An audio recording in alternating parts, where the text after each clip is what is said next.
Jean Ordenfall spent his childhood on his family's farm, just south of the Duvet Forest. His parents, Derlin and Macy, had raised him well, teaching him what he needed to know to one day take over. Financially, they did quite well for themselves, carting their crops to nearby towns and cities for sale, although the frigid weather that often surrounded their home did not make it an easy life. As is the case with most youngins living the farm life, John eventually sought to see what else the world had to offer, and so he left in search of what opportunities the neighboring city had for him. It wasn't long before he realized the city life was not his to live. The boy who left, though, had become a man, and the man had met a woman, a blacksmith's daughter by the name of Cerithia. They fell for each other quick, and before they knew it, their love blossomed into a marriage and a son. The son they named Derlin, after Jean's father. Jean eventually returned home to his parents' farm with his family, where they made a life for themselves, a new life for his wife and son, but one all too familiar to Jean. They were happy. That is, until the day vile creatures from beyond the veil made their way into their home. After being driven from his homeland by the insatiable undead that now plague it, Jean seeks out those brave enough to aid him in cleansing his land of the foul fate that befell him and his family, and exacting the vengeance he so eagerly thirsts for. As a child, Celeste Highcrest would never have dreamed of leaving the sheltered life of luxury she had become accustomed to. Born to two noble parents in a land far beyond the Vale, Celeste's childhood had been fraught with expectation. Her father, High Archivist Saran Highcrest, had set high standards for his two children, and the elder of those two elves, Celeste's sister Cressida, had surpassed all of them. Cressida had found her talents at an early age, her nose buried in books, and magic coming to her as easy as breathing. Celeste, however, had struggled in the shadow of her sister's success for as long as she could remember, never quite meeting the expectations of her father, and always the object of his disappointed glances. When the two elves came of age, they sat the entrance exam to join their father at the sanctum, to become mentored under his tutelage and scribe ancient texts in the archives. Cressida, to no one's surprise, had passed the exam with overwhelming success. Celeste, on the other hand, held true to her long-standing tradition of always being second best. It was rare that one should ever choose to leave their homeland, but never being able to escape the constant overshadowing from her sister, Celeste had decided it was finally time to break free of this tradition. For here, she would always be Cressida's sister, never her own person. But if she were to leave, perhaps she could finally forge her own path. She found her way to the dimension door, stepping through for the first time and finding herself in a land strangely familiar, yet unlike anything she had ever experienced. She boarded the first ship she came across, bound for the kingdom of Gwel, and spent years traveling these oceans between continents, desperate to find something worthy enough to bring home as tribute to her family. Until one day, the news found her. The door that she had stepped through to enter this plane had vanished, along with every other door that could lead her home. Now stuck, seemingly an entire universe between her and her homeland, Celeste is searching for answers, and some miracle that could lead her home again. Ingue grew up in an exclusive, reclusive community of druids. His elders, ancient and wise, one of the greatest, his mother, was a great storyteller, and he grew up sharing their stories.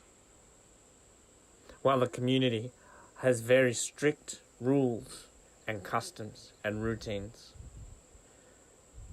each member is encouraged once in a lifetime to travel out into the world and experience the trials and tribulations, bring back their challenges to share and to tell the story of the world.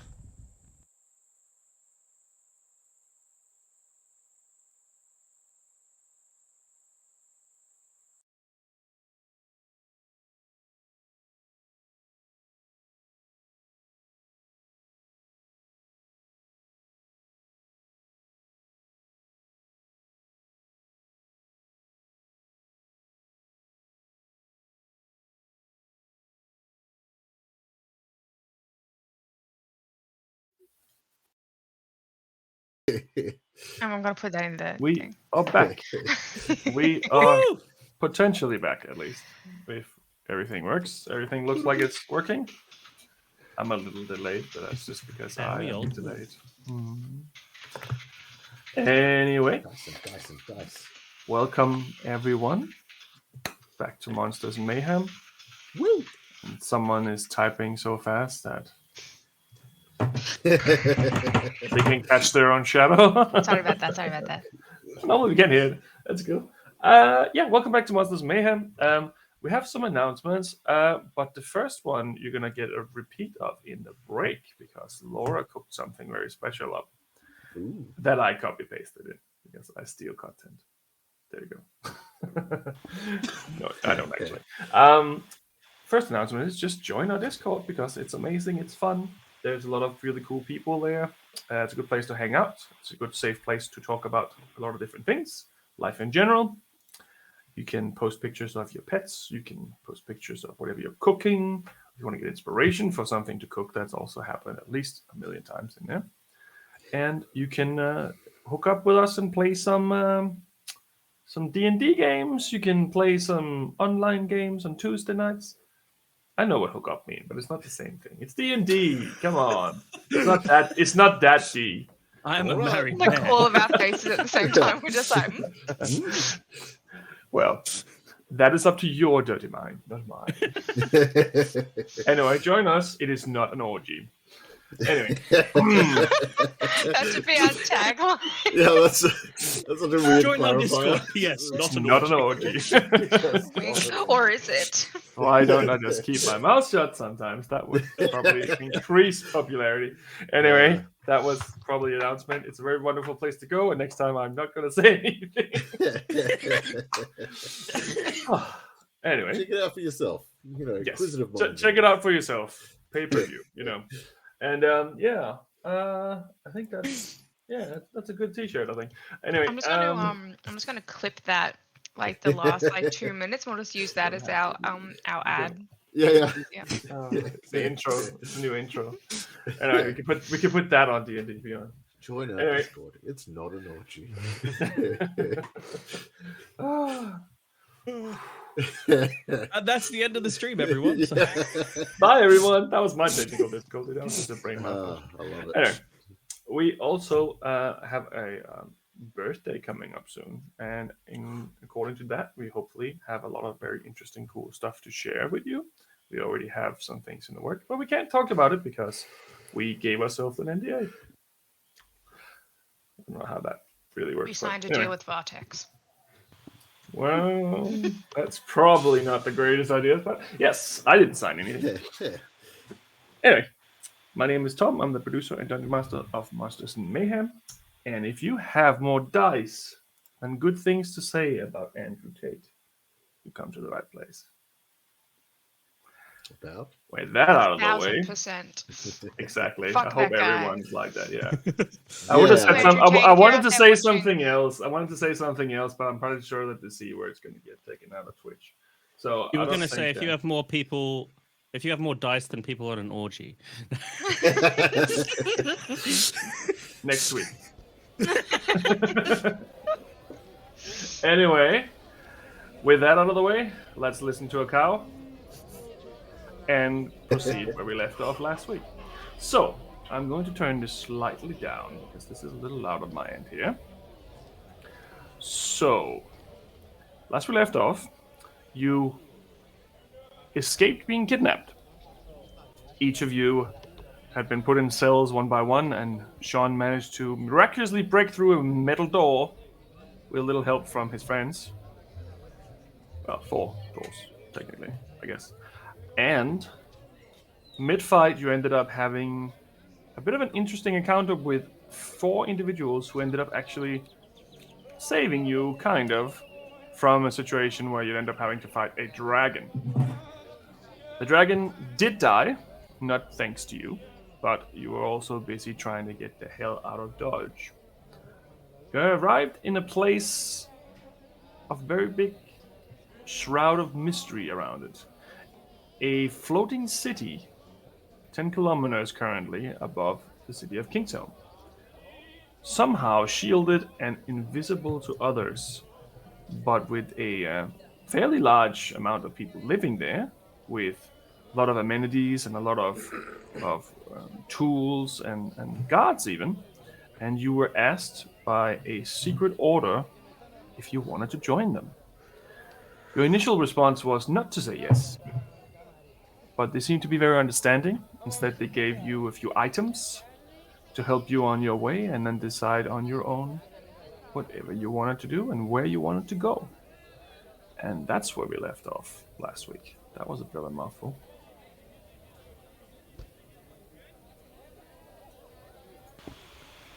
Remind me exactly where we left off. We just left the spot where we were talking to them, right? Or did we go back to the room? You went to the bar. That's right. Yes. Okay. You went to the bar to have a conversation, and as you arrived there, more or less, that's where we left off. So you're currently sitting in the bar/restaurant called the Hopeless Hope. That's right.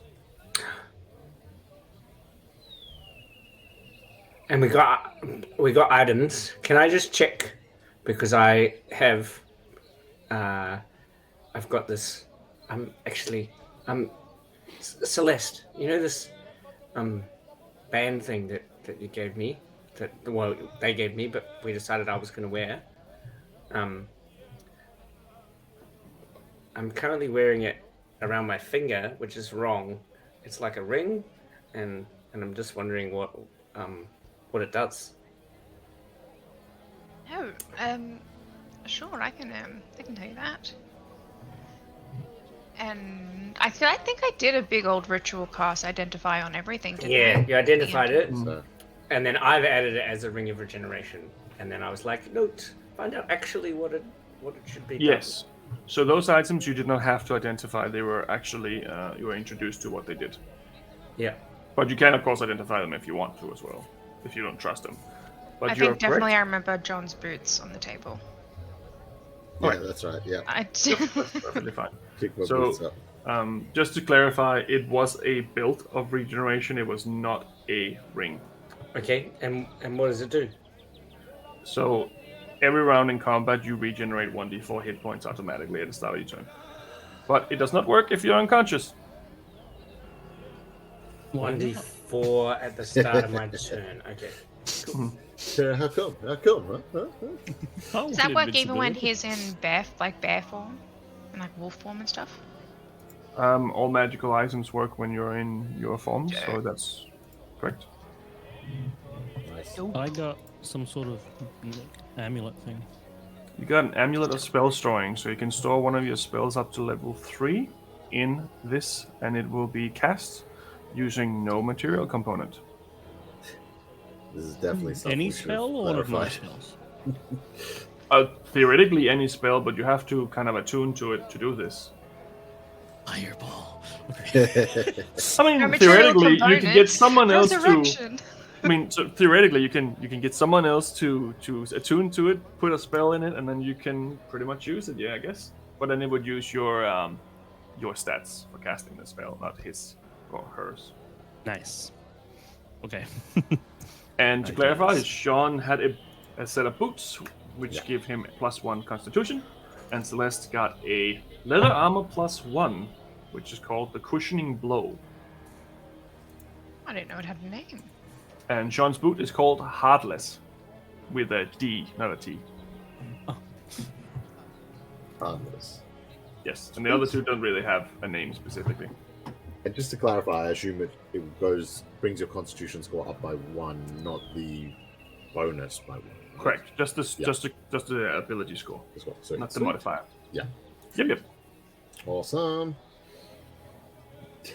Now that we're all caught up.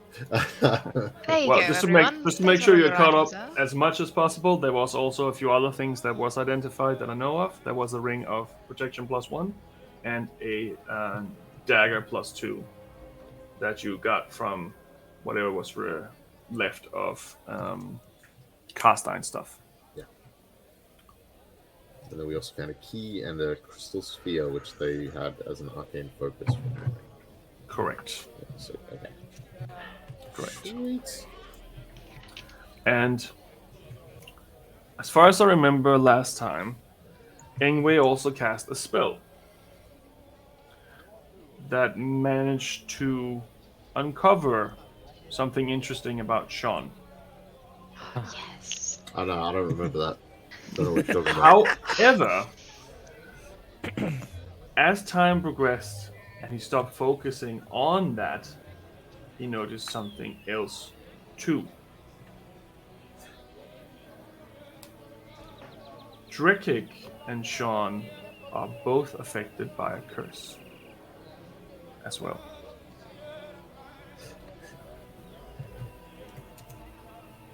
Well, we know what Drekik's curse is. Curse of the blind. Curse of the fuzzy vision. It was supposed to be a joke. I didn't know it was actually a thing. Yeah. I forgot to add that last time, so you got that this time. All right. That's interesting.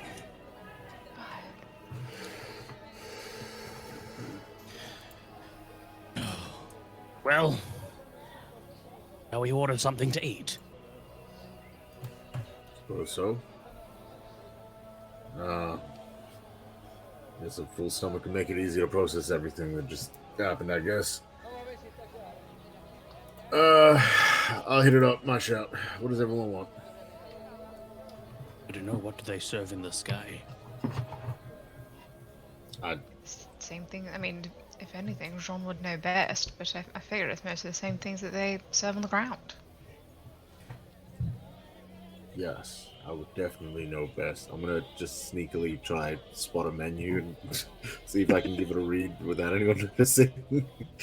There is like a that's like a, what do you call it? Like a blackboard kind of thing where they just kind of paint it Special on of the there. Soup of the day, Gotta have bread, soup of the butter. You can order chicken. There's a lot of chicken on the menu. So much chicken. Not so much beef, but there is a beef stew option as well. Not and so as much you beef. looking around, you also see that there's not really that many animals, but there's a lot of chickens here and there, little pens and stuff. Seems poultry is the specialty up here. They like things that can fly but don't, I guess. Chicken, not a lot of beef, but there is beef stew. That's what I thought. See, so I thought you'd know most about this. I mean, that's the exact same sort of thing that you did when you were serving on the ship. I mean, my meals were a little more, fanciful. But sure, yeah. Well, similar, no, very similar. Sure. Well, you know, yeah. you had those small birds that couldn't really fly, and they have chickens. I mean, Yeah. Yep. yeah. No, it's fine. It's fine. All right. Should I just get I don't know, chicken each? Ingue, get you some. I'll see what they got. That's Not a whole Not chicken. No. I'm all right. I'm all right with I'll just have ale. I'll be fine. All right. oh, you're drinking anyway. The cleric. Not too much for me, John, please. Maybe just some bread and butter and some soup or something. All right. And I'll have Drekik, some. I assume ale. Yeah, half a chicken and some ale. Yep. All right. Head up. Go get a bit of this and that. Ale for each, and yeah. So you head up to the barkeep, and you immediately notice that this person doesn't look quite as normal as you would expect, considering most of the individuals here are humans. This individual looks a little bit more like an ogre, but not quite. One half of this person is green, and it has like a very long ear on one side, and the other one's more close to a human. It has like one big, really big tooth on one side. Looks like it's a little bit like a troll, but not quite.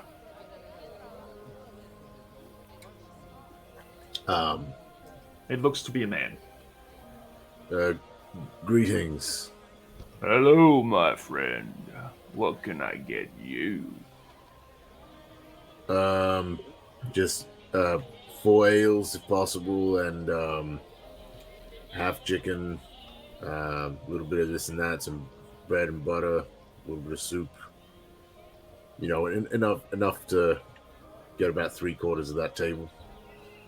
Oh, yeah, no problem. I can definitely do that for you, my friend. Here you go. And he starts cooking it and giving you the ale right away. Appreciate it. What do I owe you, friend? Oh, we don't take payment up here. We all one big family. It's on the house. You're a guest. Very hospitable of you. Thank you. No worries, my friend. I'm just gonna take him, bring him over. Seems these are on the house.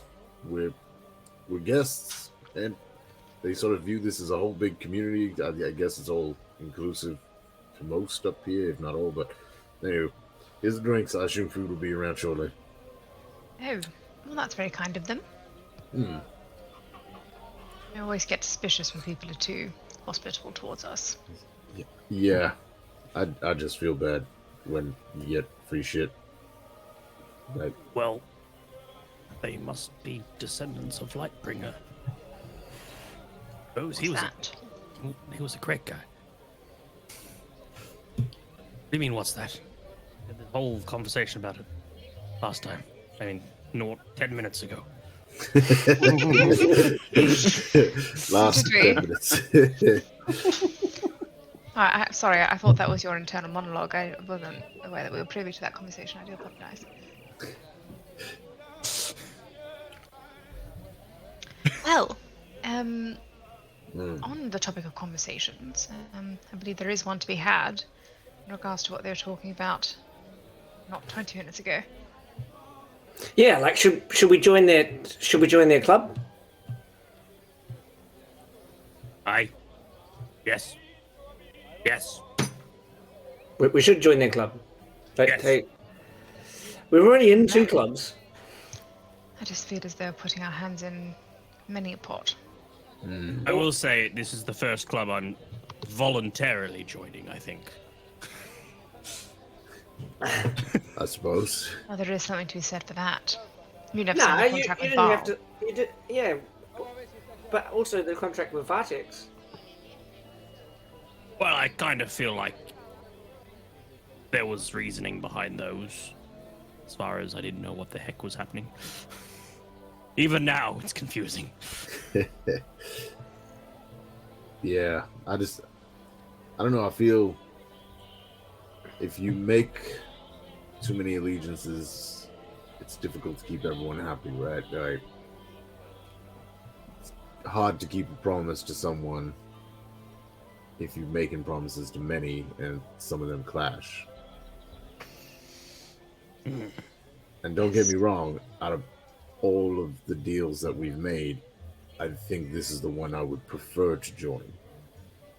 But seeing as we've already committed ourselves to certain others, I don't want to put ourselves in a situation where we're going to have a lot of clash, because I feel that's going to cause a lot more problems than anything else will.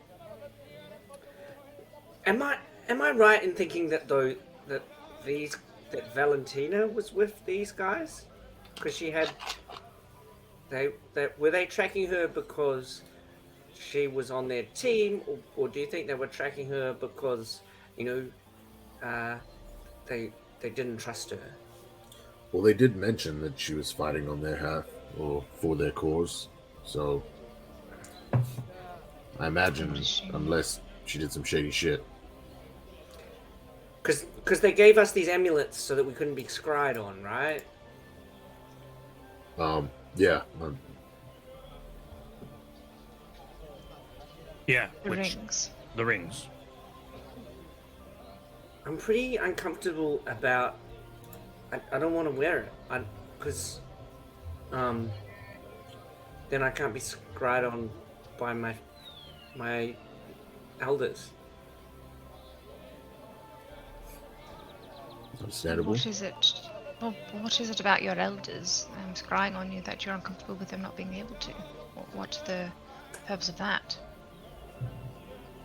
Well, how does it work? Like, if I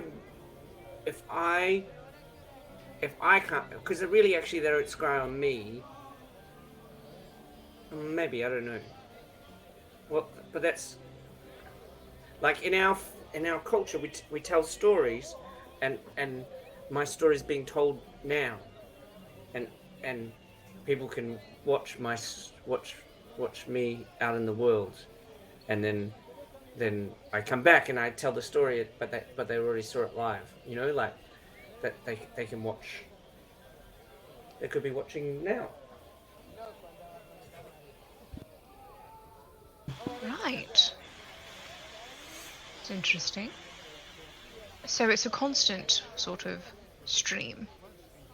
No, it's just like the normal people could. They don't have to. But like there was one night when maybe 2 weeks ago where they had a festival and they invited me back to the festival, and I didn't go obviously, but I could like they cast a spell where I could see scry on them and they were scrying on me, so it was like we were there but not there because it was magic. Yeah. Oh, do you know when they're watching you? Nah. I mean, I could look for it if I was. I'm not really that worried about it. They don't. The point of being out here is not to talk to, like, if they were to talk to me all the time, there'd be no point, right? Like, they're not supposed to talk to me, but they could if they wanted to, and they watch kind of the world go past. They that's kind of what we do, right? Like, because we get stuck at home and we're like can't leave and see the world, and so we like everyone looks at all the people, you know, like they go and look at all the villages that they used to live in, and just kind of watch. Like, you know, and like flick through the channels and watch different things. All right.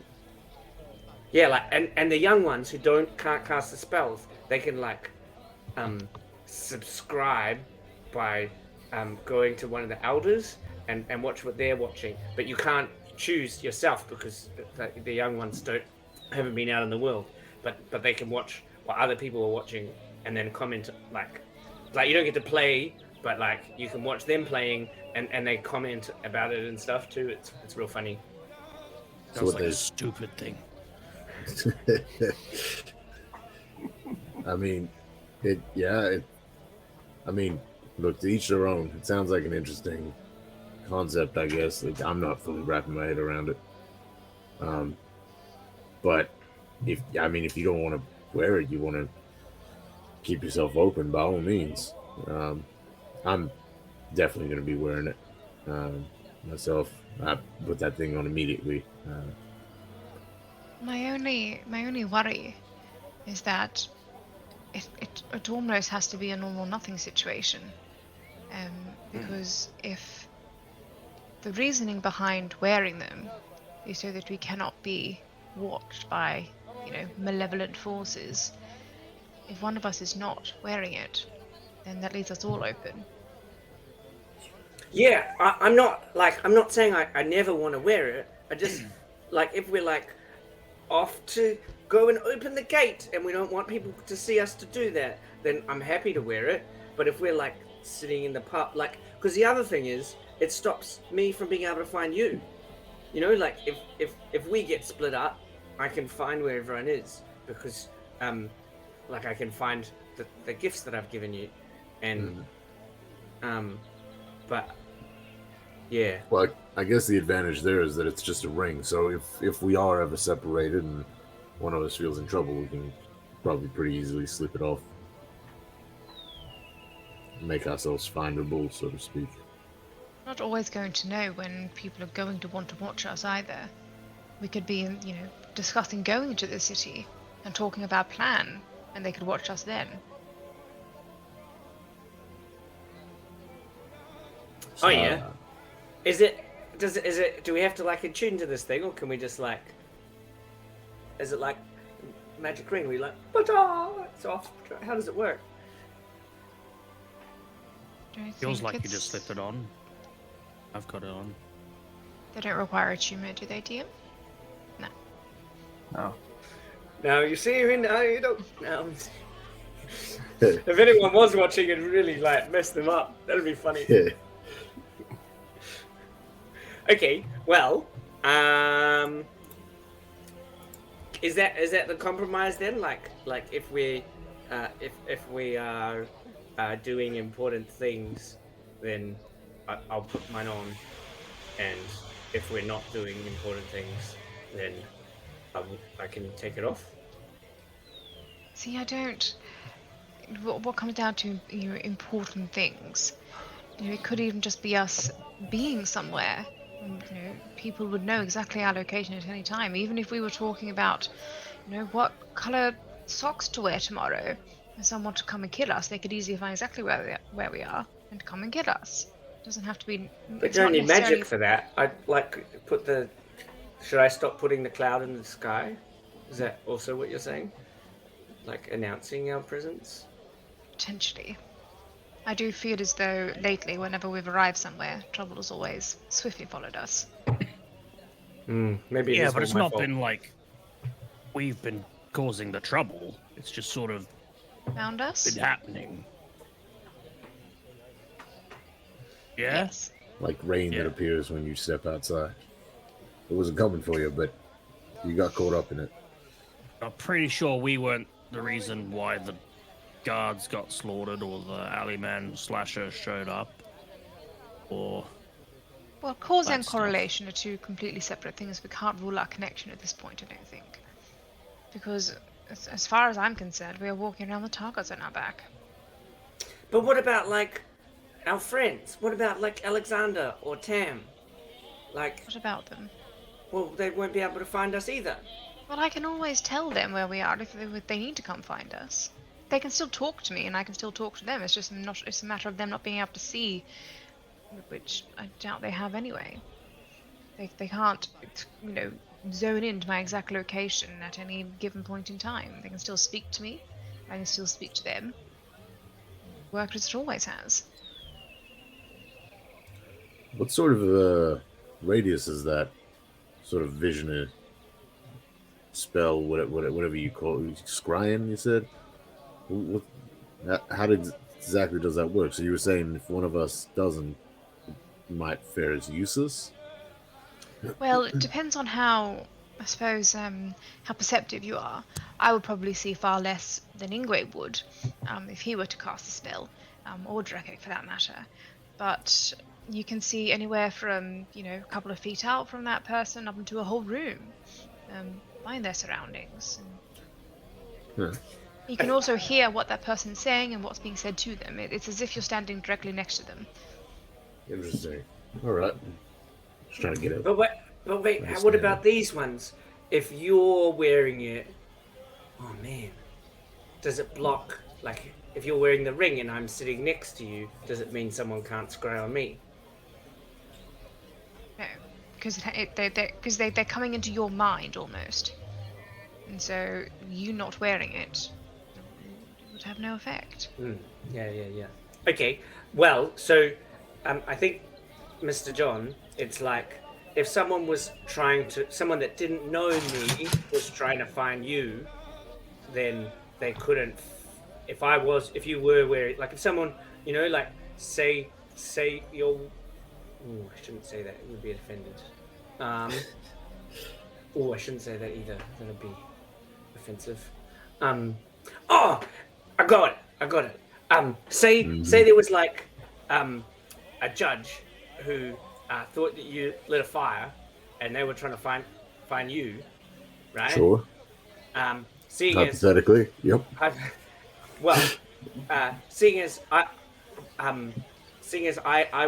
didn't look like me, they wouldn't be able to find me, and you'd wear the ring, and they wouldn't be able to find all of us, right?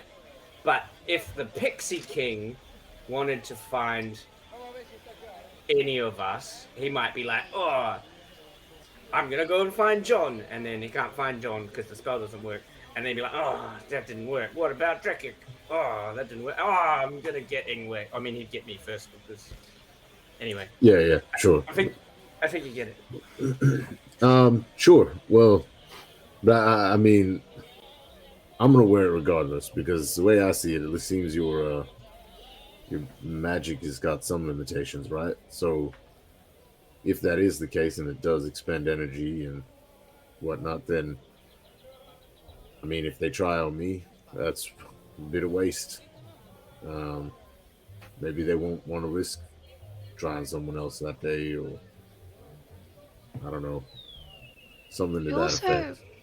I also feel as though potentially, well, Drekik and Ingue, if someone were to try and scry on you, I feel like you potentially would both have the inner resolve to be able to resist it, if you didn't want to. Wait, you can resist it? Potentially. It's been known sometimes to just happen as is if the caster is very, very powerful. But if the caster is less powerful, sometimes the signal is... It's almost like when you have a cell phone next to a radio back in 2006. And you can turn it off. Sorry. My mind just went fuzzy and blurry for a second. Hold on. Say that someone must be trying. Someone must be trying. Hang on. Let me make sure the ring's on properly. Hang on. I think I'm in the clear. No, but you do get some sort of a warning before it happens, and so you can kind of, you acknowledge it and you can push it away, depending on the strength of the caster. Fair enough. Me, on the other hand. Well, I'm wearing it. I don't think anyone's gonna scry on me anyway, so...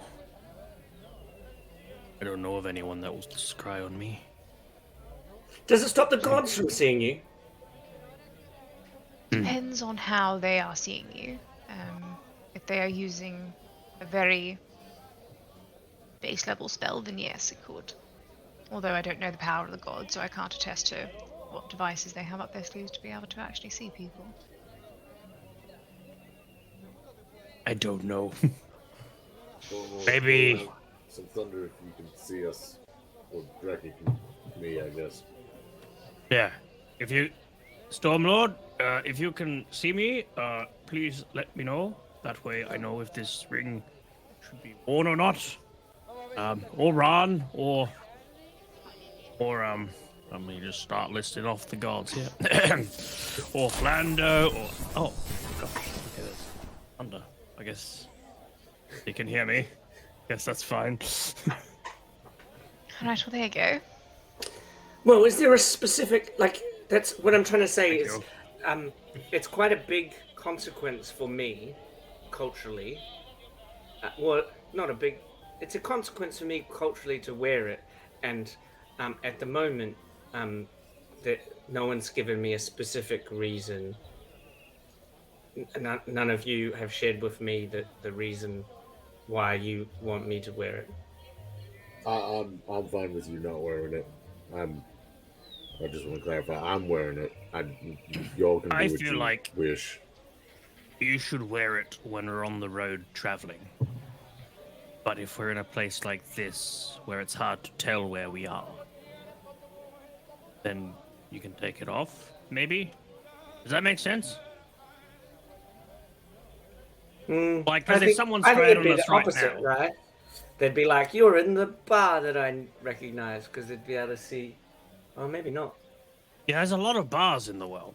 But if we were, standing next to a tree... Nah. I notice the trees. Depends, really, doesn't it? What things you notice in the world. Sure, but if I don't we were, traveling... If we were exiting a town, it's more like... Oh, yeah, I understand. Yeah, got it. Yes. Yeah, I'm gonna do that. I'm gonna, put it on, when I think it's important. But it's hard to know what's important because... If we're out in the middle of nowhere, then you can take it off because we're in the middle of nowhere. Probably hard to find where we are. Perhaps you could do the opposite. And always wear it except for those occasions where you would like your family to be able to see you. If there's, these moments that are happening and you would like them to be able to tune in, that's when you can take it off. But otherwise, always wear it. I feel as though that would be easier rather than you trying to determine what's important. You know what's important to you and your culture.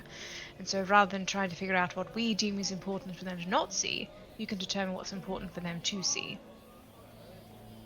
Yeah, I just feel like for a party of people that are bound to truth, we're not very honest with each other. This What conversation. I just said. Don't understand. But This conversation Why? has used too much math. I'm getting another drink. I'll be back. Yes, please. Yep. I assumed. John goes up to get a drink. Yep. He's Hey. going to also try sleight of hand a gold coin when the drink is passed to him. Or something to that effect, to just like slip it somewhere and make it look like someone's just left one on the table. Hopefully when he's not looking before leaving. Sneaky Samaritan. Can I try and talk to everyone while John is not here too? Yeah, that doesn't require a roll. I just need a roll from John. Okay. Sleight of hand check or? Yes. Decent roll. I don't think I've ever done anything stat. sleight of hand, so I have no idea what the stats are like. +1, 17. Doesn't immediately jolt any response. Slowly move down Lying the there. table further away from it, draw his attention somewhere else. Have a bit of a chat, and then go back once I'm done, but yeah. Okay. What do you want to say, Ingue?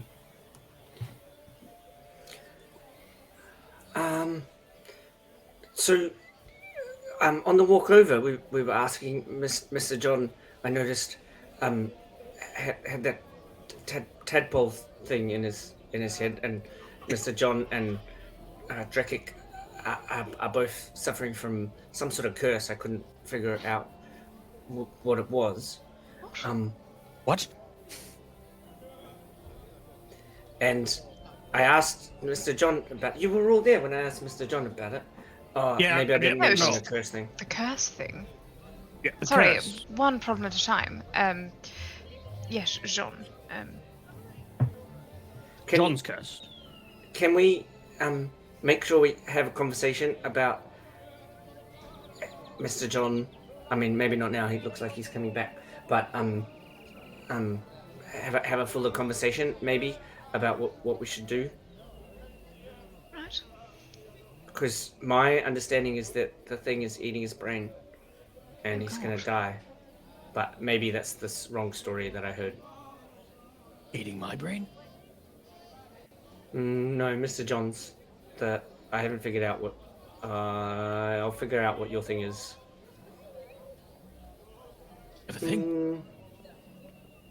Cursed. No, late tonight. Come see me. Oh, I am blessed. I am not cursed. Okay. Well, one problem at a time. We can definitely have a further conversation. If this is worrying you, and of course it is for the safety of him. So. Is that your understanding of what they are? No. What do you mean, sorry? Well, I know what it is. I know that it's a tadpole. But lots of my stories are wrong. So I'm just checking if you know what it is.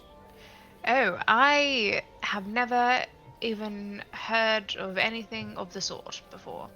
I rolled 2 natural ones on my roll with advantage to try and... no idea what you're talking about. It's alright, Okay. I might retire early. Are we still sleeping in that shared room? No, they said they were giving us a house. Well, not giving us a house. They said they were putting us up with... Sorry, it's... This last 15 minutes have just... Isn't it the middle of the day? Yes. Yes, pretty much. Well, we may as well go and do some sightseeing, I suppose. After lunch, after we've all, done that, perhaps we can wander. Do you reckon we can drop some pamphlets over the edge? Are the walls very high around this? They're like 100 feet high. There's plenty of towers, though. Potentially, I don't know. Didn't they say we were right above the city now? Yes. We wouldn't even have to aim a cannon. Well, we are very high up, I will give you that. But that also means that there's lots of wind, and wherever we throw them, we cannot guarantee that they will drop down. And we're very, very high up, so if they come down, the wind comes and then they'll be scattered. To That's the nine good, hells. isn't it? Then we'll get the 9 hells then. That's great. What's this about going to hell? Here's a drink, by the way. No, Celeste was saying if we drop it off the wall, then they'll get scattered to the 9 hells. Isn't this like some sort of top secret organization that's been hidden for millennia? Won't the city find it real suspicious if suddenly paper starts falling from the sky?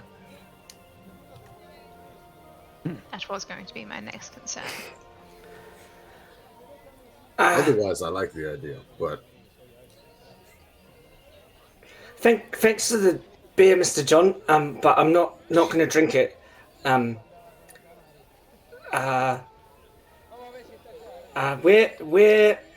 Where's the toilet? Outside. Did I catch the bartender's name by chance? Well, there. Oh, you didn't ask him, but you could have asked him if you want to. His name is Kryn, with a C. Kryn, was it? Yeah, what can I do for you, my friend? My friend's looking for the shitter, where? Right, it's around the back. Around the back. Thank you. You're welcome. Oh, a coin. How curious. And don't fall in. I'm definitely weird. Sometimes I poo. But if we're floating above the city, where does it go? Anyway, not as good a liar. I'm going to go to the toilet and put my amulet on the hook on the back of the door and see if Vartex is home. You want to enter, or do you just want to peek inside? Yeah, I want to go talk to the Well, you open the door, and he is sitting there on the bed. Looks like the fence around the little foxes have been built higher. And other than that, it seems just like you left it. It seems like it's almost frozen in time.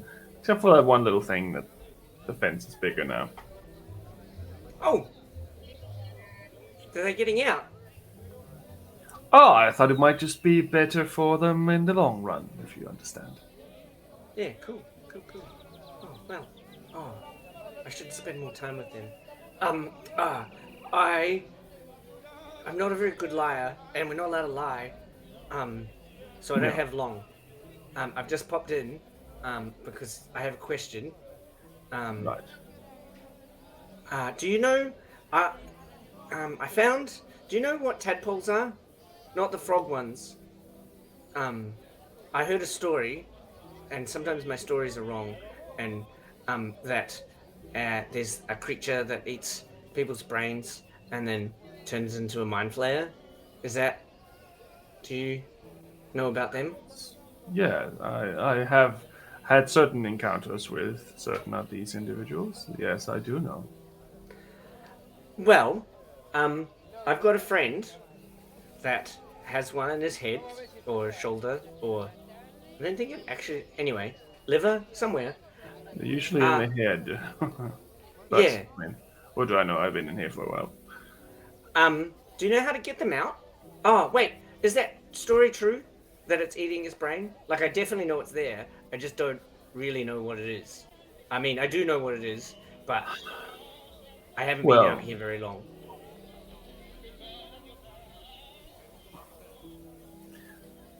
As a friend, I would say that they are very dangerous because the way that mind flayers are produced is not like you and me. It's not something that happens. Two people get together and they have a child. It's a tadpole is kind of like the embryo that impregnates the body and then bursts its way through its form, killing the individual in the process. It's a very painful way to die, and not a lot of people know how to get rid of them. I would say it's. I haven't heard of anyone ever getting cured, but I would assume that there would be some sort of failsafe. But the only ones who would really know about that would probably be anyone from the Underdark, I believe. It's probably a better choice than asking me. I haven't spent that much time down there. Oh, it's really tough because if the mind flayer is really dangerous, we should really kill him. But we signed that contract, and I think everyone signed that contract to stop you from hurting us, but we all can't hurt each other. So if, like, I think he wouldn't want that to happen, you know, like, but I can't kill him because I'm not allowed to hurt him. But is it hurting him anyway? It might not necessarily hurt him yet, but the end will be very painful and excruciating. I would say that the process of ceremorphosis is something you should probably try to prevent from happening. How, I'm sad to say, is out of my actual repertoire. I am curious myself now. But anyone from the Underdark would be able to potentially have a faint hint of an idea, but I would be cautious with this information. The majority of them would most likely just kill him. Yeah. Yep.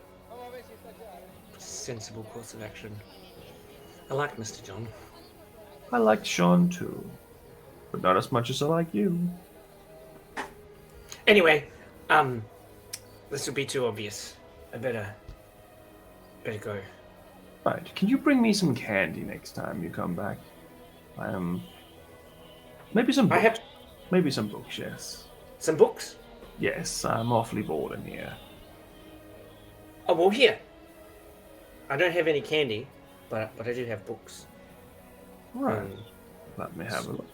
Which ones? So I'm going to give him my mum's books. Okay. I'm going to open my sack. I've also got the like that real evil book about Claro. Claro. Yep. Which I'm not going to give him. Nope. And then I like have a history book from like really early on that I learned to read with.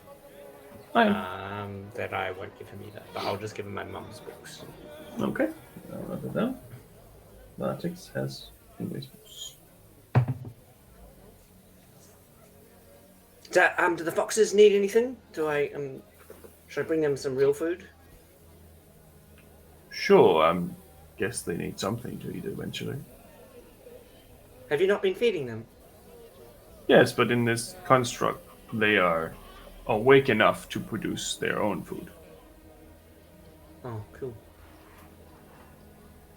Yeah, it's a interesting concept. I try to produce my own food. You don't see any food, but you feel nourished, full.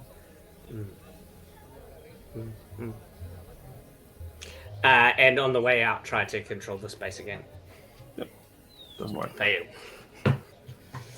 Yep. Okay. Yeah.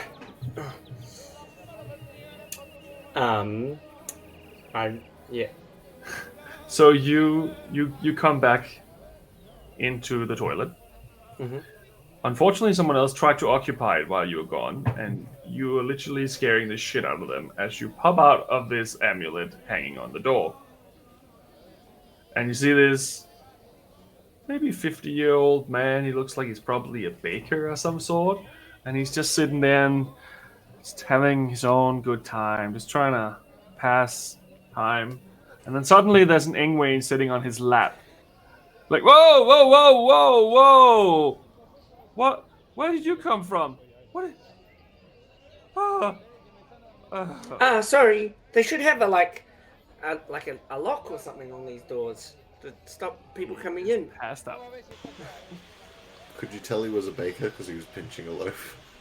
Well, I mean, you probably have like stuff on his clothes and stuff. He is like currently unconscious in the bathroom. I leave.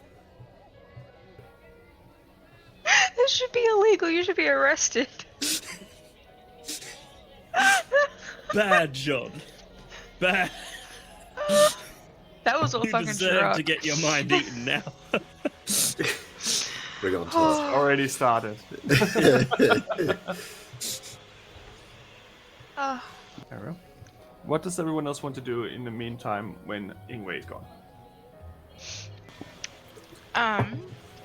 Celeste. I don't know. I think she's just gonna like just vibe for a bit. Just like they nearly died. All this shit has just been dumped on them. She's just gonna like pull out her like notebook out of her bag and just like just start flicking through it and just chilling. Fair. Sean just slides the leftover ale from Ingue over to Drakik. And it just carries on. Yeah, also just chilling, vibing, chatting. John, do I look cursed to you? Do I look cursed to you? Well, I know you are, because Ingrid said you are, but he said I was too. So, either that's confirming that you believe that is the case, or... I mean... I'm saying if you were cursed, I guess that's how you would look. Is this because I look old for my age, or... No, because Ingrid said you were cursed. Sure. But Ingrid said I was cursed, but I don't feel cursed. I don't feel cursed. You don't feel cursed? Nope. It is though it would rather ruin the point of a curse if everyone who was cursed immediately knew about it and felt it. Guess you also gotta think, what would being cursed feel like, right? Sometimes feeling as though, you're not in control of your own body, having strange sort of out-of-body experiences, visions, voices in your head, Do you things think like that. it's why I can't read books? Potentially. Never heard of a curse like that, though. Curse of the forcing you... Hang on, I'll think of something. Come back to me. Curse of bibliophobia. Yeah, there you go. I was gonna say, that doesn't mean you just have to sit there and look at me till I come up with one. But yes. That's much better. I like it. Not that I would understand what such a word is.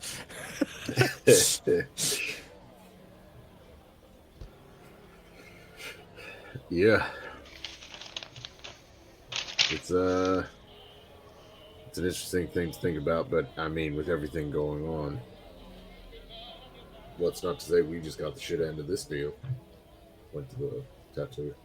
Oh, I mean, John, have you been in any sort of situation where you're like, yep, if I was to get cursed, this is what did it? I mean, sure. Probably a few instances I can think of throughout life. Trying to think of... Man, I would have gotten cursed.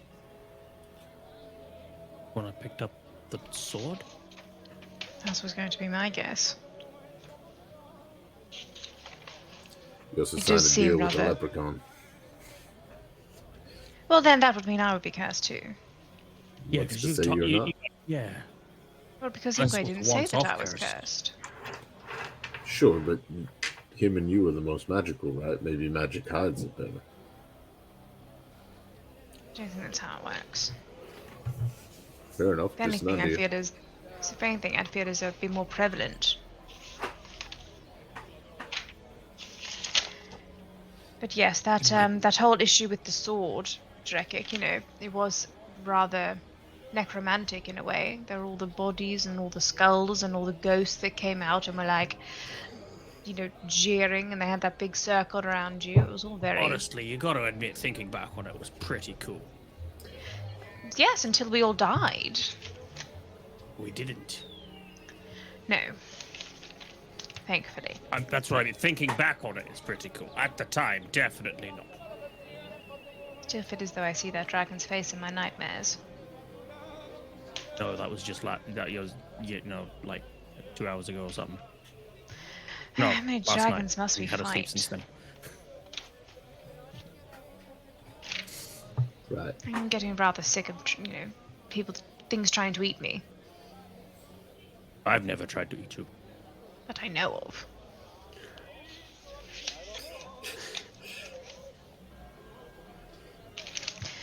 Anyway.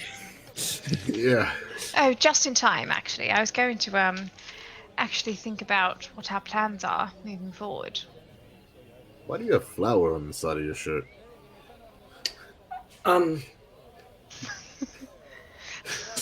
Sorry, took A man walked in on... Anyway, not important. All right. and threw flour at you. That's an odd place. Someone's pooping time is their pooping time. We do not need the details. It is fine. So anyway, I was going to breach the subject of what we should do next because, as far as I'm concerned, there are a couple of courses of action we could be taking. And so I was going to look down and just going to pull the ring out and pop it on her finger. Right. So. Ring. Oh, I thought you were like. Yeah, I think he was just telling me that he was putting it on, to be honest. Oh. Fine. So, this whole deal with Rokan as well. Did they say whether or not they dealt with him, or was it just his entourage? I believe the latter, but I can't fully recall. There was a lot of information. It feels like it was a lot longer ago than it actually was. Yes, I agree. Did they mention that they dealt with Rokan, or is it just the... They specifically dealt with him without interfering. This is the first time they've actually actively interfered with his work, but they know very much about him. Right. So, going back to King's Helm could be a possibility. There are a couple of things that I would like to collect. Now we could go and chase this hammer, or we could go and follow up on that. The alleyman slasher.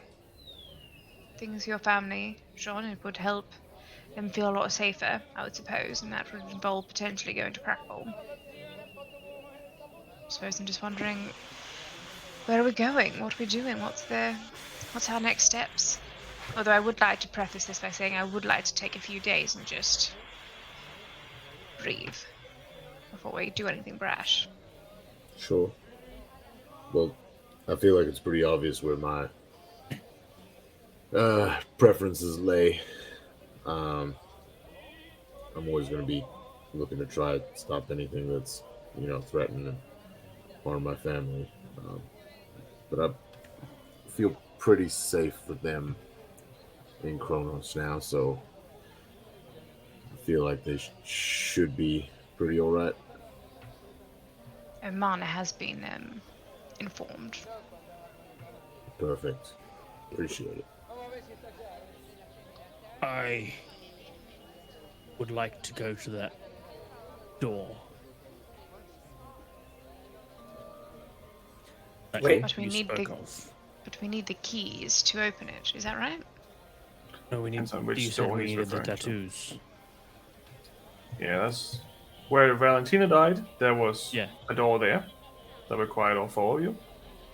The other door that you're referring to is wherever the entrance is to this labyrinth of sorts. Okay. I'm with you. But we could go to the door and open the door, and then we'd get more information.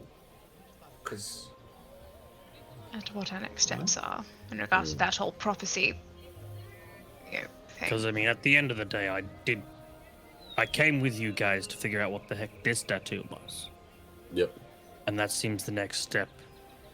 Finding out the answers to that. And by benefit of me, it is close by to Kronos, so I'll definitely feel more comfortable with that. I'd also like to check up on my friends. But Yes. maybe just a message or do. Have you heard anything from Gianna recently, Celeste? Oh, Karen. Yeah, that's right. That's what Yes. happened. Yes, last I spoke to them, they didn't seem to know who they were, and they were going into Blightwood. And then when I said that last time, that man absconded across the rooftops. Yeah, because they wanted to find them. Yes. Yeah. So later And on, can you see if you can talk to them again? Yes, I tried to speak to them last time, but they wouldn't speak. I can do it now if you'd like. Yeah, if you wouldn't mind. What would you like me to say? I'll just see what they're up to. Let them know that I'm thinking of them. Right. Which one in particular would you like me to speak to? I know that there were two of them. Is there any that you think would be more receptive? Yeah, try to talk to Barrow. Alright. I will cast Sending. Yep. Barrow. This is Celeste, Ingue's friend. I just wanted to check in on you, see how you're going, make sure that all's well and good. Ingue's thinking of you, so if you could get back to us.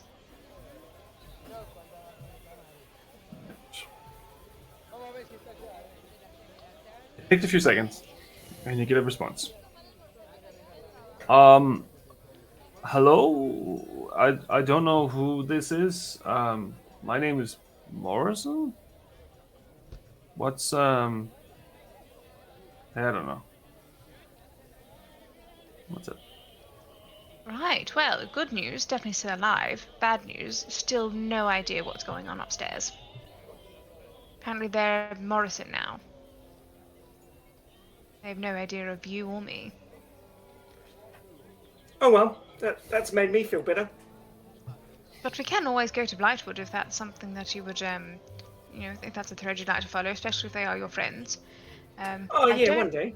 I don't know if Blightwood's anywhere near the Mount Valor. I will check on the map here for you, but I'm sure. Yep. So, let's say Mount Valor is here. I'll do this. And on the other side here, we have Blightwood. And Kronos is literally up in the triangle. Oh. It's just towards the So we could potentially west. go to Blightwood, check on them, and then travel to Mount Valor after. And then go up to Kronos if you want to check on your family, Jean. Yeah. Oh yeah, or the other way around. If we go to the door first, and then looking at this map, we go to the door, and then we could go. I mean, there's no rush. I mean, they'll be around for ages. It'd be pretty funny if they've forgotten who they are. That could be a curse, Drekik. That's the kind of thing that people like. It could be a curse where you like. Are you forget who saying you are. I'm not Drekik? Oh, that would be a very No. interesting turn of events. But where am I? Well, you're here still. Yes, but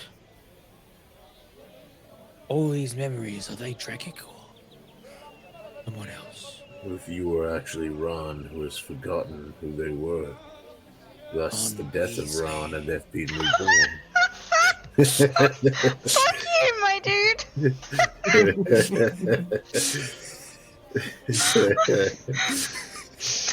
And you are Ron Weasley. Pleasure.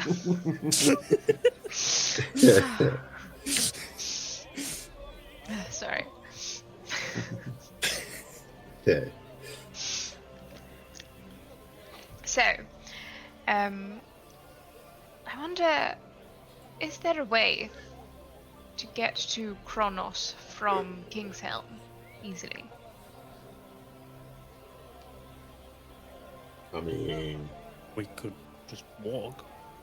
Well, no, I prefer not to. How do these people get around? Well, they can teleport. But they can only send us to one location. After that, I believe we're on our own. I mean, Well, that's so what? half They the can journey. instantly send us to one of the places we want to go, Yes. Yeah, like and then we Mana. can just walk to the other one. That's the solution.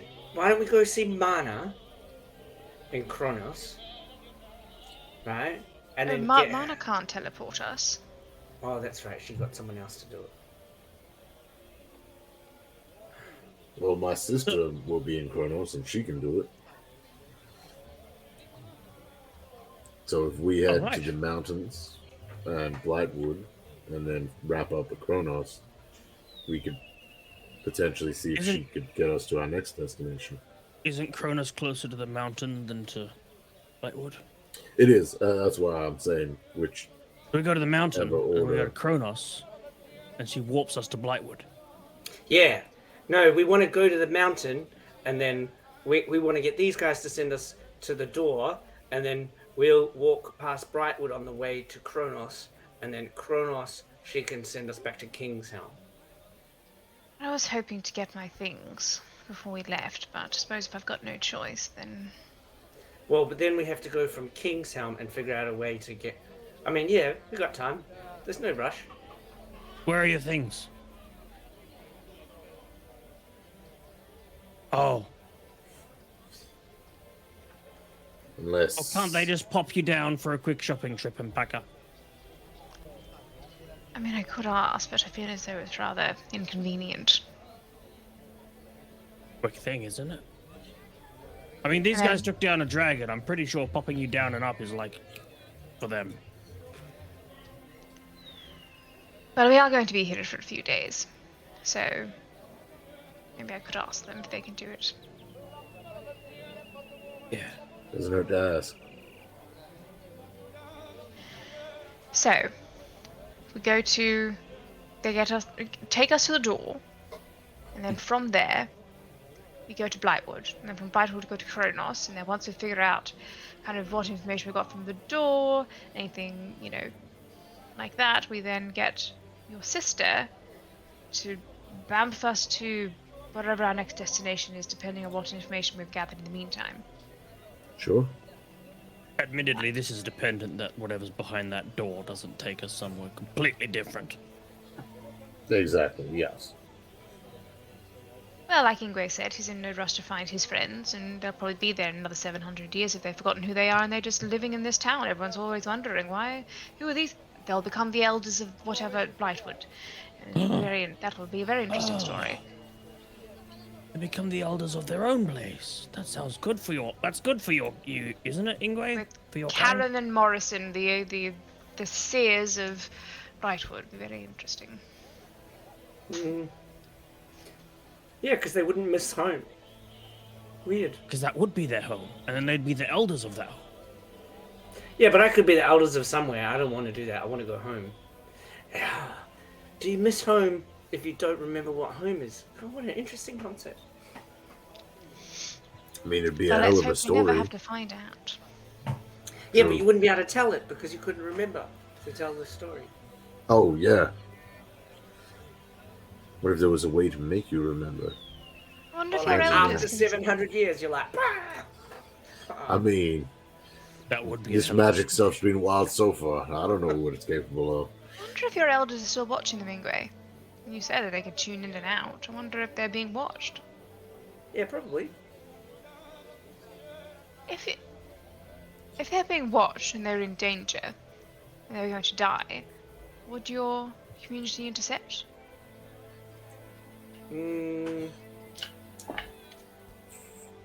Maybe their parents. But see, the thing is, if they came to help, they would have to stay. Like, we don't leave twice.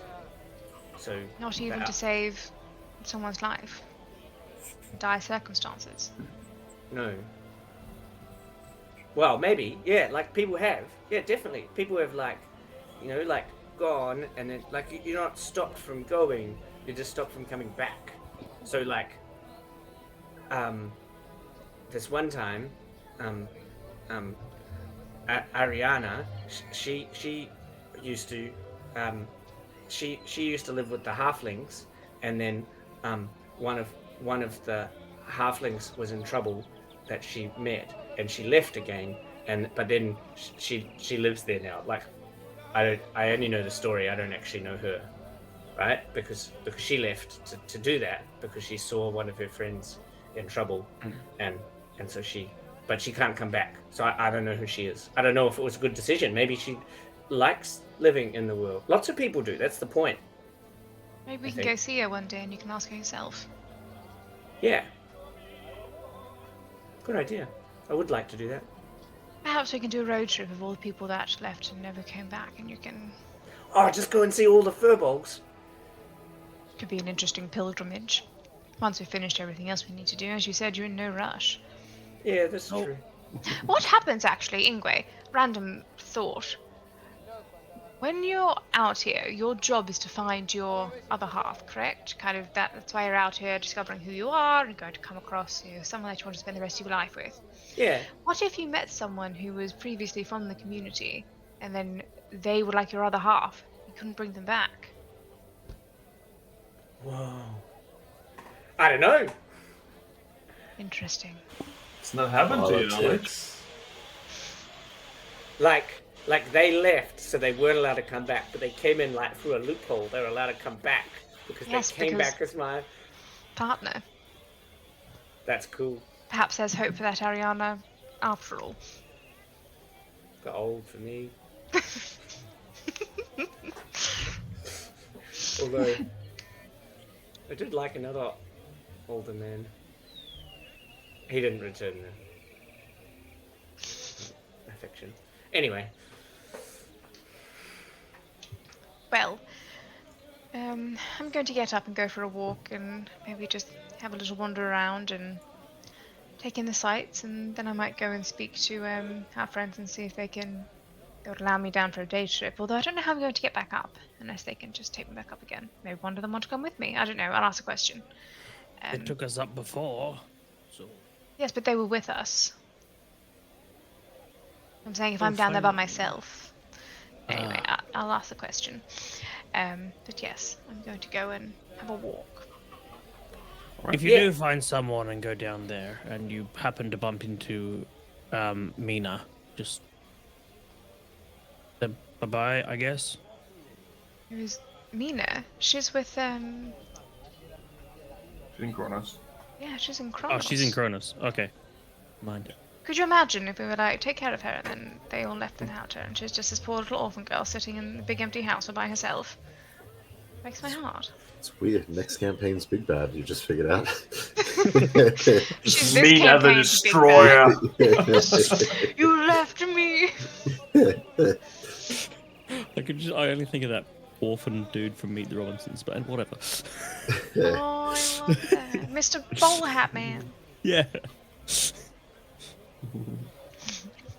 Anyway. Well, I wonder what sort of are we going together to explore the city, or are we going to split up?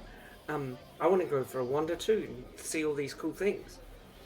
Yes, well, I'm happy to walk together. I'm sure. I got nothing particular on. I was just gonna sit here and have a drink, but sure, I'll go for a walk. Yeah. I'll come for a walk. Let's all go for a walk. Right, let's go. Well, there's a few different things to see. You had a little bit of a rundown of it last time. So, you were in the hospital, or the field hospital, if you can say it like that. There is people in there. Some seem to be talking to doctors and stuff like that at the moment. You do notice that there is this large tower, which was the Tower of Remembrance, which stands a bit on its own, which is just open to the public pretty much. There is a group of churches, it seems like, that's just kind of been built into each other, from various different religions too. There is a large tower in the middle of this city, where there's strange bluish smoke coming up from the top. And it does look a little bit like that could potentially be what controls this place. It's the only structure by itself that looks like it has any functionality for the city itself, in that sense at least. There's it's kind of like a block of houses, which seems to be where all the production takes place, all the smithing, all the baking, and all that stuff. There's a large portion which is made up of housing, and then there's this very, very large building that you were introduced to when you came here, which is where it seems like the majority of whatever this order does happens to be in there. And then there was the training exercise area where they were fighting magical versions of creatures to best learn how to fight.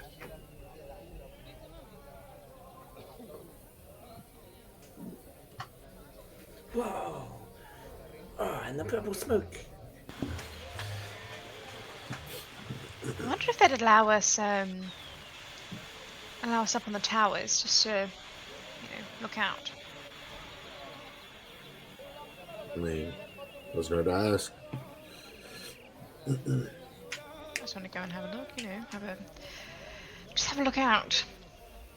Not Sure. drop pamphlets. Not dropping pamphlets, no.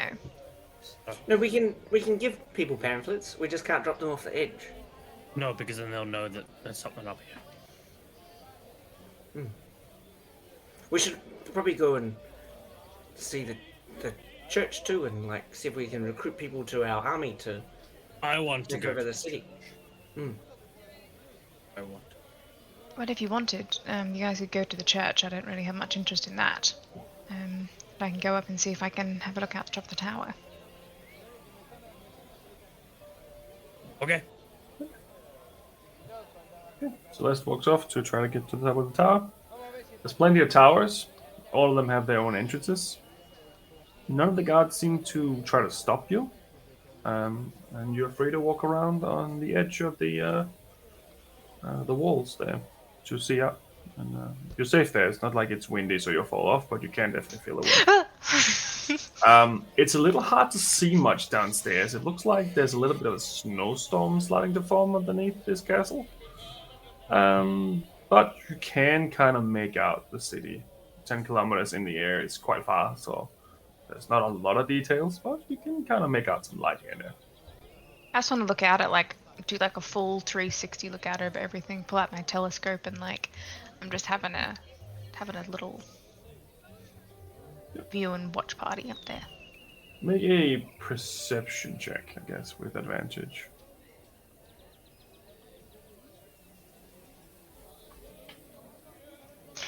With advantage, perception. What's? Natural 20. No. Highest was a 13, so that's 9. No. 17. Right.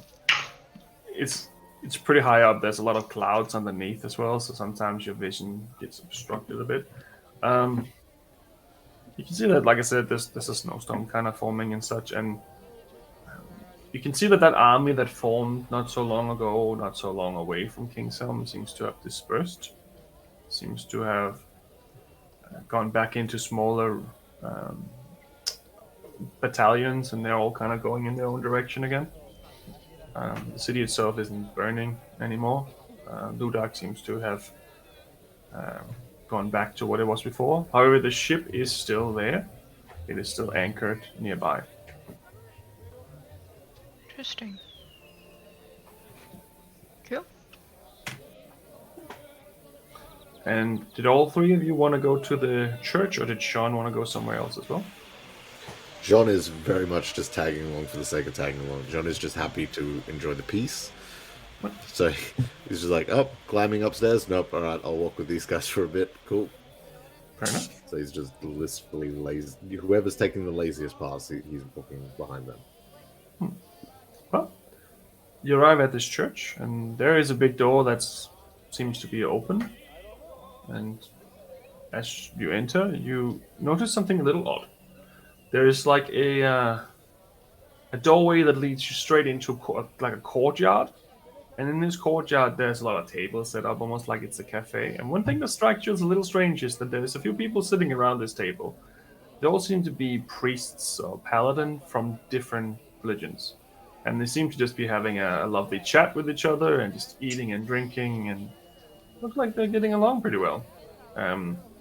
There is not anyone from the Archidron Church, though. The churches that are represented here is mostly the ones for the common folk. There is the Larek and Rex and Liana and some of the other more ordinary gods, which are from this region. But they all seem to just be getting along. Each of these compartments is a different church for a different religion, and they all just kind of built next to each other. So if you want to pop into one, you can just pop into one for a ceremony, or you can pop into the other. It seems to be fairly open. There's a lot of people coming and going, and they just kind of mind their own business, and people look happy here. Can I join them for lunch? Yeah. There's a lot of big tables here and there where some of them are sitting. There's no problem. There's definitely some chairs and tables open. You can sit down with them if you want to. Oh. Hey guys, this looks great. Oh, a Furbolg. Hey, hello. Nice to meet you. I'm Belog. Oh, hey, I'm Ingue. Hi. Nice to meet you. Please sit down. Have something to eat if you want. Here, you can have the rest of my lunch if you want. Pushes like a bun with some clutter on it over. Yeah, sit down, Mr. Trekkett. Looks like you're not from around here, huh? No. See, this guy he's a human. He is a little older. He has like a crown forming with no hair on the top. It's like all white hair. He looks like he probably could be a farmer, but he's wearing a plate mail armor and like a very bright red cape. So he's probably a paladin, but he looks like he's probably been like that for a while. So he's probably in his 80s. Yeah. Thought there'd be someone from the Archidron here somewhere. Oh, I don't think we have anyone from that religion here at the moment. They're welcome to join us if they want to, but at the moment it just doesn't seem we had any members from that as of yet. I mean, you never know. We're not opposed, well. right? We Now just have to build another building. Now you do. Oh, maybe if we're here long, maybe we should build another building. Oh, you're both from the Archidron Church. I am. Yeah, oh, me too. Interesting. You should definitely stick around then. You should just stay with us here, and we can have theological debates and lots to drink, and share stories and friendship. Sounds pretty good. Yes. Yeah. I have a story for you. I have a story. Yes. I like Do stories. you know how tell if someone's been cursed? Oh, certain spells can reveal that. Because my friend here says I'm cursed. Yeah, I cast a spell, and it revealed it. Right. Well, I we don't assume know. that he's correct then. Ah. Do you want me to take a look? Yeah. Yeah, that would be good. All right, I'll have a look. Let me see how well he performs on this specific situation. Oh. He grabs your side of your head and he's kind of pushing it back and forth. Yes, you're cursed. Great. The kiss wasn't necessary, it was just a joke. And You know that what I'm wasn't the cursed with? curse. He takes out his little glasses and kind of looks at you a little bit again. What are those? It helps me look at things that are closer. Give me 2 seconds. I probably have to do something different here. And starts tracing a few symbols in the air. Oh, that's interesting. Well, it appears that you are somehow cursed to live a horrible afterlife.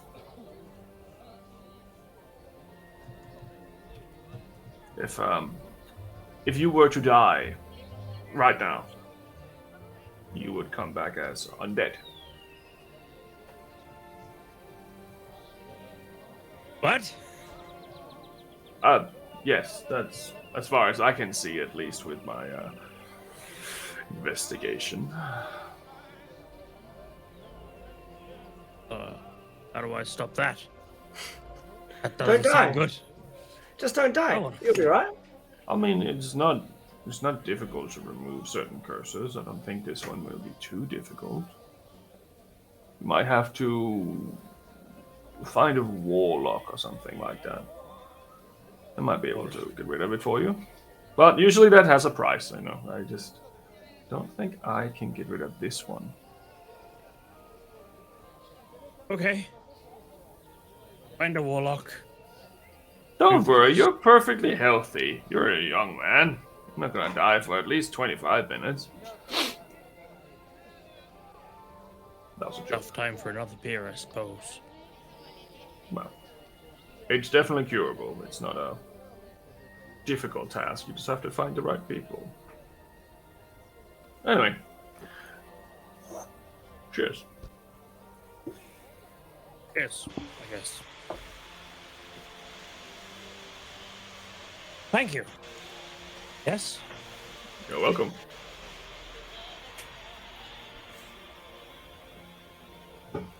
Can we get some more holy spirits over here at table 4? I can't really hear anyone talking to me, and I'm not godly guidance. When the two of them went to go sit down and join, Jean would have stopped over by the door and just leaned against the wall and sort of looked around the room. He would have just been keeping an eye open to see if there were any other Stormlord followers in the area. If he could see any symbols of the Stormlord elsewhere. Make a perception check.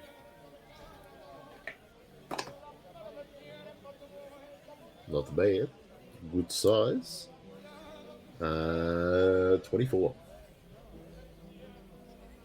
You can't see anyone who's wearing any regalia or any sort of official markings that looks like it's even related to the Archidron Church. But you do notice one individual sitting in the corner who's fiddling with an amulet. Looks like it has the symbols of the Stormlord and the other members of the Archidron Church, but also all the other gods. Okay. Got that. Do a little bit of a wander around. Keep an eye on them. And then just wait by the door for the others to finish. Unless they get up and start. Yeah, okay. If they He's get just up kind and of start sitting there, having a little bit of tea and stuff like that. He looks very scrawny. Short black hair. Seems like he's probably from Sahani. He has that golden glow in his skin. But he just seems to be sitting there. He's wearing like a grayish vest. And he has like little, like, not mittens, but he has like little gloves on with no fingertips and stuff. He seems to be... You would probably have... You'd probably mistaken him for a homeless person if his clothes hadn't been completely clean. He looks a little mismatched, a little bit out of size and stuff, but other than that, he seems to be... Yeah. I'll just keep an eye on him. If they get up before the other two get up to leave, then I'm going to try sort of cut them off in the direction they're going and interrupt them. But if not, then I'll wait for the others to get up first. And, yeah. He doesn't move for a bit. He's just kind of hanging out. And then eventually he does get up and try to walk out. Walk over, cut him off again. Oh, Hey. hello? Sorry, I couldn't help but notice. So you and I are both followers of the Stormlord. Oh, yes, this one. This is Stormlord, yes. Yeah. I noticed you got a few more symbols there. Got a friend of mine who's got a similar sort of setup. Right. Yeah, I hope it's okay. Don't bother me none. Just curious is all. Yeah, I believe that I can follow all the gods if they don't work against each other. So I love this place because the church allows me to pray to all of them if I want to. Yeah, makes sense to me. I don't see why there should be any issues with that.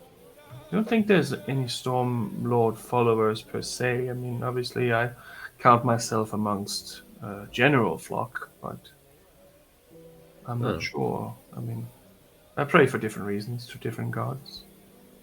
Well, I mean, you got two more here with you today.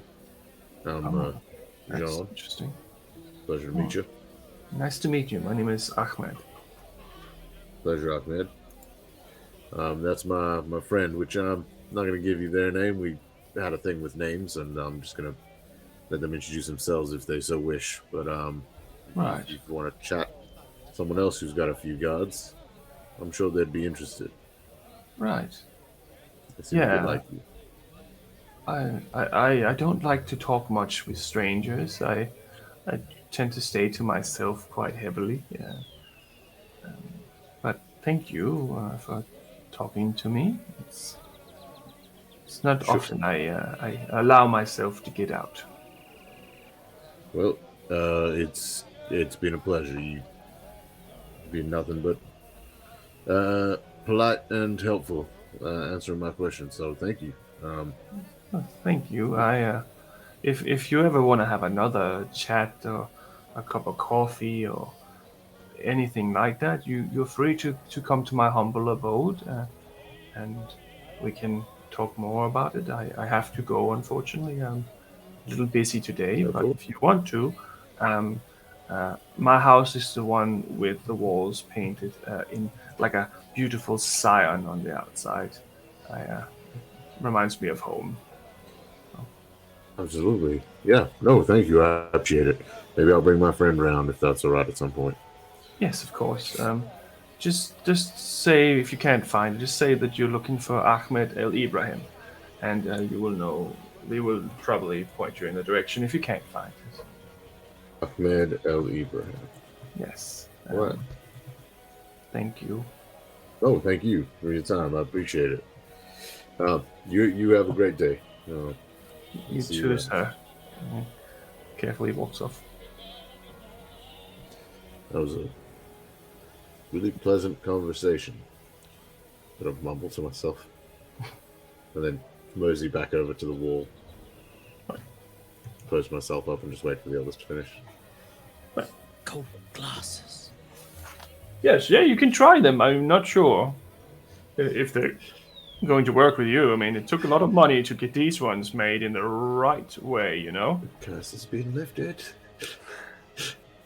I'm sorry, I can't see if they look good on you because I can't actually see you right now. Give me something to read. Here! And he gives you a menu.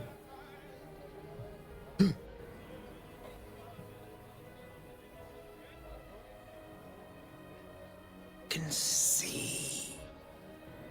It's a little bit blurry, but it's a lot better than it used to be. Can read words. What is this magic?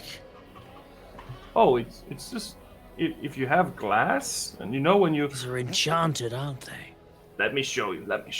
And he takes a bottle of water, and he sticks his finger into the water. And you can see that the finger kind of gets enlarged when you're looking at the reflection of not the reflection. Look at the finger through the water.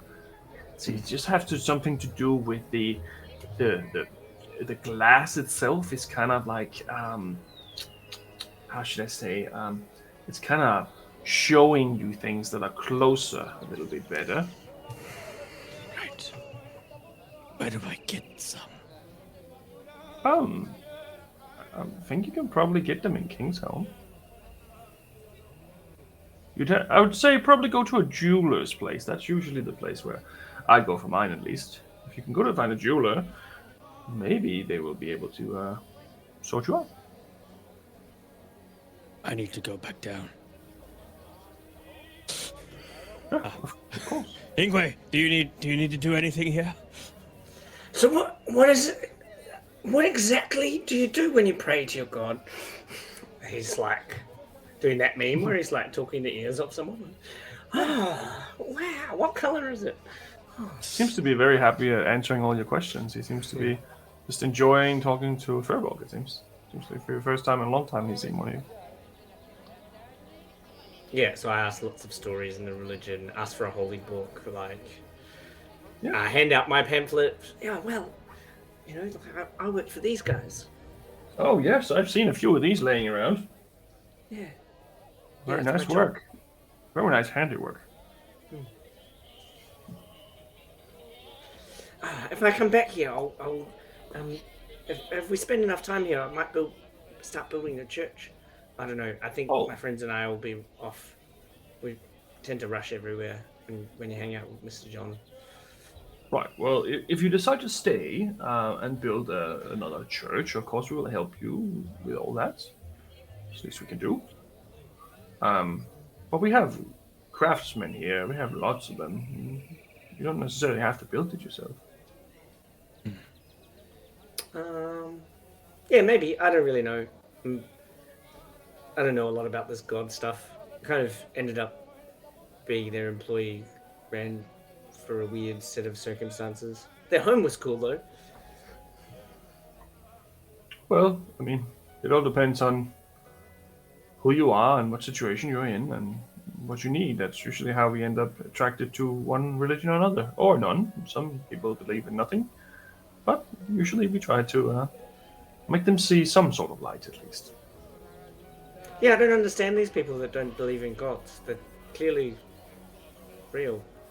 I think not believing in God is probably the wrong word. I think it's more that they decide not to follow them based on their actions. I mean, maybe there is some out there who don't believe that the gods are actually real, but that's a whole different scenario. Usually those ones are easily converted as soon as they get struck by lightning or hit by a cart out of the middle of nowhere. Yeah, I don't follow my gods like that. I just there's many ways to follow. There's many ways to listen. Many ways to serve.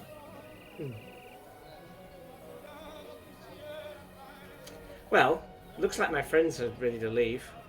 Oh, already? So sad to hear that, but thank you for having a good conversation with me, Ingue. I'm very much enjoying it. I need those back, by the way. Oh, right. Yeah. Sorry. Thank you. I was just so fascinated.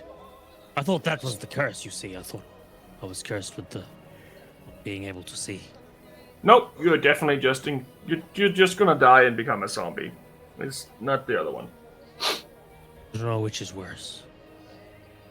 Well, if I didn't have my glasses, how am I gonna win bingo tonight? It's bingo. Well, if you come back tonight, maybe I'll show you. Okay. There's a whole chicken up for grabs tonight.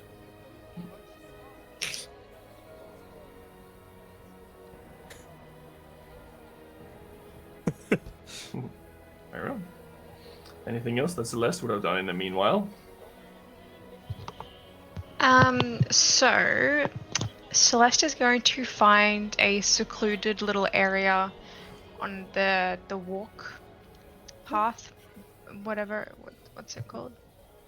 It's kind of like just like like the Great Wall of China, just kind of just walking around, like that, Yeah. the whole way around the thing.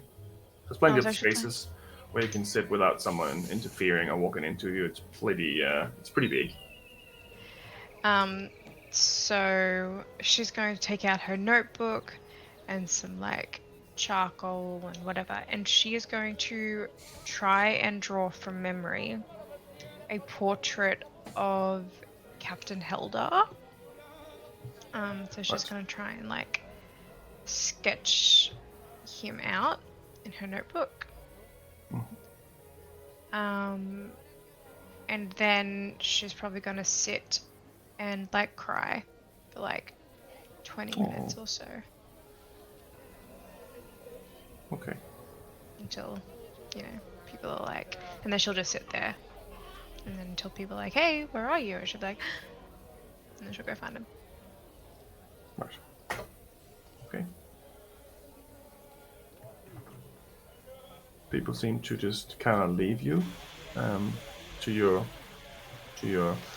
state. They don't seem to want to interfere. The guards themselves don't seem too worried about you. It's not like you're like, oh, I'm suicidal, I'm gonna jump off the cliff or something.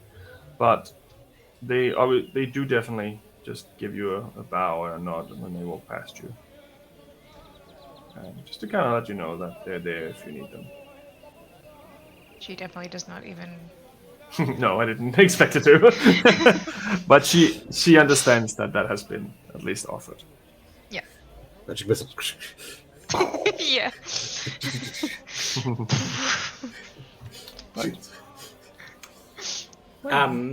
Ingwe's going to wander everywhere. If we're allowed to just wander everywhere, like aimlessly, that would, unless there's something else that happens, he would just like be ADHD, like. So, But the only thing that's off specifically, limits is the tower in the middle. That's the only Okay. one where they're like, no, please, this is not just for us. and Something is little. there any trees? Yes, there's plenty of trees and plenty of bushes and all that kind of stuff. The majority of the walls from the inside are kind of covered in greenery in one way or another.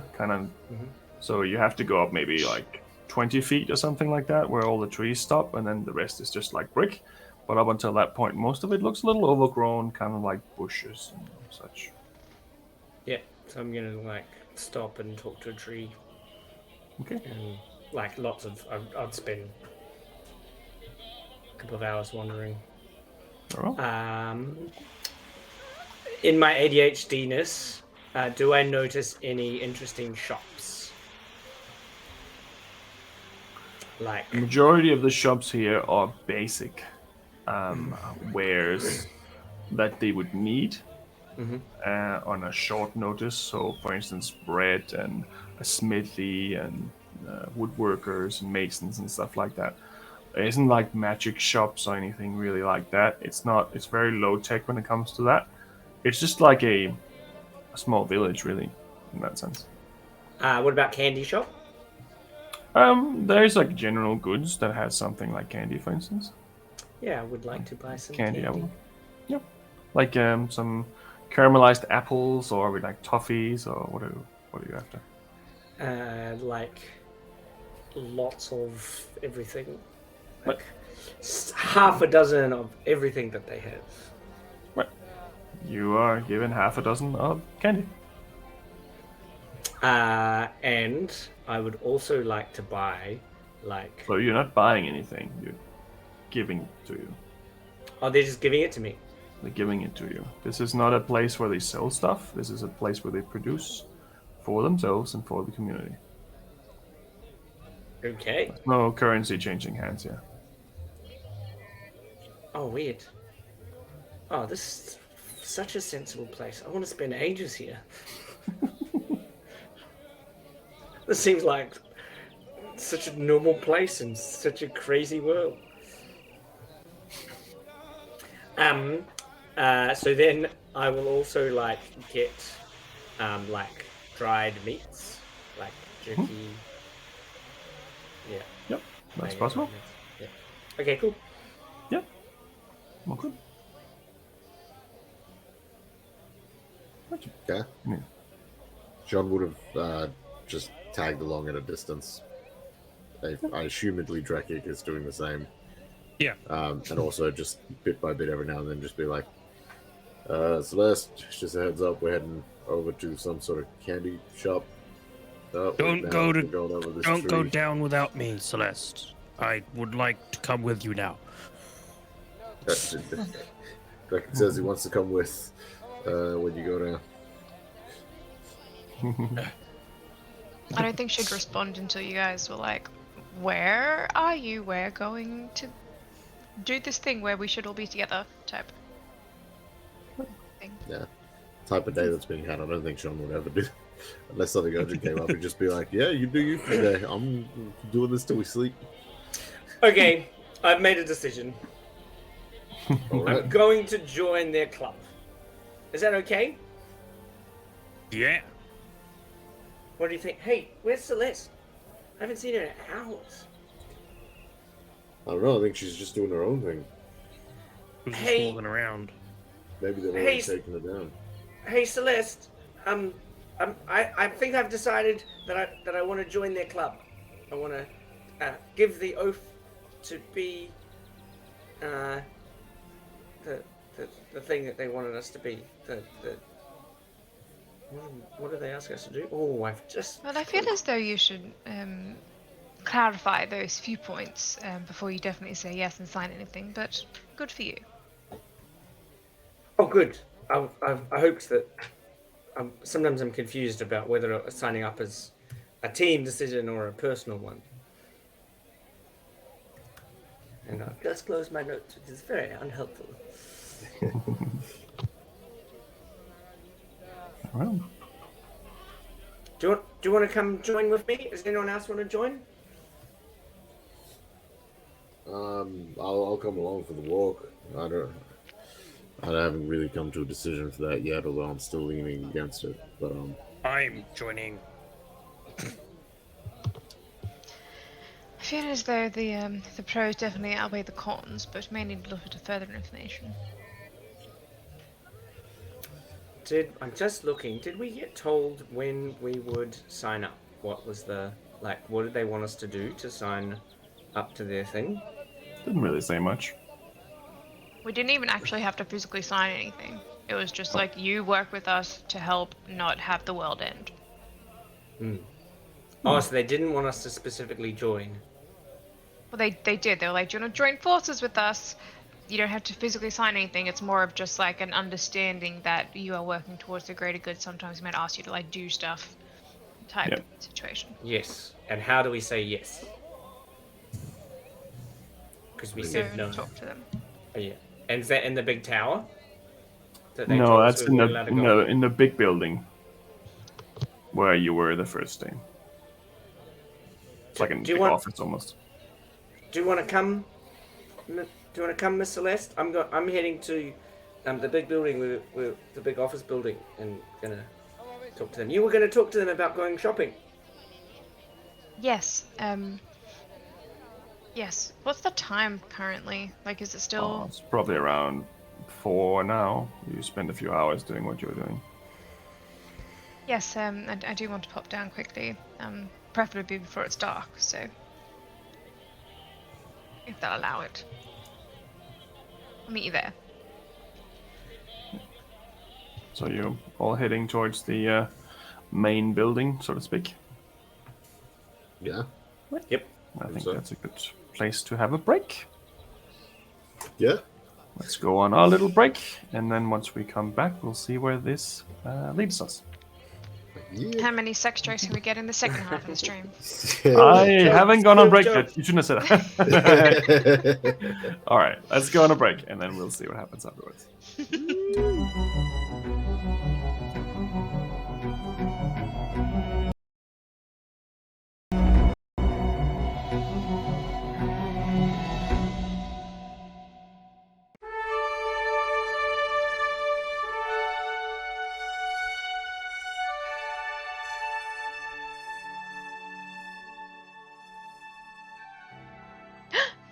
Oh my god, hi! Sorry, I totally didn't see you there. I was too busy hanging out in our Monsters of Mayhem Discord server. Hi, I'm Laura, your friendly neighborhood gremlin, and today I'm here to talk to you about the Monsters of Mayhem Discord server. The Monsters of Mayhem Discord server can be found by typing !Discord over in the chat. Over at the Discord we do cool things, like tonight's one-shot. That's right, the cast from today's one-shot were plucked from our Discord like an orphan off the street. So if you want to come and hang out and play Dungeons & Dragons, come do that. We also have not streamed one-shots if you don't want to be broadcasted to the entire internet. We also do that as well. Our mods run kind of one-shots and things like that. Or maybe you're looking for people to play your home game, or looking to form a group of players. Come do that as well. You can poach awesome D&D players from our Discord server. We allow poaching, which is really cool. Or maybe you're a gremlin, like me, who stays up way too late looking at the subtly glowing white screen, trying to finish quests in video games, and you are just left counting down the hours until you have to wake up in the morning, just constantly glancing at the clock and trying desperately to finish that quest before the timer runs out, and then you wonder why you're always tired because you stay up until the sunlight starts creeping through the window. If that's the case, we also have games nights every Tuesday. Come along and play group games with us. You also have the chance to win cool prizes, which is really cool, just for showing up. We have like a leaderboard, and if you show up, you get put directly on the leaderboard. And then if you're a pleasure to play with, or if you win the game, you get points, and those points count towards winning prizes, which is really cool. Or maybe you like dogs, and cats, and reptiles, and llamas. I'm totally serious about the llamas. That's the thing. We have really cool photos of those all up on our Discord channel too. So come look at those. And food. Who doesn't like food? We have lots of photos of food. So if you like recipe ideas, come and hang out and look at those. And we also celebrate birthdays. If it's your birthday, we'll be like, oh, it's your birthday. You're awesome. We love you. So come and do that on our Discord channel as well. Or do you like dice? Can I tempt you with dice, maybe? We have this innate urge inside all of us as Dungeons & Dragons players or tabletop RPG players to collect dice and hoard them up like a dragon. And we post photos of those hoards and really pretty dice and links to where you can buy them if you want to strain your bank account. So come do that if you want to be tempted to blow your life savings. Maybe you play Dungeons & Dragons and have a really cool character concept, or tabletop RPG, really cool character concepts, and you want to share those character concepts with people who will totally nerd out with you about those. Come do that. Or maybe you have a home game and you have this really cool plot point that you want to talk about. Come do that. We really want to hear those stories as well. Just don't let Tom hear any of them because we don't want to give him any ideas, because for reasons. So yeah. Come hang out in the Discord server. Lots of really cool people. We're all really friendly, and if you're not friendly, you get a ban. So it's moderated, it's really active. Come hang out with us. We really want to hang out with you.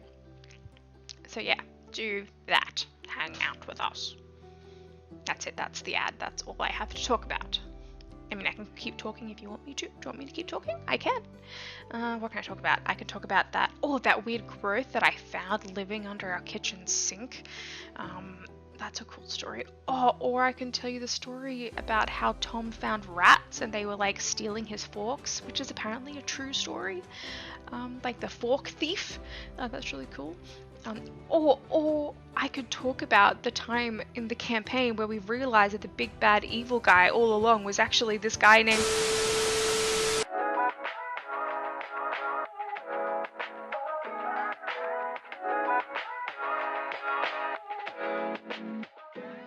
Monsters and Mayhem is sponsored by Miniporium.net, a huge selection of highly detailed miniatures for any tabletop role-playing game. Check out the beautiful miniatures, and if you use the code MAYHEM, all capital letters, at checkout, then you receive a 30% discount.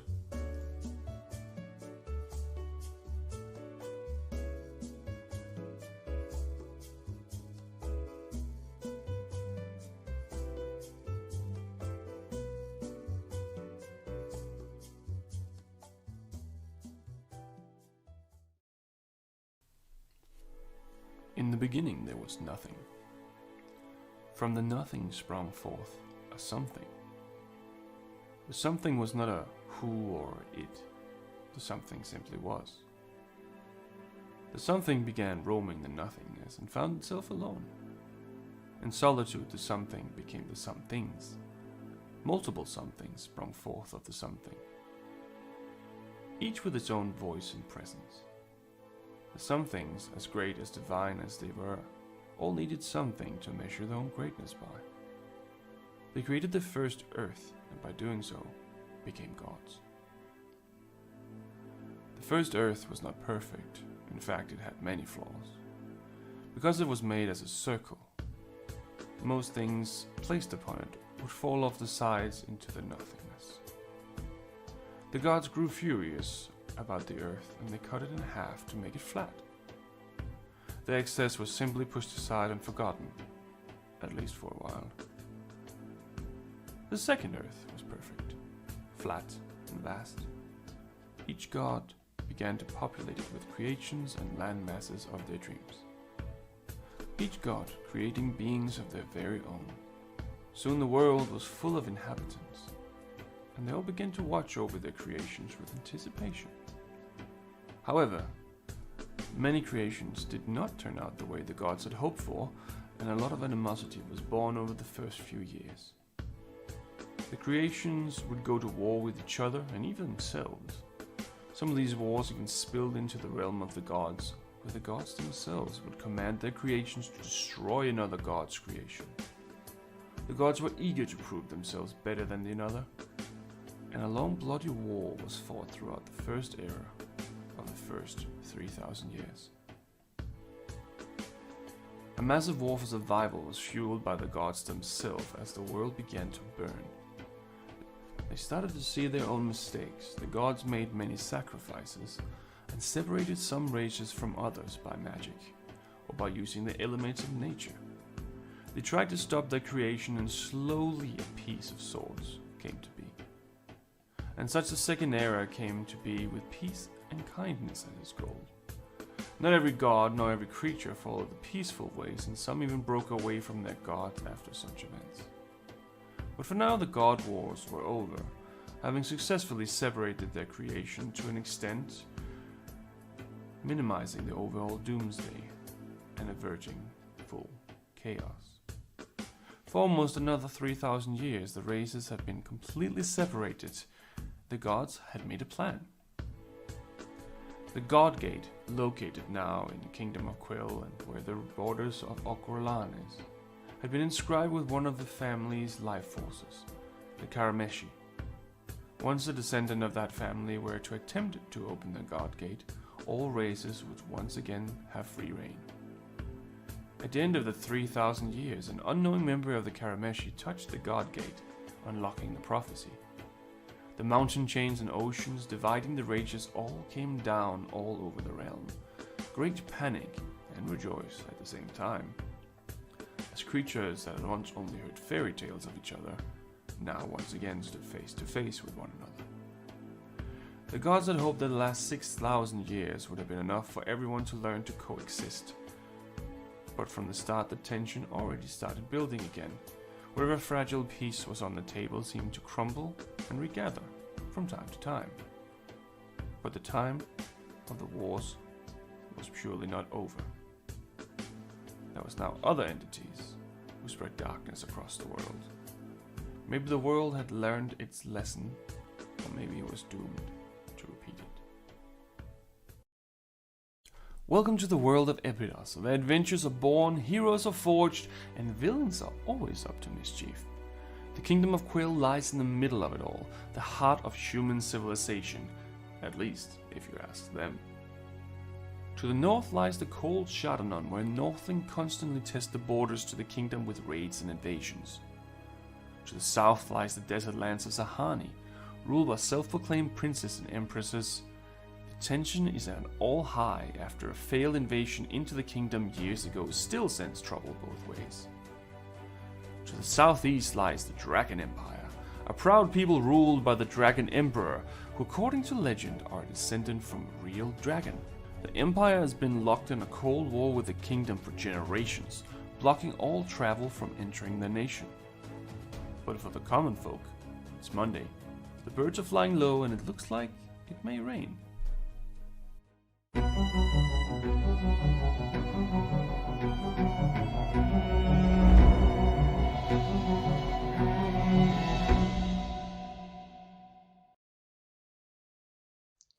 Jean Ordenfall spent his childhood on his family's farm, just south of the Duvet Forest.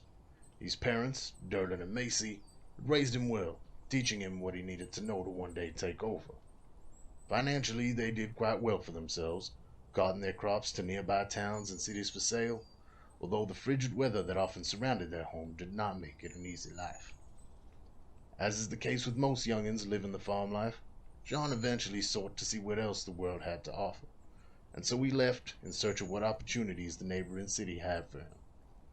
It wasn't long before he realized the city life was not his to live. The boy who left, though, had become a man, and the man had met a woman, a blacksmith's daughter by the name of Cerithia. They fell for each other quick, and before they knew it, their love blossomed into a marriage and a son. The son they named Durlin, after Jean's father. Jean eventually returned home to his parents' farm with his family, where they made a life for themselves, a new life for his wife and son, but one all too familiar to Jean. They were happy. That is, until the day vile creatures from beyond the veil made their way into their home. After being driven from his homeland by the insatiable undead that now plague it, Jean seeks out those brave enough to aid him in cleansing his land of the foul fate that befell him and his family, and exacting the vengeance he so eagerly thirsts for.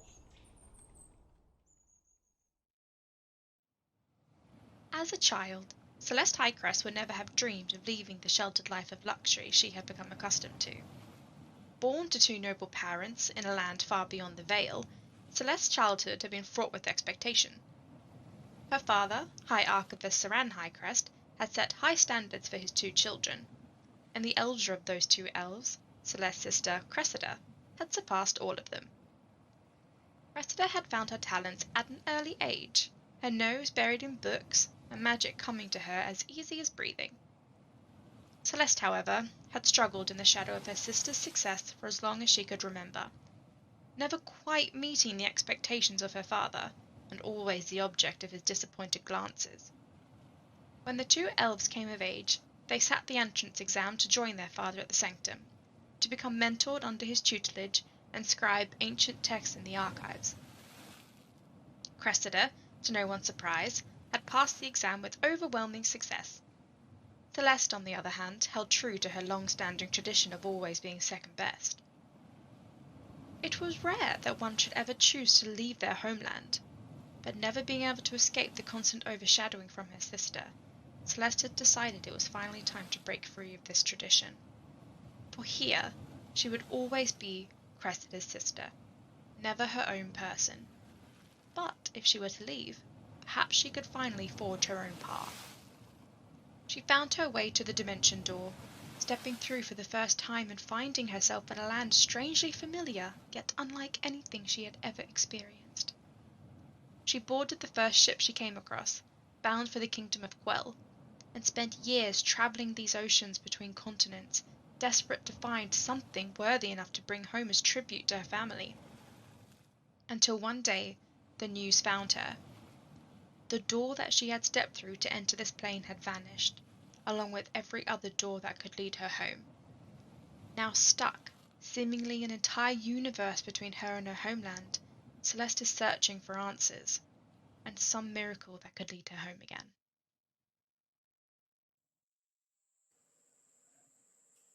A young half-elf, Tam Corthan grew up working the land with his father and learning herblore and healing from his elven mother. After a horrible childhood accident, he swore he would avoid violence, unless he had no other choice. When the war came, like every Corthan for generations before him, Tam enlisted to fight for his king. During the bloody battle for King's Helm, Tam's selfless efforts to heal his friends caught the eye of the celestial Aethia, and she became his patron, giving him the gift of celestial healing. His courage in battle did not prevent him from drawing the ire of his superiors. His compassion was blind, and he would heal all in need, even the enemy. After the end of the war, Tam worked as a healer in the villages outside Crackvolm, hoping to save enough money to gain entry to the Healers Guild. After a series of unfortunate events, Tam finds himself in debt to a very wealthy and very criminal cartel boss. Pinned between his compassion and his new master, Tam tries to make the best of his situation, dreaming of a day where he can live his life in freedom.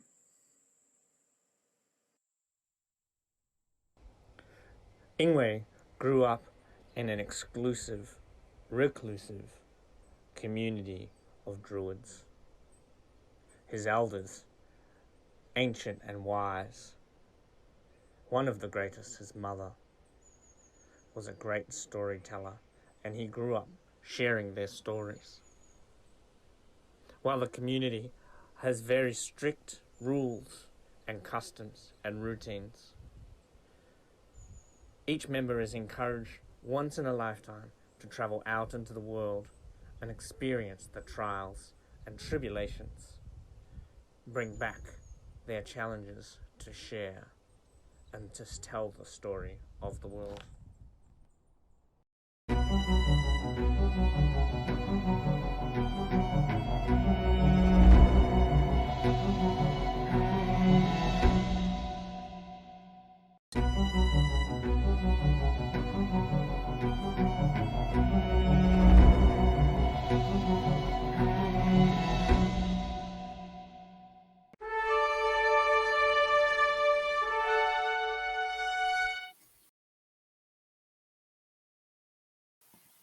Hello. And we are back again. Hello. So, as we left off 2 seconds ago, in game time, you all decided to head towards the main area to have a conversation with whoever you want to have a conversation with. So, who are you looking for? Teleportation. Got his name somewhere. The only person whose name I've got is Grandmaster Devon Denoso, but there's also Balin and Julius. And Alucard me. Webster? Was that? That's also a name. And Matthias Board? Yep. So, Matthias Borsch and Elgard Webster was the two assistants. And the wizards was Julius. The rogue Justa was also there, and Balin was seemed like a paladin of sorts. And then there was Ming. And you're right that there was Devon, Grandmaster Devon, Dinoso, who was seemed to be in charge. So I'm assuming we're looking for Julius. Would make the most sense. Potentially. He was the one that spoke to us and said, "Do you want to join our team?" No, that was Grandmaster Devon. Yeah, Julius was the guy who. Right. Yeah, correct. He was the one who teleported you in and out. Yeah, Julius is the teleportation guy, and Devon is the leader of it all. Okay. Ingwe's looking for Devon. Alright. So Lester's looking for Julius. We can go to Right. Devon first. For the brevity, they're both in the same room, just because they most likely would be. How convenient. And they would be in Devon's office, and the door is open, but they're just having a casual conversation, it seems.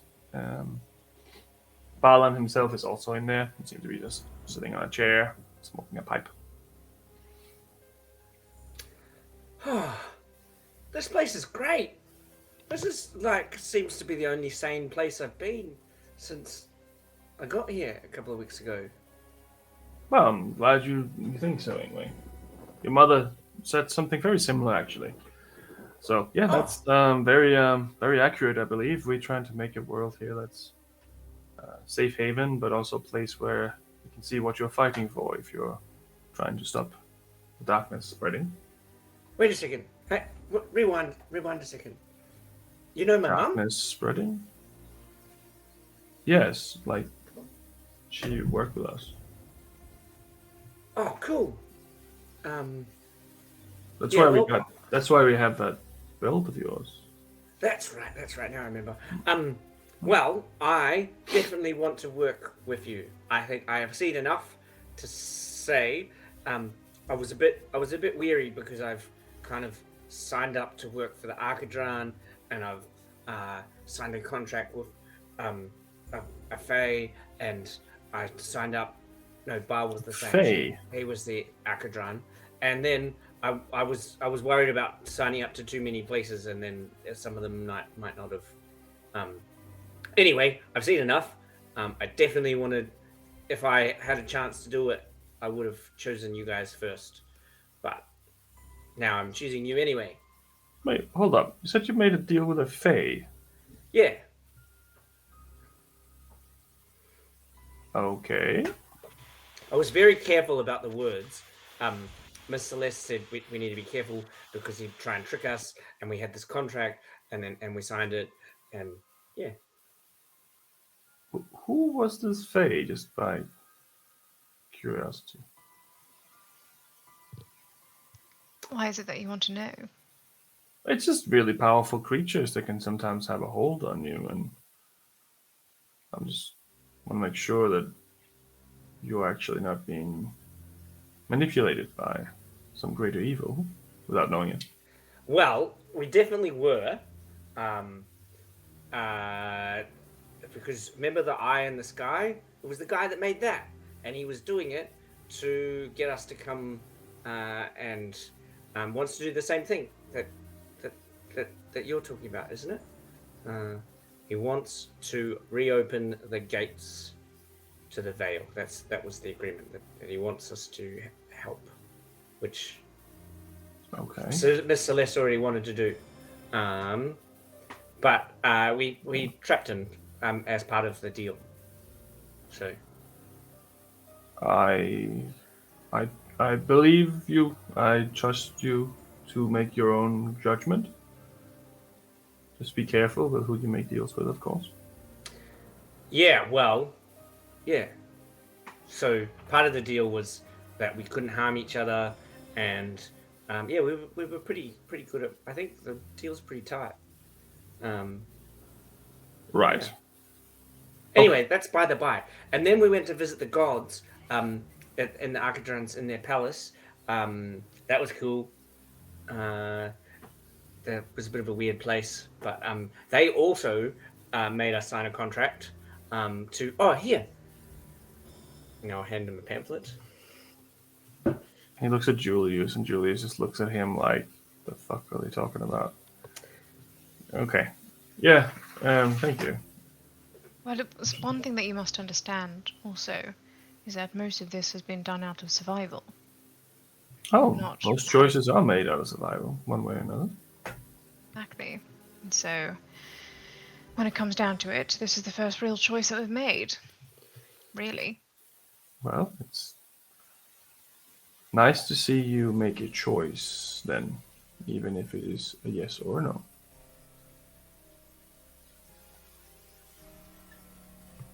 But, so as I can understand, seems like Ingue is up for the challenge. I am too. Mr. Drekic. What about the remainder of you two? John sort of just looks at Celeste, waiting for her response. Which I feel like she might be doing the same. She's just kind of looking at Jean, just trying to get a beat on what his vibe is. Well, like I said, you don't have to make a choice right now if you don't want to. Just know the choice is there. I would need more information. At the moment, it seems rather open-ended. Well, I can't give you specifics because I don't have specifics of what we're going to do together yet. It depends on how the world forms itself. The main thing seems that you are involved with this Legacy of Darkness situation, and that would most likely be the majority of your focus from our side, I think. If something happens and you would happen to be nearby, we would want to maybe call upon you to help us investigate or even defeat evil as it spreads throughout the world, if you are able to help us with that. In response to that, we can help with various things as materials and food and drinks and knowledge. There's a safety in numbers. There's a lot of us, but not as many as we could be. We're not an army, but in a way, we have access to a lot of different skills. You're not asking for anything from us, correct? Other than assistance where it may be required. Well, we will help you as well as we can, and we ask you help us as well as you can. You mentioned that there was no sort of formal agreement. No, there's not. I'll look at Jean again. What are your teleportation benefits? Our teleportation benefits. Well, Julius, how well do you like these people? He takes out his own little pipe. Yeah, all right. I'll help them out Appreciate when it. I can, of course. I mean, it's pretty. You know, it takes a lot of energy. I need to have a nap afterwards, usually a long one. Sure. Wait, but how do people normally get here and without does everyone have to teleport? Like Yes. the baker, how did he get here? Well, I got him here. And so if we wanted to leave and we said we wouldn't work with you, how would we get it out? We would just teleport you to wherever you want to go, and that's it. And how do we get back? Well, if you didn't want to join us, there's not necessarily a reason for you to get back here, is there? What if we did join you? I mean, Ingue and Drekka both said that they're rather keen on it. How are they to get back if neither of them can teleport? Right, well, if that's the case, somehow send me a message. Or get someone to send me a message. Or, well, it's not necessarily me who's doing the teleporting. There's a few of us that can do the RPF roles. Various different ways, but yes. Cool. Say hypothetically, I needed to get down to King's Helm to fetch something, and then come back up again in the same probably hour span. Would that be possible? Yeah, we can probably do that. Right, good to know. Where are you planning to go? You planning to go down there and then back up here and then stay here, or? Well, not forever, but there are some things. As you can imagine, we will whisk away quite quickly, and so I left a couple of things down there, and I think that Drekek actually has something that he wanted to get down there as well. I just want to get a pair of this thing called glasses. I'm not sure what that is, but all right. I can help you with that, I'm sure.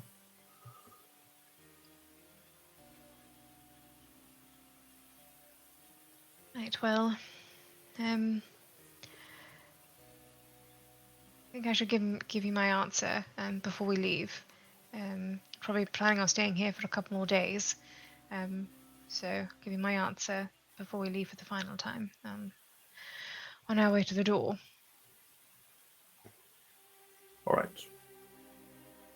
I'll keep my answer till then too. That's perfectly fine. Like I said, I was asked 4 times before I said yes myself. Just happened to be in the right place at the right time a few times. Fair enough. But yes, you're free to go down to the surface. Can I request that Ingue stay behind for a little bit? Yeah, sure. I've got some questions about this place. I can imagine. Right, well, I suppose we'll just pop down to the surface, and unless Ingue wants to come, then we can probably go now. Would you like to come, or would you like us to wait for you? Oh no, yeah, you guys go down, and I'll hang and talk to these guys. Right. Well, Julius, if you'll go with them, I will have a conversation with Ingue in private.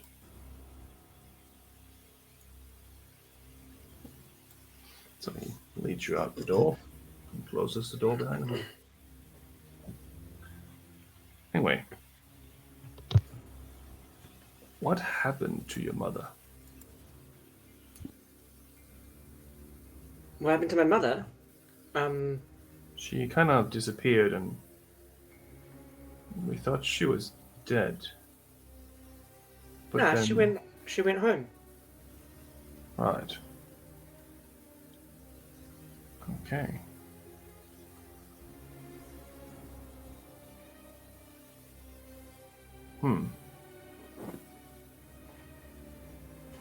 Well, she was doing a mission for us, at least, when she kind of disappeared. Oh, she was like on a job and then decided, well, maybe she achieved all her goals. Did she tell you that why she was here? Well, we found her, and we found out that she was working for a bit of a shady individual, and she didn't really like it very much. But somehow he kind of blackmailed her into doing whatever he wanted. Oh, yeah. I met that dude. Right. So we were kind of getting her to give us information about whatever she was doing and what he was doing. And seems like she was hired to be an assassin by this individual. And unfortunately, because of the hold he had, she did have to kill a few people. And she didn't want to, but she had to. She didn't want to. Ah, he didn't say that. He said they were mates. But I I'm suppose sure he would have said that, yes. He is not a very good individual. Did you notice that he has a bit of a limp? He walks with a cane. Yeah, I did notice that. One time your mother tried to escape him and she stabbed him in the leg. He's not been able to recover of it since then, so I can imagine that he's very eager to find her if she's still alive. And well, it'd be even pretty hard the odds. to find. Because she's home, and they're pretty good at not being found. Right. Well, I guess there's no need for me to tell you any more about the situation then. But I'm glad she's safe. I'd love to know. What was the job? The last we heard, maybe she just decided not to tell us anymore and just went home. Last we heard is that she went through a portal to the elemental plane of fire to chase down an individual and kill him. I looked it up because I didn't really remember, but it seems like his name was Count Klaus Fabricius. I don't personally know who he is. I know from the records that he seemed to have a mansion or some sort of estate in La Guerra. And I know who he was. I know who hired her to kill him. His name is Dada Yorkson.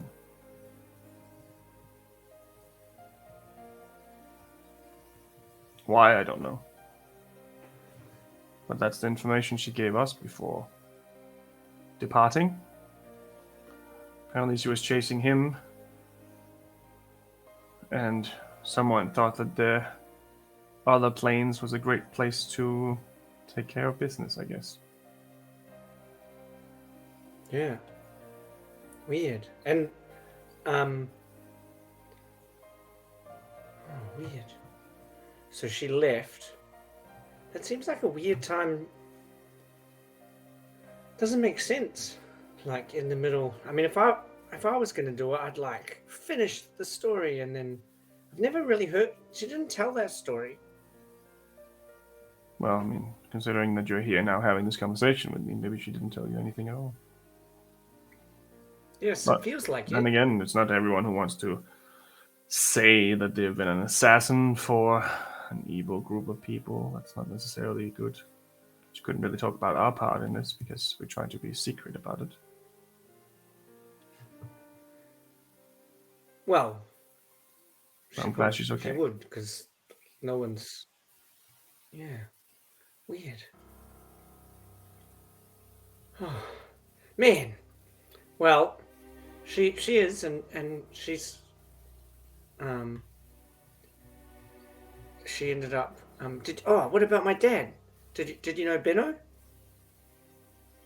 I don't know any Benno, I'm sorry. Oh well, She did maybe not, that's maybe in this. I mean, I can look She through the did not. records, but I don't remember that off the top of my head now.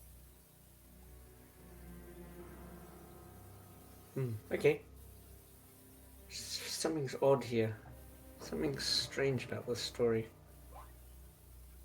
Well, that's the information we have at least. If there's anything in there that's not true, it's up to whatever she told us. I could be wrong. I don't know. But Yeah. she didn't lie to us before. Well, sounds like there's this weird thing. My friends do it too, where they we're not allowed to lie to each other because of that contract, right? But they just don't tell stuff. So they'll we'll ask them a question and then they just don't give a straight answer. Is it like that?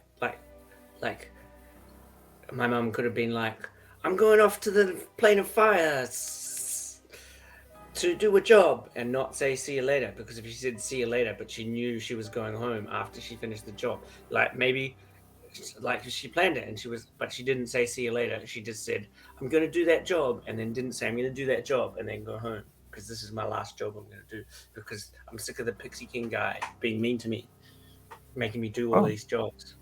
That is definitely a possibility.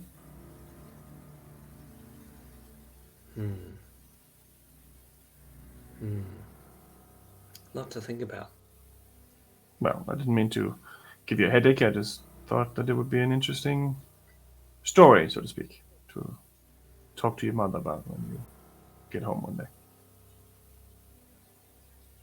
Yeah, well, she wrote a story that's out in the world. But it didn't that kind of makes. And She's then a I great proceed storyteller. to tell him the story. Young princess captured by an evil king. Princess falls in love with the prince in the land of true love and bliss with a child. This is the story she wrote. You can see that he's visibly confused. Ingue, can you describe your mother to me? I'll turn into her. Wow. So lifelike. I'm sorry, Ingue, I don't know who this individual is. That is not the woman I thought was your mother. I don't know who this is. Vitrina. They look very similar, though. Could be sisters. Almost.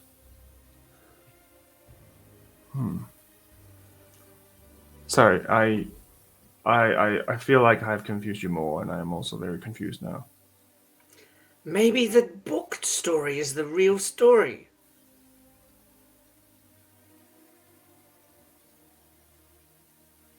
Well, that would mean that whoever raised you is not your mother. Wait. My books. Hang on a second, I'll go get them. Right. I get my amulet out and open the portal to Vartex Lair. Right in front of him? Yeah. Alright.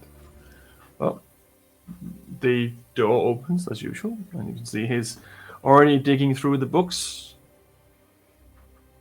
Oh, hey, Anyway, so soon. I was just getting started here. just a second. I'll trade you. And I pull out the candy. Oh, okay. I need those back. Here. And then I There you will go. put the Medius book and the history book and the Okay. lollies. Right. Oh, And- well, these ones are interesting. I think I read these a few times before. Anyway, it will be better than nothing. Sorry, I gotta go. Is everything okay, my friend? No. Do you need me to destroy a civilization for you? Just a small one.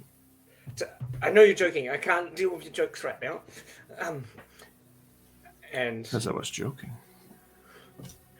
I leave the dried meats for the foxes and go back out. Right. And he's just sitting there exactly like he was before and just look very confused as you're popping in and out of this amulet. Right. I silently read the books in the corner of the room, not talking to the dude. Right. He just kind of sits there looking at you like he just told you the Santa Claus wasn't real. Anyway, in the meanwhile, what are the rest of you doing? Going to King's Helm, please. Right. Yes. Return So, ticket. Right. So Julius, he kind of looks at you all and says, yeah. Do you mind if I just make you not look like yourself for a little bit while we go down, just in case someone's following? You don't need to touch me. I'm gonna stay up here. You guys do your thing. I'm gonna go Right. take in this lovely place of yours a bit more. Okay. Well, that's perfectly up to you. One So the two of you, Yes. do you mind if I make you look a little different before we go down? How much different? Very different. It's fine.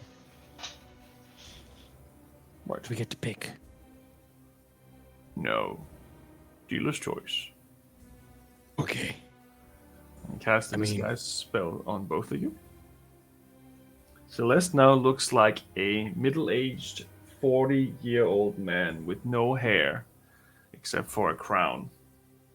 It looks like a peasant. His shirt is not long enough to carry to kind of cover his stomach, and he has no shoes.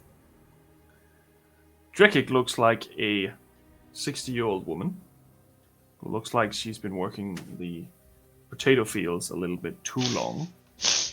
She's very thin and scrawny and has a very big nose.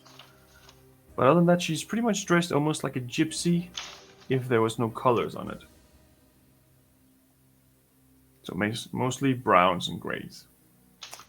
And Julius Well, looks like a that's very, very handsome young man. Right. Are you ready to accompany me, you two lovebirds? Do we sound like ourselves? Birds? Sound like yourself. Oh, good.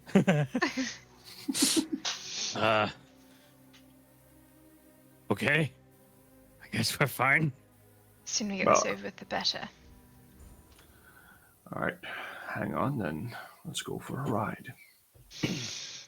And he teleports both of you to the markets of Kingsholm.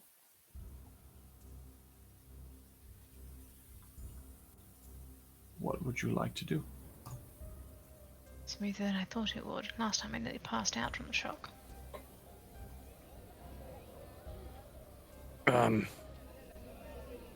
Honey, Don't call me that. I guess I would like to go to the jewelry store. All right, Mom and Dad, this way. Julius walks off towards the jeweler's shop. How old is too old to abort? How old is too old to divorce? Too old, darling. Should have used the day after spell. Right. We'll go and get your your glasses. I know where the And jeweler then your is. parcels, and then we're back. Yes, correct. Yeah. Oh. I'm gonna be dramatic and walk with, like Jean, like with his bad back. Like a little bit of like a, kind of holding my lower back as I'm walking, just with my belly out, just like, whoa. It seems to do the job. It seems to be getting into character really well. I'm enjoying this. Try walking hunched over a little bit. Kind of round your shoulders out like this. Hold your arms out in front of you like this. Roll your shoulders. No, like On to my your shoulders. chest. Just Drake's walking like. It's like a background extra in fucking Michael Jackson's Thriller. Oh boy. He leads you to the small bazaar, where there is indeed a jeweler shop, and they do appear to maybe be selling glasses. My goodness. Excuse me. The clerk is a little goblin Me. with he has little glasses on himself, and he has no hair except for a little bit in the middle. It's white, and he looks like he's probably a little older than most of the goblins that you've seen. He's very well dressed, and he's standing on a little stool so you can see over the counter. Yes, what can I help you, old lady? Oh, you're in your prime, aren't you? Oh, stop it, you! Oh.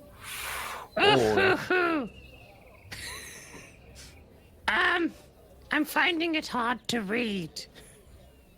Right, I can help you with that. If you come over here, I can have a look at your eyes.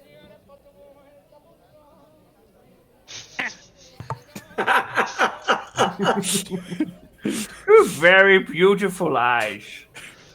Are you married? No. Oh, yes! That's my Oh. husband over there. The one with the bad back. Oh. Very well then. Just my luck. Anyway. He starts trying to focus on your eyes. So, try these ones. And gives you a set of glasses. And you are blind as bat. Actually worse than before. I think these are not good. Right. Right, okay. These work the opposite. And from Celeste's perspective, she can see his eyes are like massive in these glasses, like thick glasses. Right, okay, we'll try the other way. And gives you another set. What about those ones? And they work a little bit better. They seem to be closer to what you're after. You can actually quite see. I can definitely see better. Right. So if you look at those letters on the wall there, can you take them from the top, please?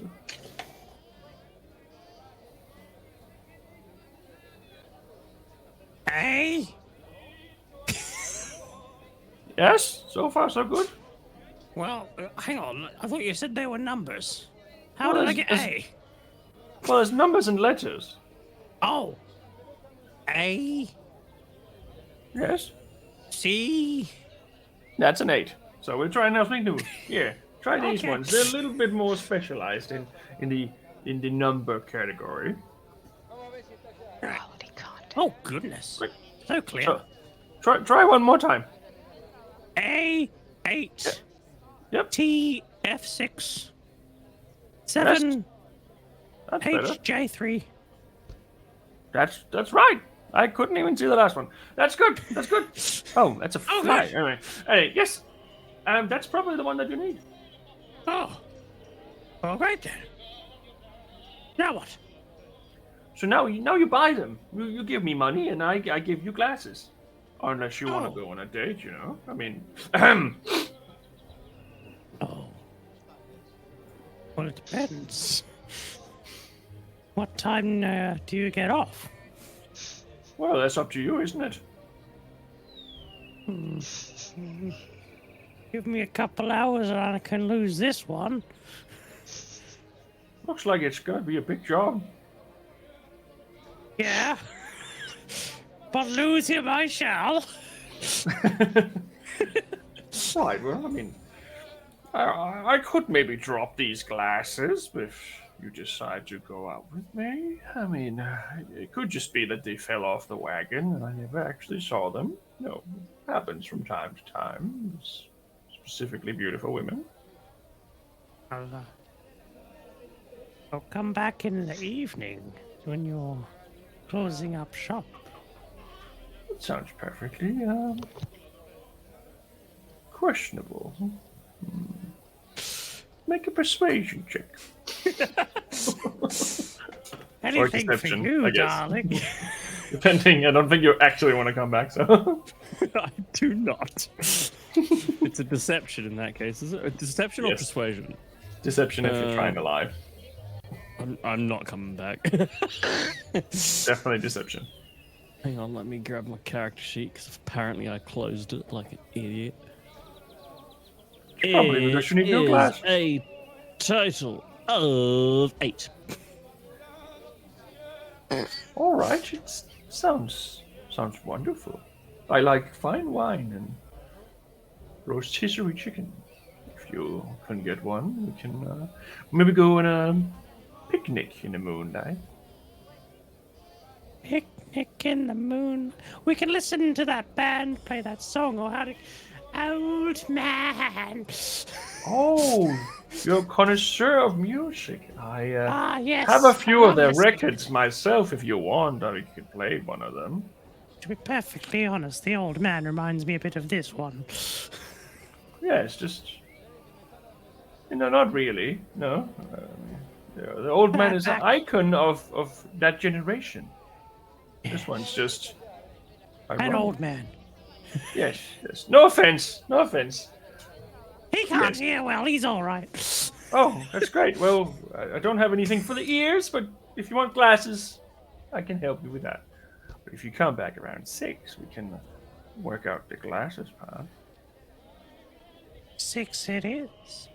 He slides very nervously with a shaky hand, slides the spectacles across the counter. I just pick up the spectacles and go on. Oh, I can see you well now. Oh, yes. All right, darling, let's go lose you. I mean, let's go do your shopping. Oh, bye-bye. Bye. And just follows you to the door and closes the door behind you and still keeps peeking out after you. Okay, we gotta be out of here before 6. What in the ever-loving light was that about? I got free glasses. I can see, all right? We're moving on. The lengths we'll go to save the world. Right. But just before I go, I will just drop 10 gold right in front of the door. What? I feel a After bit all bad. that. Have some courage in your conviction, Drecket. Come on.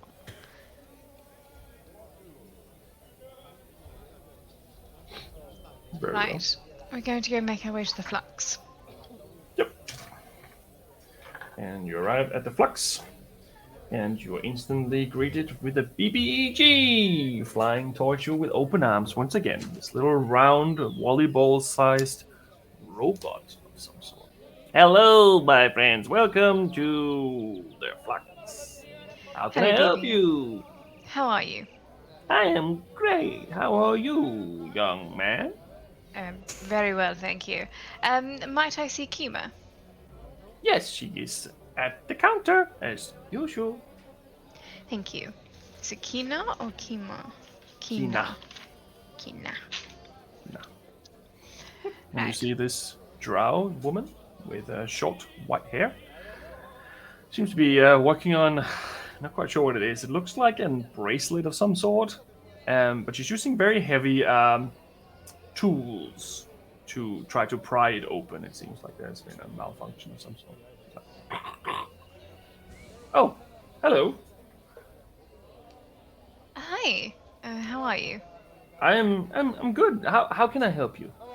I'm just here to pick up an order that I placed yesterday. Sorry, I don't look like myself. Oh, okay, that's fair. Which name is the order in? Celeste. Right, let me check that. And she puts the bracelet down underneath the counter and tools. She goes in the back. And after a few minutes, she comes back with your items. So this is what you wanted, as far as I could understand. It was silvering of all of these that you were after, right? Yes, correct. Cool. Well, it's all ready to go. Oh, and the detailing as well. I'm assuming that's all. Yep, it's already on. Well, thank you very much for your business once again. Marvelous work as always. And she's like picking them up, and like this old man is just like looking at these things. Shit's checking. I just want to make sure the quality is like. Yep. You can make a investigation check. That's it. Investigation.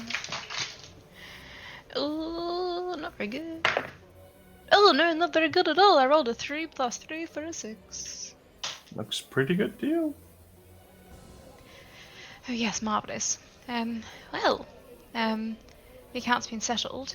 We are going to be traveling again, but I do hope that we'll come back around and I'll be able to come explore a little further. Well, I mean, if you need anything, you know where we are, and yeah, we'd be more than happy to help. Right, well, thank you very much, and I do hope to see you again in the future. Marvelous work, as always. What is that you're working on here? It's a malfunctioning bracelet. I bought this off this guy, and he seemed like it was not working properly, and I'm just trying to, unlock it, and then I can fix it. But it's just taking a little bit of work. Oh, unlock it. What's wrong with it? Got some sort of a jam? Oh, I think she kind of pulls it out. I think it's too small for someone to put it on their wrist without opening it first, and I think that's the problem. It doesn't really work if you're not wearing it, and I think the locking mechanism is the problem. Yeah. Well, good luck. Thank you. All right, she puts on these welding glasses and she just starts smashing the shit out of this thing with a mallet. I should turn towards Drek and go. Come on, Toots. Okay, darling, coming. Is there anything else you want to do while you're down here? No, I've got my bundle wrapped up in my arms. That's me.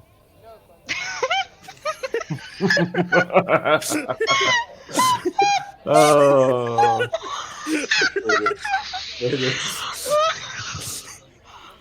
Oh boy. The heartbreaker strikes again. We've gone some places today.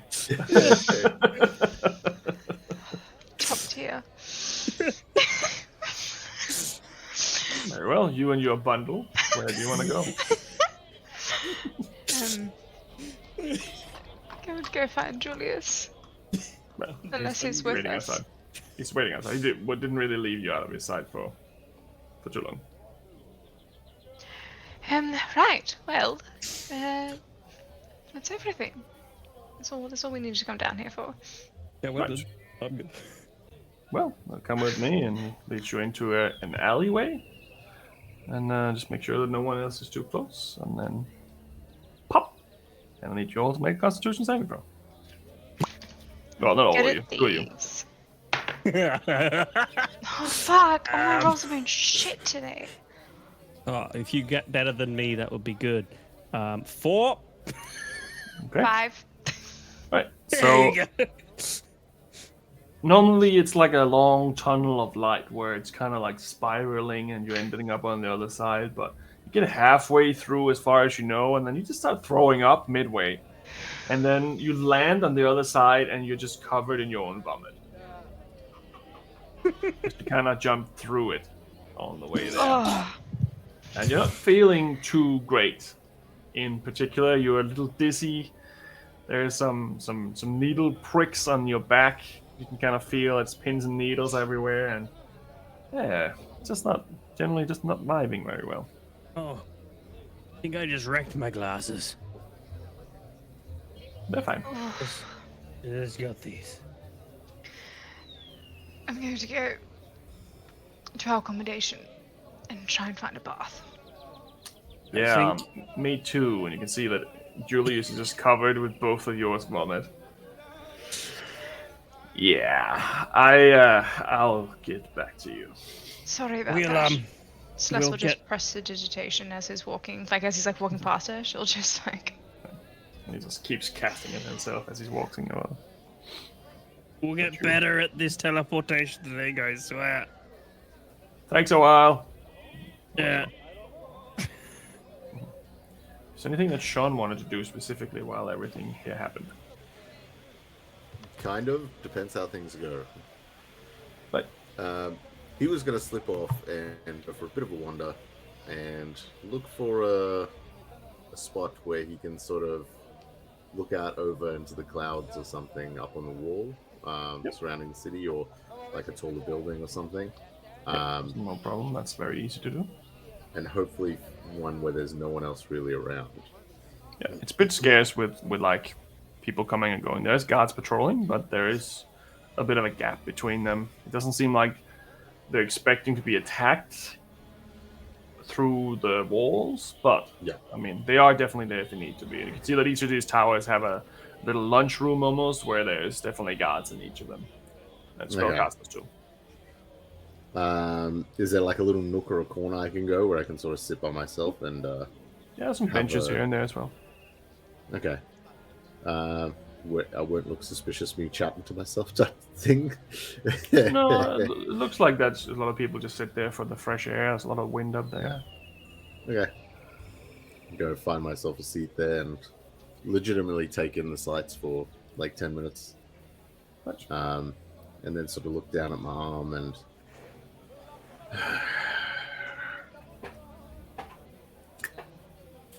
this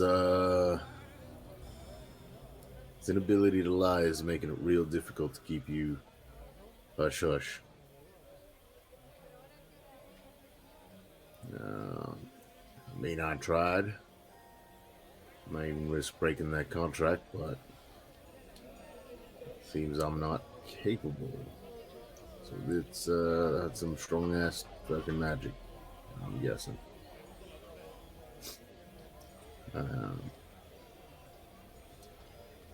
Like if you're there, it seems like Ingwe's onto you in some capacity. I don't want anything to happen to him, but also you seem to be offering me something that I'm quite interested in, and as such, I'd like you to stick around for the time being, so we can work out our little plan, you and me, and see where that ultimately takes us. But I think we also gotta create some sort of distraction, something to make Ingue think otherwise is happening with me. He seems to think I got some sort of tadpole or something burrowed in my head that's eating at me. I assume it's probably that something pings the same, but I know it's probably just you in there. You got any ideas? You got anything you can throw out there? Feel a hand holding your crystal arm. And you see Lily sitting next to you on the bench. Sean. I'm so happy that you want me to stay. I like our little friendship. Eventually it will have to end, though, because I do have to go my own ways. And one of my other consciousness have informed me of a situation that might be beneficial for us both. I will lay low until you get to Kronos, and then we can have another chat from there. All right. Sounds good, I guess. Well, We'll keep working on that army and see if we can figure out a way into that godforsaken city. And maybe we can get into that library. I might have found another option.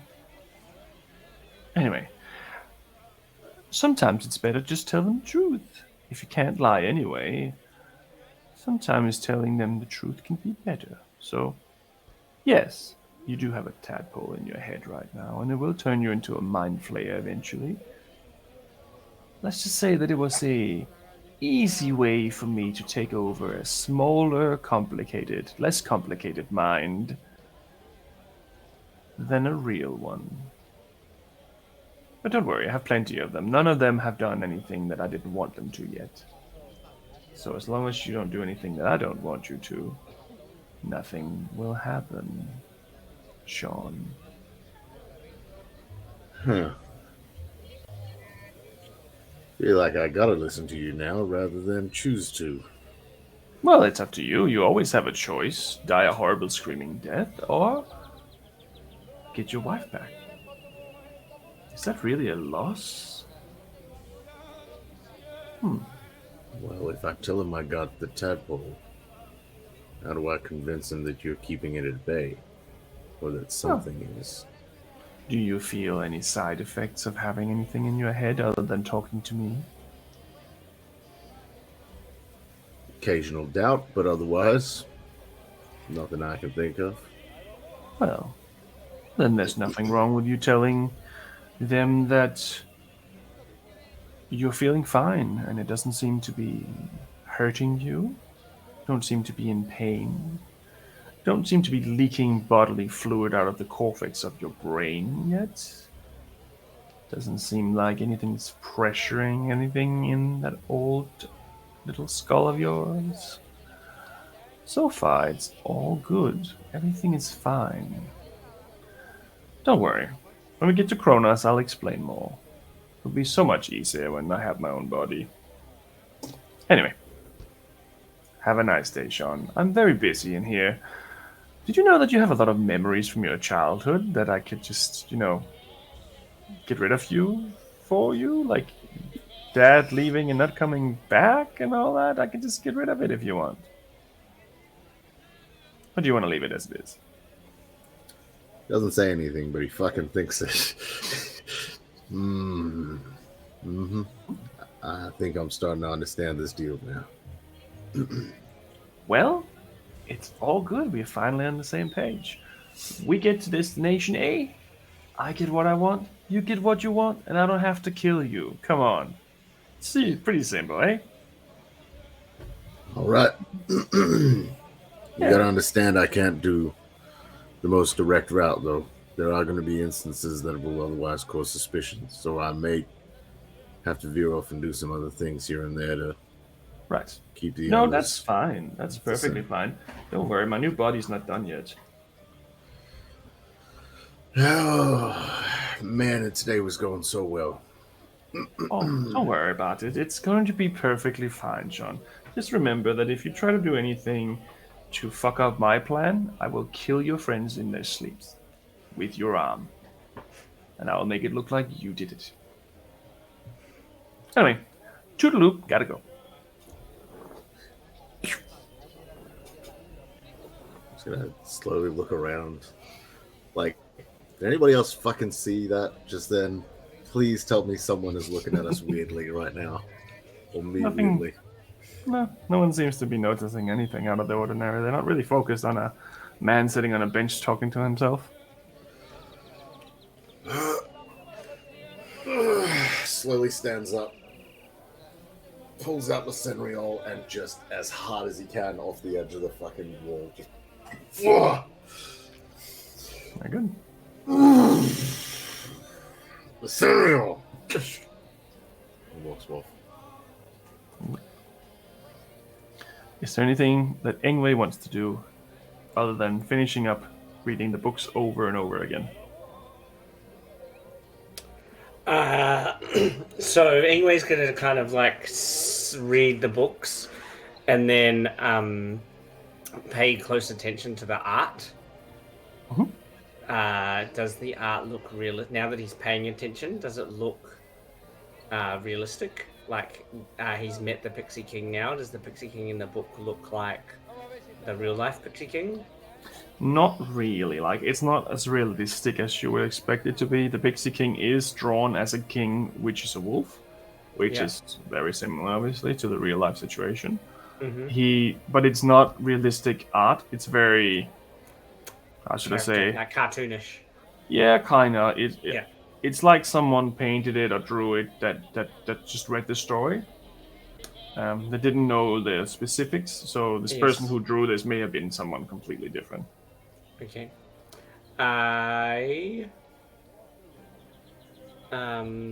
Yeah, I will, after about 5 or 6 minutes, say, wow, that's changed things. Sorry to Weird. give you this type of news. I'm just a fan of the truth, and I think you should know it if it is different from what you expect. Yeah. To believe it or not to do anything with this information, that's of course up to you. Well, the seems like it's way more connected than I thought. You said we're mostly working on the legacy of darkness, but we're also trying to bring down the block on traveling the plains. Okay. So Celeste can go home to the Feywild, and also, Bartex is trying to get back there too. What'd you say? Bartex? Yeah, he's the Fey guy that we have to deal with. Oh shit. Okay. Anyway,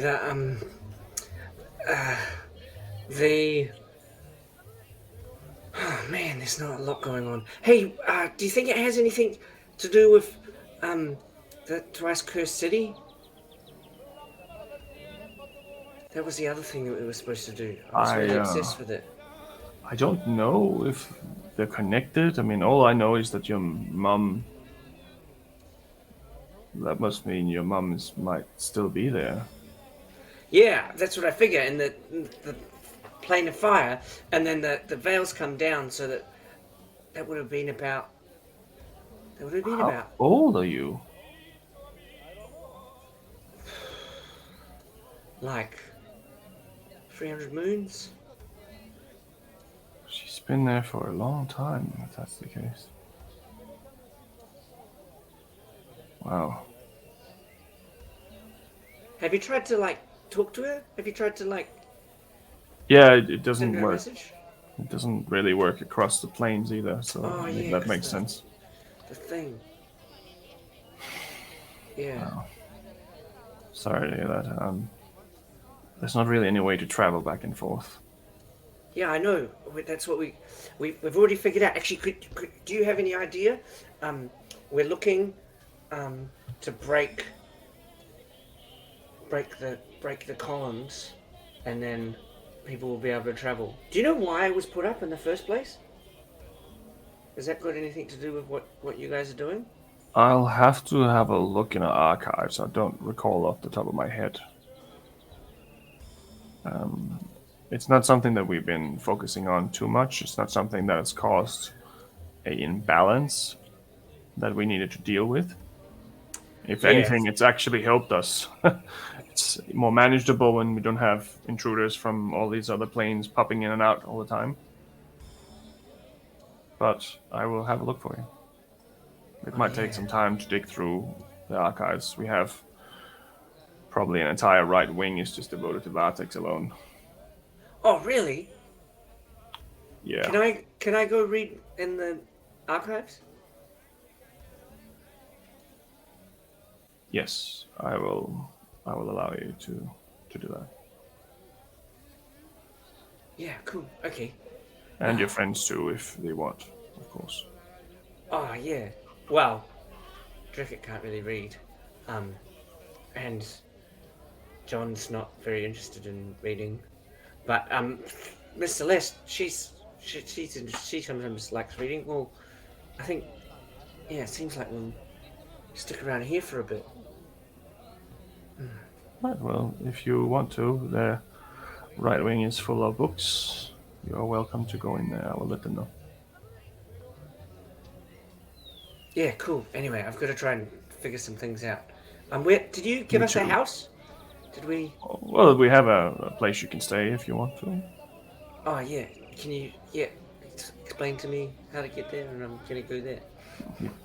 Takes out a little camp map and he points out on the camp where the house is. Yeah, there you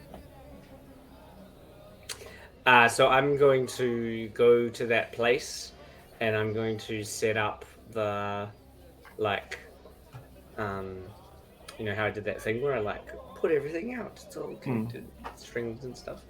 I'm just gonna start doing that. Right. So it's a okay big house. There's small rooms for everyone, not huge. Most of it's in sandstone kind of vibe. A lot of very bright colors like turquoise and like reds and blues. But eventually you'll find yourself returning to this humble abode. Oh wait! You said my mum's name wasn't Vidrina. What is my mum's name? He didn't say that it wasn't. Your mum's name was Vinja, and he did not say that your mum's name was not Vinja. Oh yeah.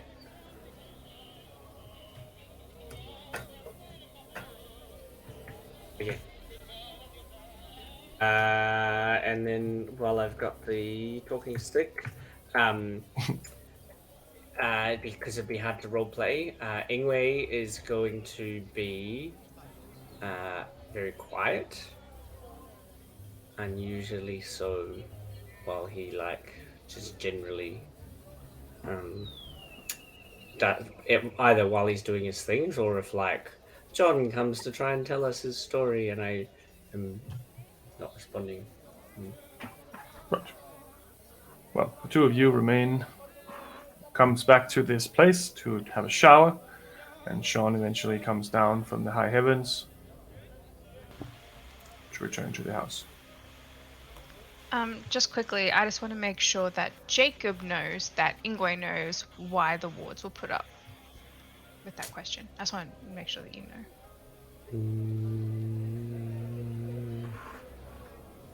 The awards were put up. No, I don't remember. It was because of Bartex. Yeah. Yeah. Celeste told you I all. thought.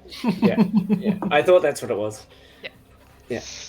I just didn't want you waiting on, just in case. I just wanted to make sure that you knew that you knew.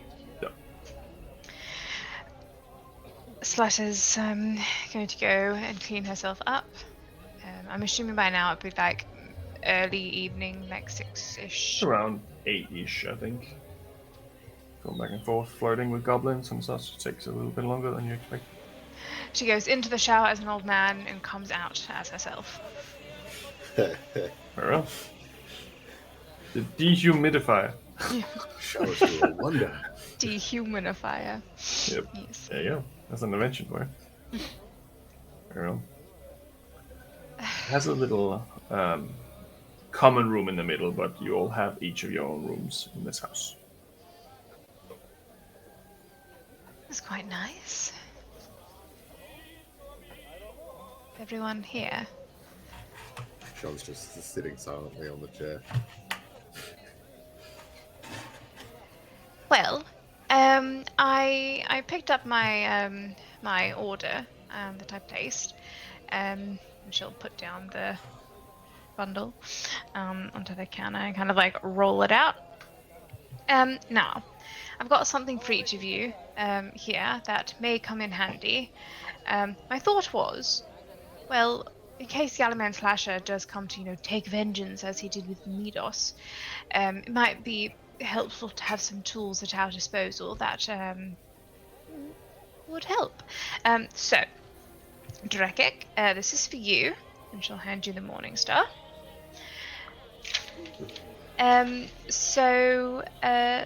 This is called Hinrail, this weapon.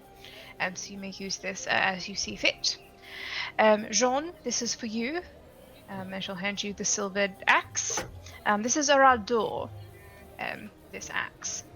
And Ingue, and she'll kind of in front of you and just come over and place down the darts. So the darts look like flowers and their stems have like thorns coming off them and it's like silver.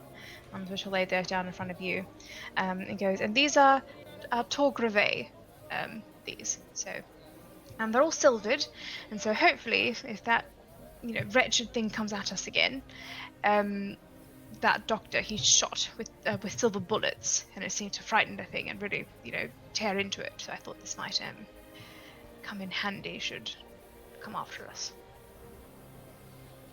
Nice. Hmm. Okay. Thank you. Very, very welcome. And I know that metal's not your thing, Ingue, but I figure, worst case scenario, it would be better to have it than to not. You sort yourself out with something? Oh yes, I shall just kind of point at the bundle of 100 silver-tipped arrows that are on the. Yes, that should be fine. That'll sort you out for some time. Yes, I figure if there is any sort of monster that doesn't seem to be, seems to be healing really quickly or something like that, this also might come in handy. So it's good to just have on hand in case. How much to set you back? Oh no, it's fine. I insist. No, I insist. All right. John takes out 100 gold, puts it on the table, and walks away. Oh, you want to play this game again, Jean? I look forward to it.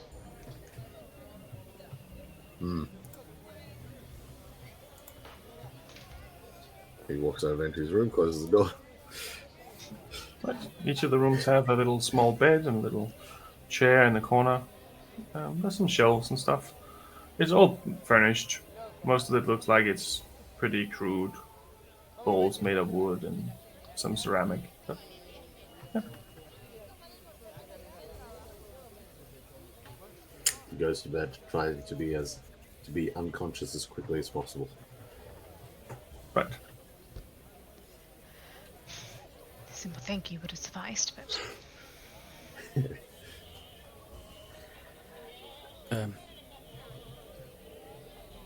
Do you still have his boots? do I still have his? No, I think he was wearing them. He wasn't back wearing them.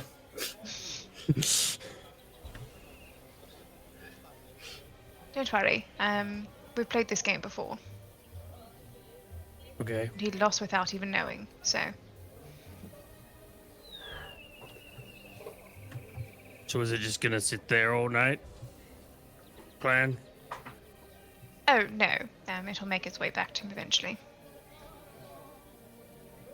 Okay. So, what's everyone else's plan for this evening? Oh, Ingue. Oh, what are you? Oh, we're doing this again, are we? Would you like to talk us through what or would you just want to? Yes. What is this, Ingue? Ingwe would not talk you through what's going on, but now that Drekka you can read, Yeah, I can see it now. you might notice a few things. Actually, a few things that I said were secret for Celeste are not anymore. Like, I will talk through it. Jacob will talk it through. There is the room has 4 corners, and so Ingwe has made an 8-pointed star, like the middles and it's not a star, but there's like 8 points, and is like drawing lines between the different things. So over in his mum's section, which has the books and the Drekik would notice the Laguera, Count Clochus Fabrusho, and Dada Yorgson next to each other, and then like big question mark, who is the bad guy? Along with the Pixie King and the big like cross through the Pixie King. He is the bad guy. Then in the other corner of the room, where it's got about the city, in a big circle. We need to get to the king's. We need to get to the king's private collection to find the book of death and the cross that was taken from the church. And I think that's the only things that I've kept secret, actually.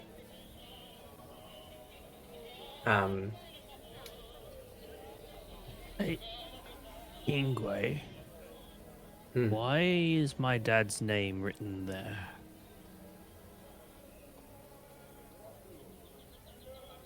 What?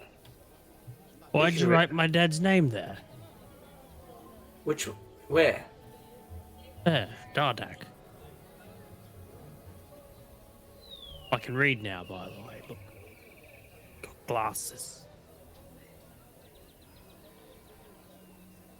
Well, I knew it would be connected. Why are you angry at me now? Well, no, I already knew your dad was a bad guy. Well, he's not a good guy, I'll tell you that. Okay. Well, he I'm is a gonna- good guy, but not to me. So I'm going to cross out under Count Clauche Fabricius, the bad guy, and I'm going to circle Derek Yorkson. Well, your dad hired my mum to kill this dude. Wait, what? I just found out that your dad hired my mum to kill this dude. So my dad knows your mum. No. Your dad hired the Pixie King. And the Pixie King hired, no, the Pixie King... Man, let's keep it simple. The Pixie King got my mum, hired my mum. We'd met him, you understand. Right, yes. Yeah. So my dad said, this guy needs to die. And the Pixie King said, okay. And then he turned to your mum and went, you go kill him. Yeah, but then... Oh, this is going to confuse you so much. Then my mum got Yeah. stuck in the fire plane, but my mum wasn't my mum. Anyway, that's not important.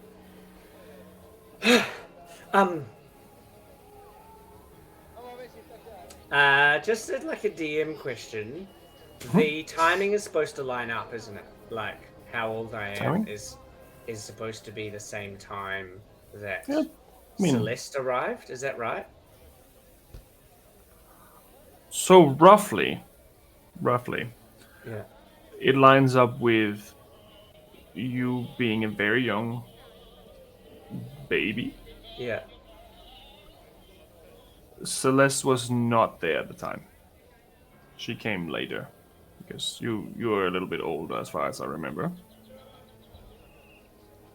Yeah. Okay. Okay. So it's not like it was a coincidence that my mum went to the fire plane and then Bartex caused the veil to go down. Like, so it seems like from Celeste's story, it was a coincidence that the veil went down when she went through. Like, she stepped through and then, oh man, I can't get Essentially. back. Yeah. Yeah. That was the same time. Yeah. So pretty much like 80 years ago or Yeah. such. Yeah. Okay.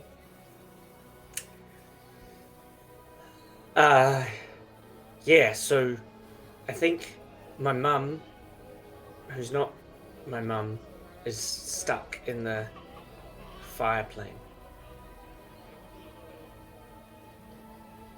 What? with Your this mum guy. who's not your mum? Your mum Well, who is your mum? It's a bit Normally, confusing. people's mothers are their mothers. Well, yeah. I think that I'm a bit confused about it. But I think the woman who who raised me, she's definitely my mum. But there's this other person that everyone else keeps calling my mum that's stuck in the fireplace. Right. And was escaping the Pixie King. Right. I walk over to the Pixie King. Kill this man. Go. Star.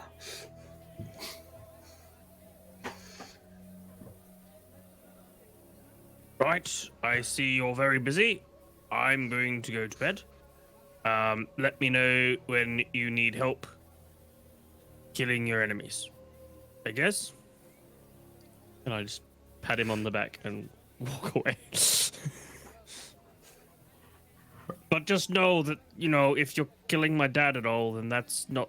I mean, we may have to talk about that first.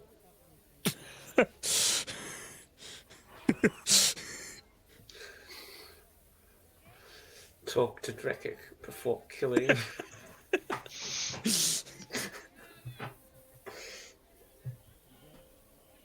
Like you've had quite the afternoon, Ingue. Yeah. How are you feeling?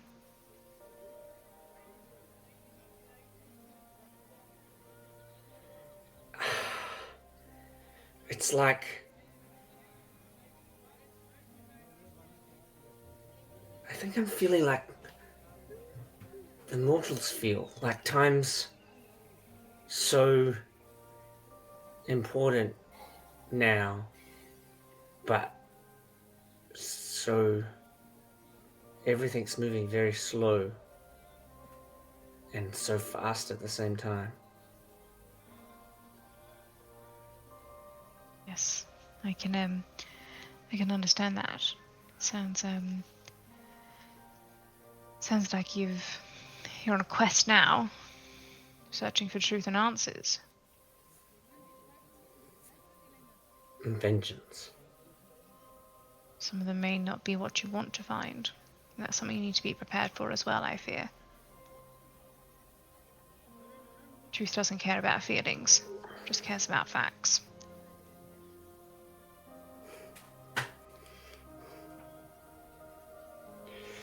Do you see the connection?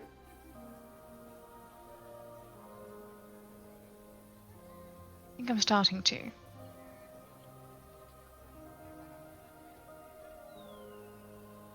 Definitely threads that bind us, red strings of fate, interwoven with one another.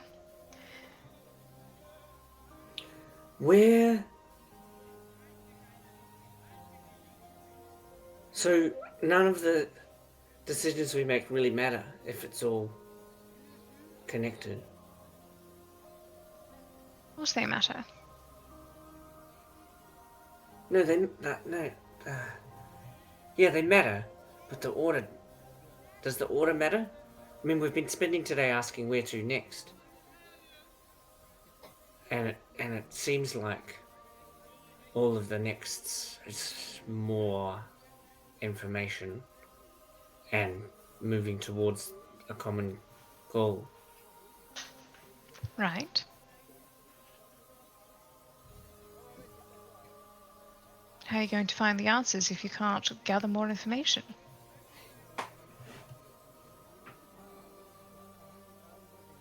Yeah. Well, seems like the Pixie King's not really relevant to the broader story. He's just some 2-bit gangster. But to find out more about what's happened to bring down the block to the veil, he seems to be linked.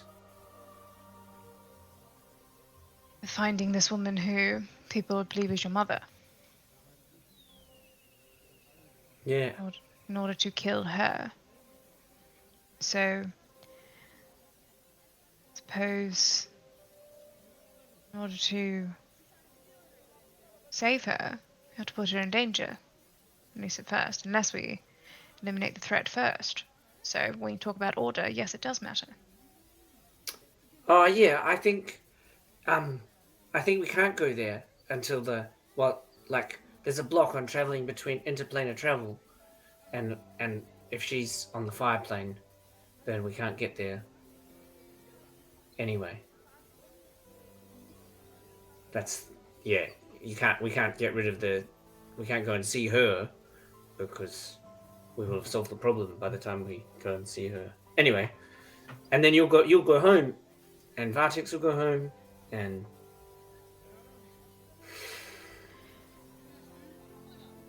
Potentially. I wonder if our friends will still be alive then. I hope so. I would like to take them back. I'd like to take you back. To the Feywild. Oh yeah, that'd be fun. Absolutely. It'd be a good adventure. Okay, so we've got a time clock too. We want to be able to do it in their lifetime. And preferably sooner rather than later, because I know that Jean will probably want to grow old with his family and not be traipsing around, with us for the rest of his life until the keel is over. And Drekik, I don't actually know what the lifespan is for Dragonborns on average. I haven't really come across them before. But I'm assuming he wants to do something more with his life than just hang around, putting himself in danger constantly. I assume that he'd want to do what most like he do. Travel the world, preach sermons, spread the word of baby Ron. I wonder if he'll live to see Ron grow up. I wonder how fast gods age. Question for another time. I think we have too many unknowables on the table at the moment. Speaking of the gods, they can still travel between where they live and here. Correct.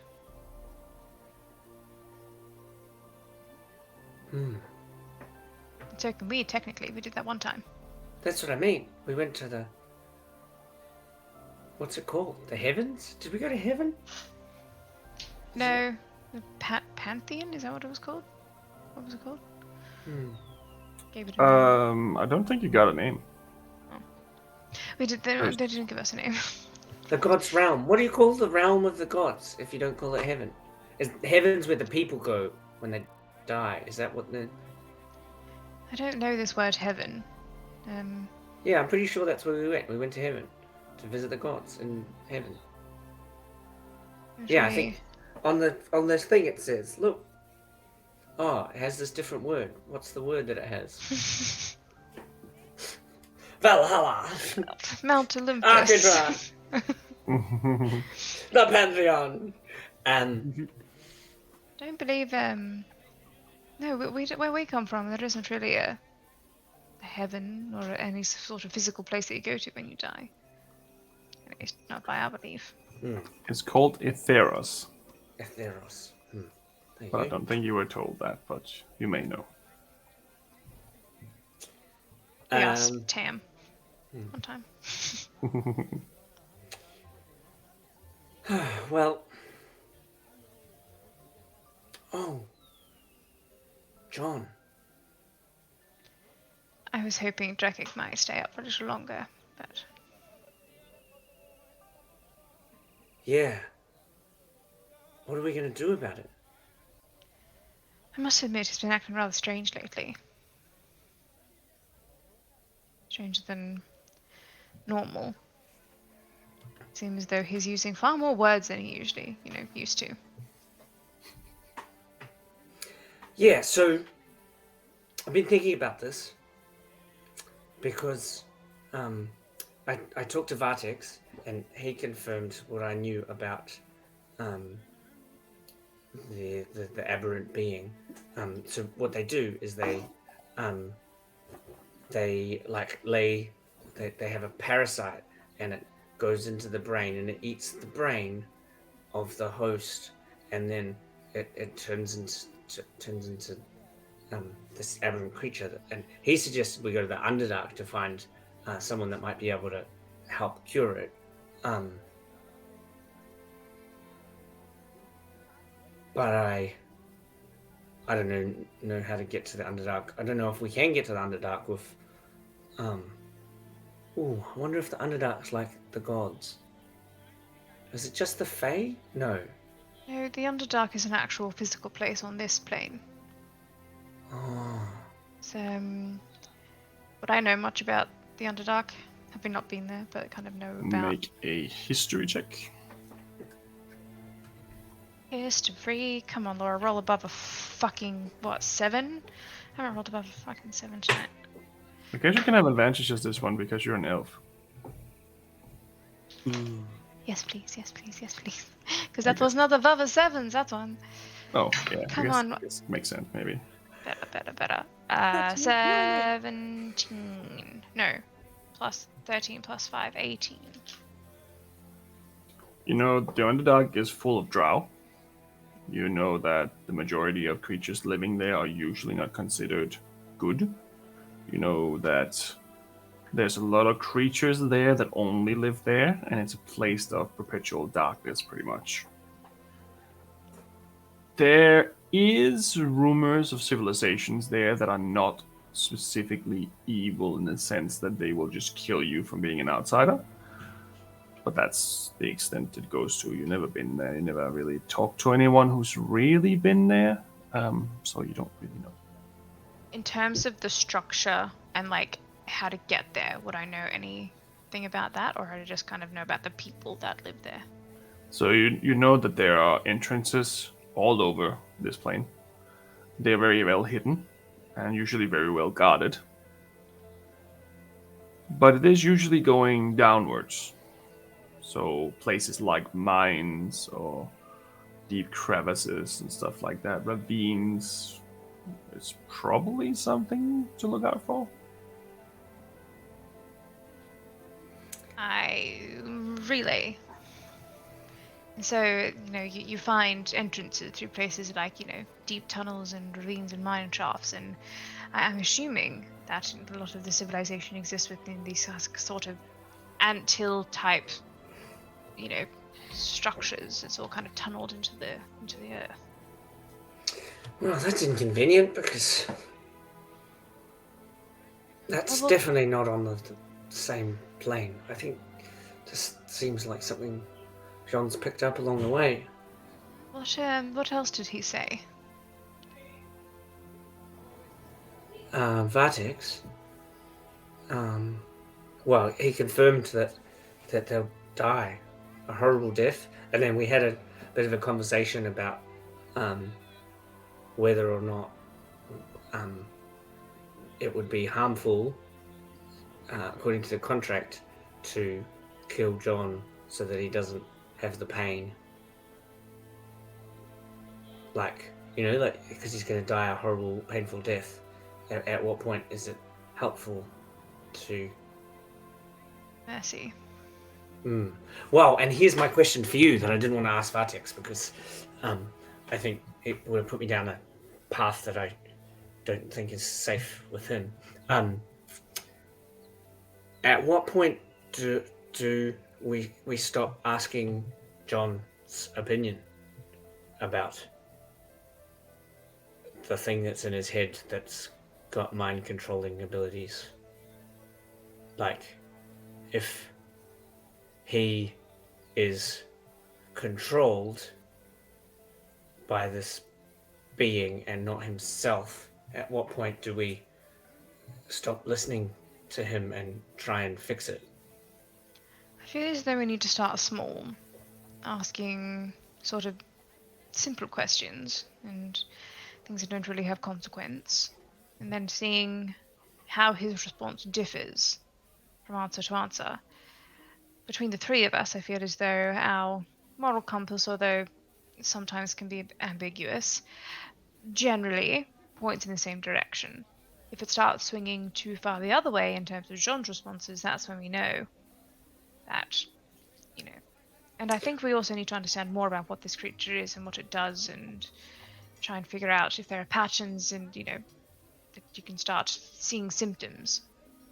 Well, like, for example, when we were going to look in the city and he just wandered off when we were saying that we wouldn't, or we were going to wait. And, Do you think he's like, had it that long? I thought maybe he'd picked it up there. oh yeah, in the city? Yeah, could have. So I feel as though it was around that time he started acting different. And so I thought perhaps he may have picked it up in there. Yeah, he In was the surrounded city. by those undead creatures, and, you know, they almost had him. If it hadn't been for the spectre of his wife at the time, perhaps they infected him somehow. Oh yeah, so you think it's in the city that he picked up the flayer. Yeah, that checks out. And I mean, who knows? Perhaps that city has some sort of an entrance to this Underdark, and that's. But maybe that has something to do with the curse. Who knows? I mean, I've heard all sorts of stories from what happens down in the Underdark. Perhaps that's what's happened to the city. Perhaps it's built on an entrance to the Underdark, and all the things are seeping out. That's why they made it dark. Potentially, yes. Well, solve that problem. That was easy. Check. I knew it was just like some irrelevant thing that was.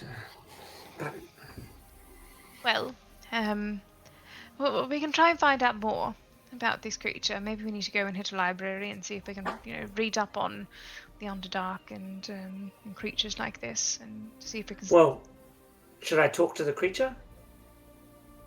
How would you do that? Oh, speaking to its mind. Does it have a mind if it's a tadpole? Do tadpoles have brains?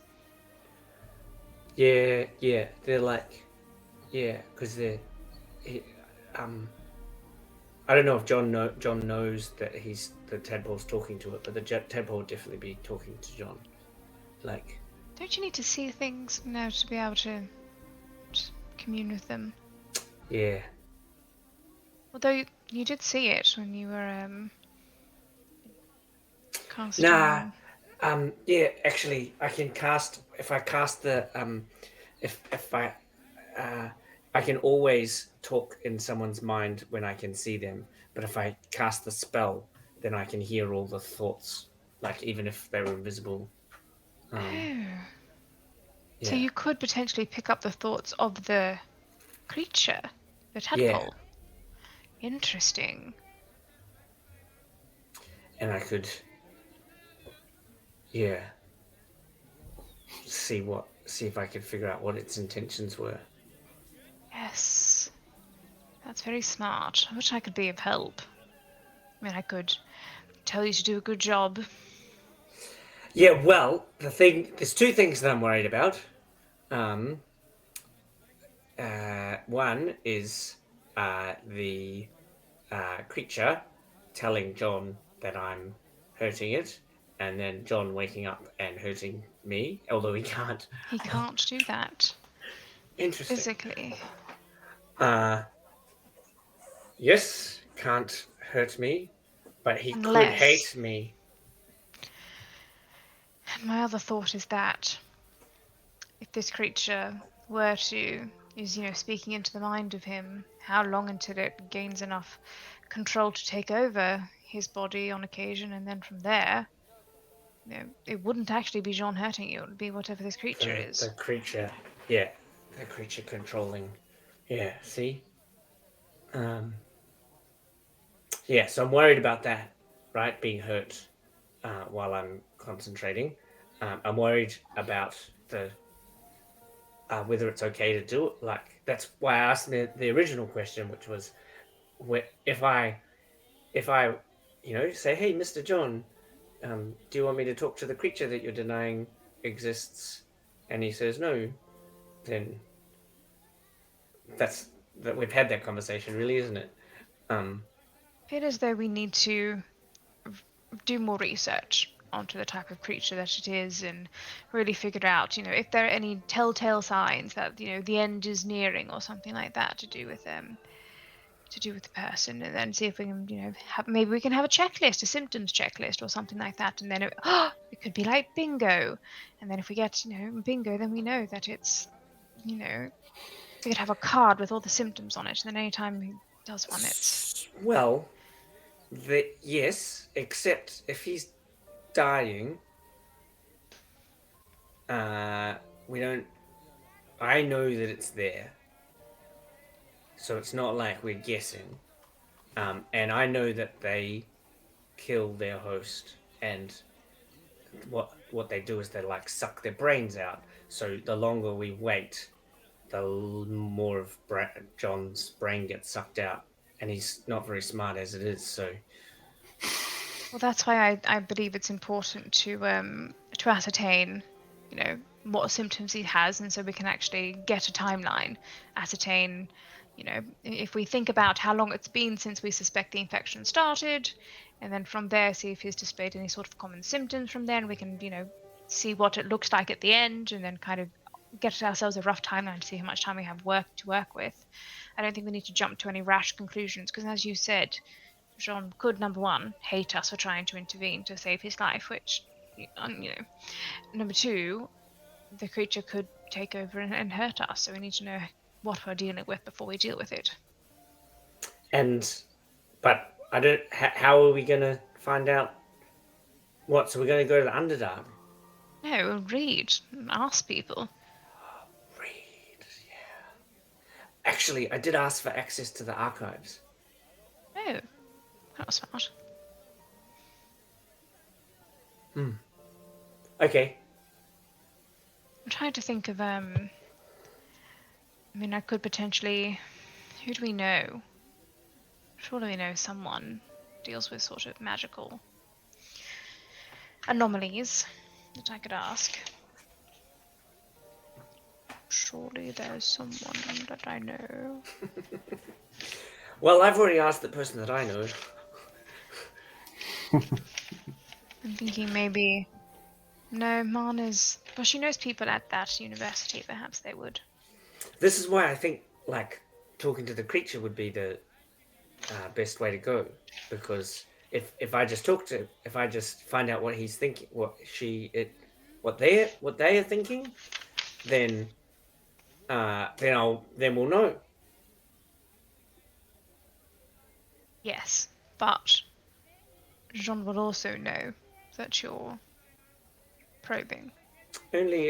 John will only know if the creature tells him. Which, let's be honest, if they almost share a brain at this point as far as we're deducing. So it wouldn't be a great leap of logic to assume that most thoughts between them are shared, at least one way. And if it perceives you as a threat, it would definitely let the host body know. Yeah, but we're in the same space. Whereas if it's not threatening John, then anyway, okay. And maybe in the morning we'll go and do some research. I plan on staying here for at least another day or two, so it could fit our time. Yeah, and we can ask Drekic's opinion. Perhaps we can ask Julius what he thinks. That's a good idea. Right, well, I'm going to go and have a drink, I think, at the bar. Then I'll, make my way to bed. Maybe grab myself some dinner while I'm down there.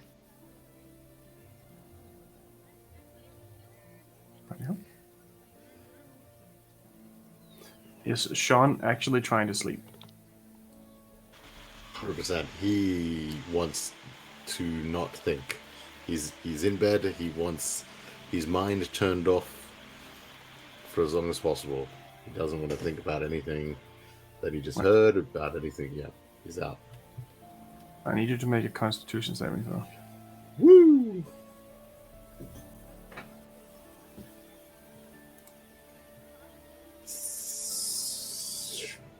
Dirty 20. Feel a little itch in your brain, but no additional effect. I tried to sleep harder. And other than that, you get a good night's sleep, a good long sleep. Or maybe not. Well, that's up to these guys, obviously. But Yeah. Just busted the door. Hold him down! so what is your plan? Are you trying to go to bed yourself, or are you trying to? What are you three doing? Drekik's tired out from the day, but he's gonna just sit on the bed and examine the room with his new glasses, Right. taking in all these crisp details.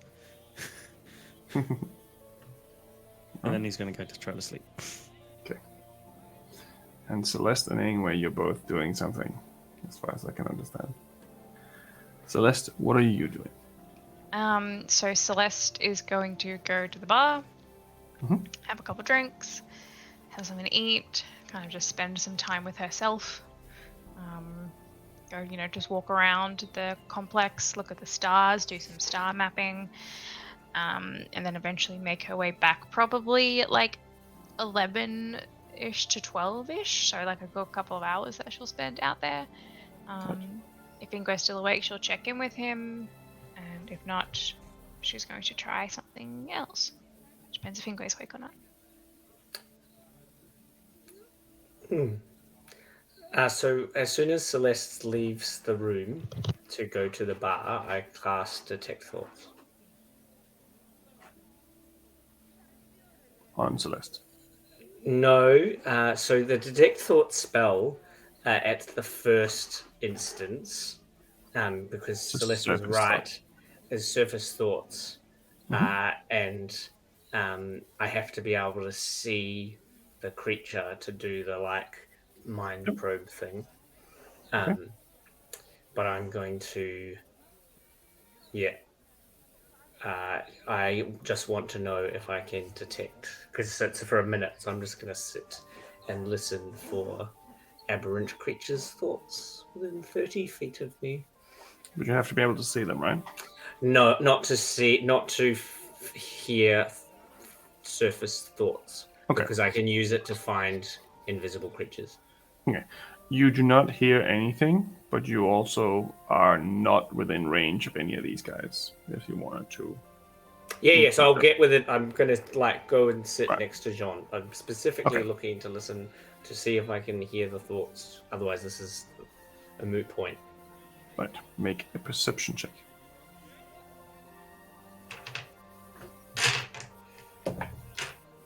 Did you give me Bardic Inspiration earlier? Was that you inspiring me? No. She didn't know you were doing it now, so no. Yeah, cool. Perception. Oh, that's right. I'm very perceptive. 19. Ooh. You hear what sounds mostly like a broom kind of hitting the floor back and forth, like someone's cleaning.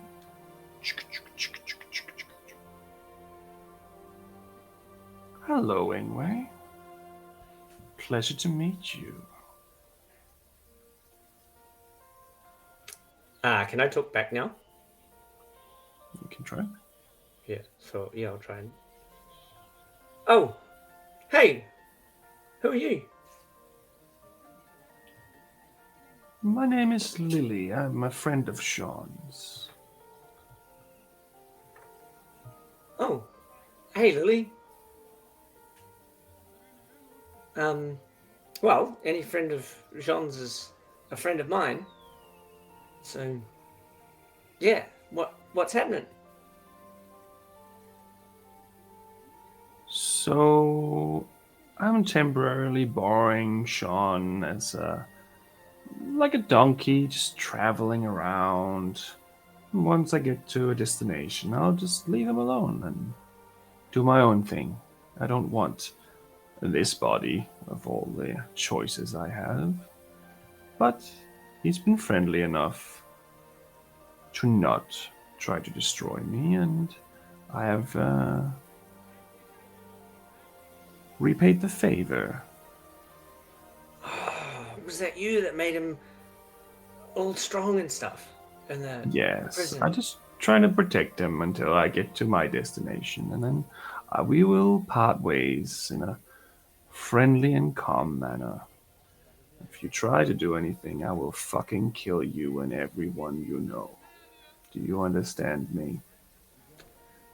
I'm not that worried about your threats, to be honest, but, you know, I understand what you're saying. Where's your destination? Don't worry about it. I'm not sure I know myself quite yet. But I'll keep you informed.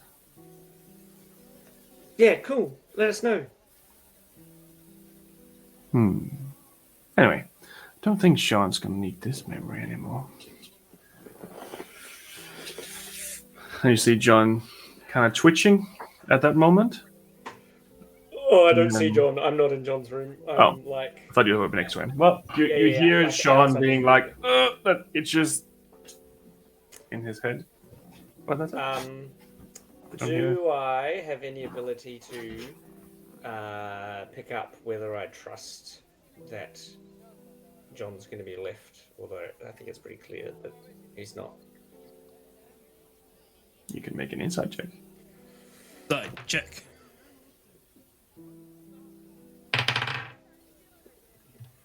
Not as insightful as I am perceptive. Rolled the same roll. Oh, I am as insightful as I am perceptive. 19. Yay! I'm exactly as insightful as I am perceptive. You haven't said anything that is not true. She haven't tried to tell you a determinable lie. Yeah, You can determine from what she said. But she seems Jean is so insignificant that leaving him be are different. It definitely doesn't seem like she's after his body. Yeah. He wants him to produce a task. Yeah, got it. Okay. Cool. Oh well. And I walk away. Very well. Can you make a wisdom saving throw for me? Wisdom saving throw. We're all gonna die. No. 22. Oh. You feel something scratching on the back of your head, almost like inside the skull. Mm-hmm. And you see the memory of the first time you were walking. Remember the first memory you ever had. And you feel it darkening, but then it flares up again. And nothing happens.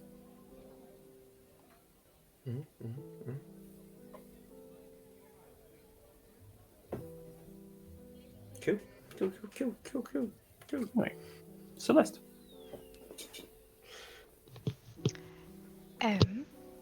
As I come back, just going into the common room, look around at all of the papers and strings and wires and kind of take it all in for a second. And then she's going to look at the 100 gold on the table. Then she's going to look towards Jean's door. She's going to go, alright, play this again. And she'll snatch it up off the table and she's going to sneak quietly into Jean's room and use Mage Hand to take 2 gold pieces and pop them in like side pockets or like just drop them into his bag. Make a stealth check. I'm going to use your passive perception for this one because you are technically not conscious. What is your passive? That is 16, isn't it? Yeah, that's right. I'm alert. I got the alert feed. Forgot about that. I'm fucking on edge. But do you have 16 still? Yeah. passive. Wait, my passive perception? Yep. Sorry, that's 19. Holy shit, you guys, man. Don't Not Ain't getting get that nothing one, I past think. us. Phew. Right. remember What why it's did 19. Celeste roll? 24. Just as a question, Celeste, what's your passive? No, not good. Passive perception, 14. Okay, I still got yours. Holy shit, like It's, passive 18, 19, investigation. 20. Yeah. Guys, Ain't nothing getting into this party. I can't Okay, see. so wisdom saving throw first and then stealth. Okay, got it. I genuinely don't remember why it's that high. I'm just like, all right. Well, that would be the alert Look fee. into it. Yeah, I assume so. That could be a Yeah, big old absolutely. bonus. That's +6 or something. I think, just that's my proficiency, like doubled or something. It's nuts. Woo! All right, well, it is what it is. Alright, yeah, you can definitely do that. Is there anything else that anyone wants to do during this until next morning? Go to sleep. Right, so you can all have a long rest and wake up in the next morning with all of your memories intact. Hey, that was the name of the episode. Oh my god, Inception. He said the thing. He said the thing. He said the thing. When the name of the thing is in the thing. Well, it's not the thing you think it was, but there you go. So you wake up next morning. What would you like to do?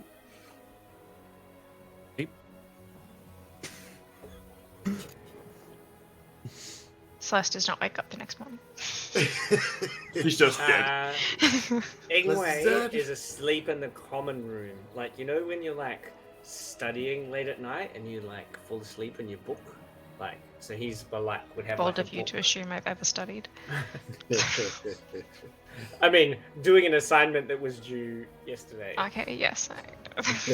Probably more accurate, yeah. Is asleep like on the couch with like A bit of pen ink in the corner of his mouth from when he was like,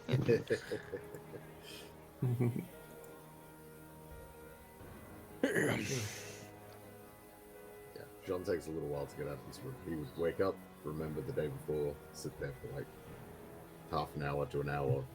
Once he hears people moving around outside, then We're just gonna walk out and just examine this Ingue contraption that he's been working on all night. Hey,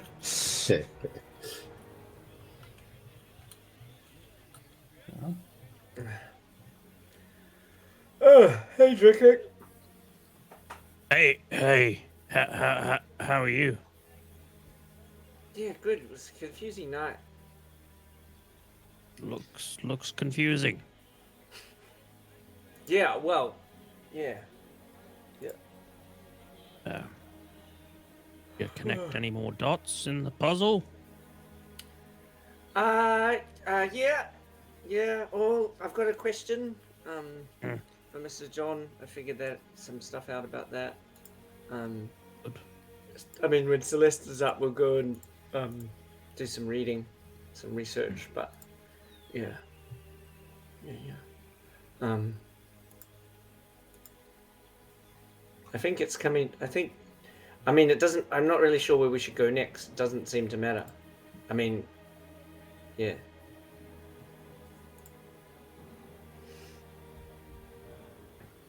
Yeah. Going to the doors is still my bet.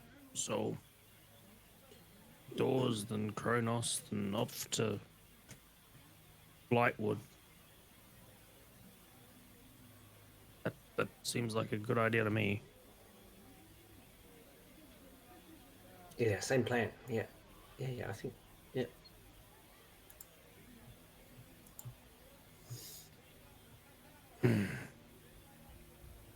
they're chatting outside. Eventually, Sean next to it. Morning. Morning. How are you doing? Yeah. I'm still breathing, I guess. I didn't mention it yesterday, but oh, good.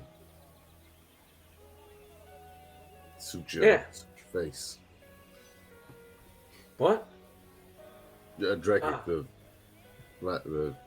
Yes, spectacles. please Oh, yeah. Yeah, he can read now. read. Yeah, it's really cool. Oh yeah. Makes it easier because he can, once we put all the notes out, then he can. Yeah, like Ingwe's lines and things. I could read the names. It was weird. Anyway, is he still Jean- cursed then? John would notice in the cursed city is a big note that says, "What does Lily want?" What is she doing to John?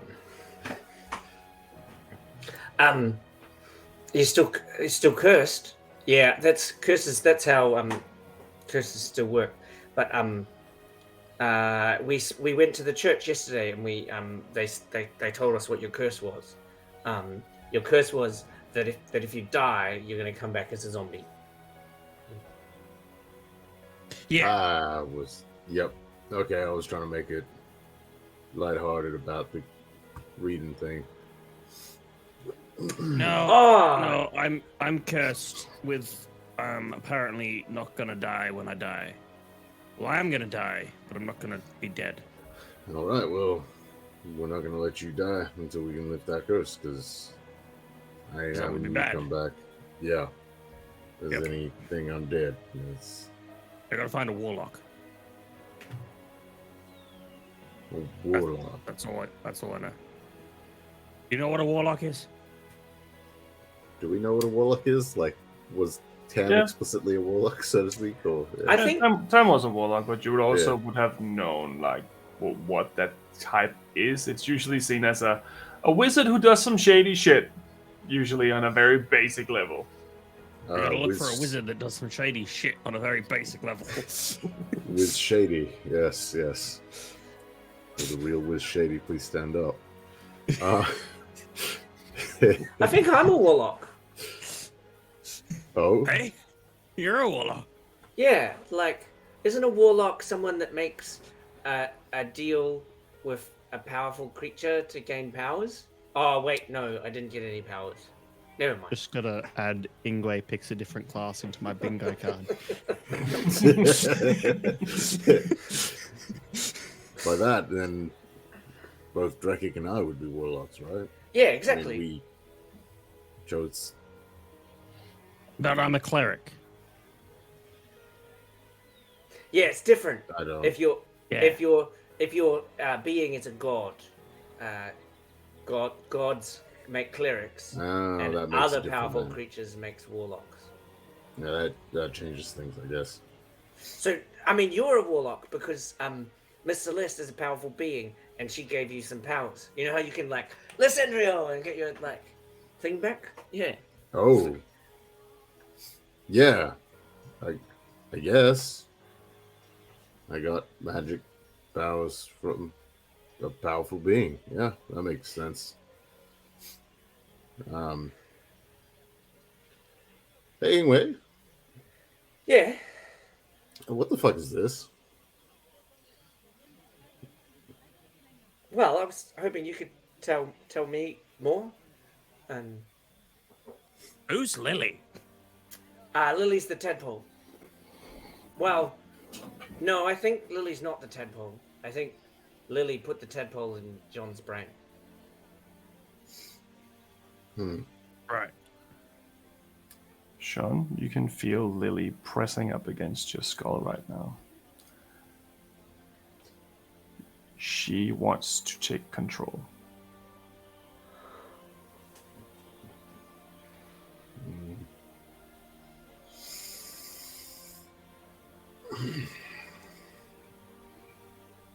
I guess I'm a warlock for a different reason too, maybe.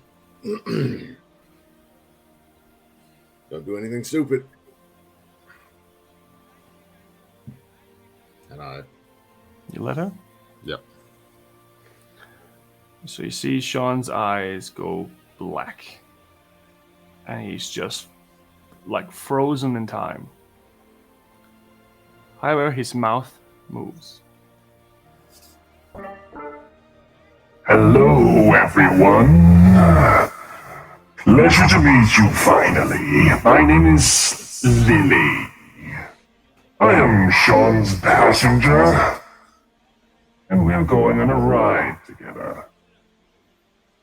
Any friend of Sean is a friend of mine.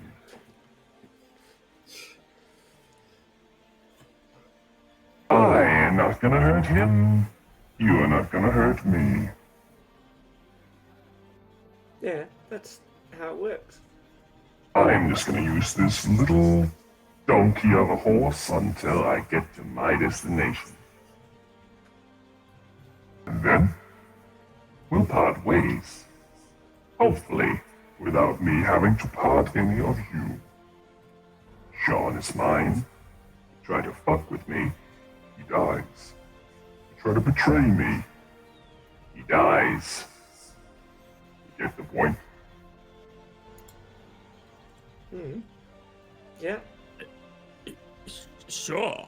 Yeah. Anyway, enjoy your Sunday. And Sean Thanks. comes back. Are you back? What is everyone yelling about? Can we keep it down? Hi, Celeste. I think you just missed something. Can we not have one morning? I'm just trying to. I thought we were sleeping in, and why is everyone yelling? We just met Lily. Who is? What is Lily? The tadpole. The tadpole. Not quite. At least not from what I understand. Tadpole's more an insurance policy from her.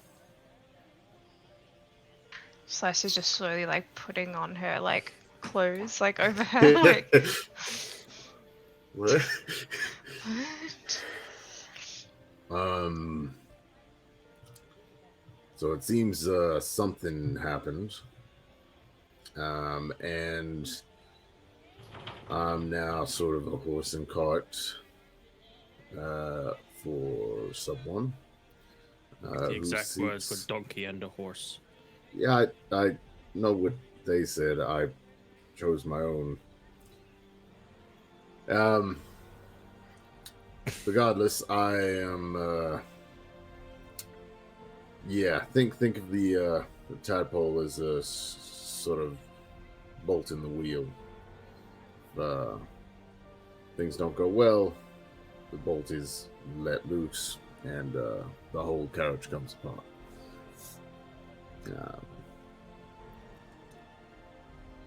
Yeah. Well, That's that why it's doesn't been so sound weird. pleasant.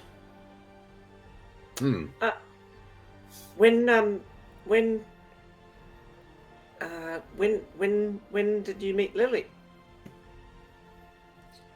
Like anything that seems like something I don't know if I should answer, I'm gonna sort of internally ask Lily if she thinks it's appropriate for me to be truthful here. He's telling you to tell him everything. Okay. Remember how Mana mentioned that the dream machine could be pretty dangerous? Yeah. Well, we first met in there.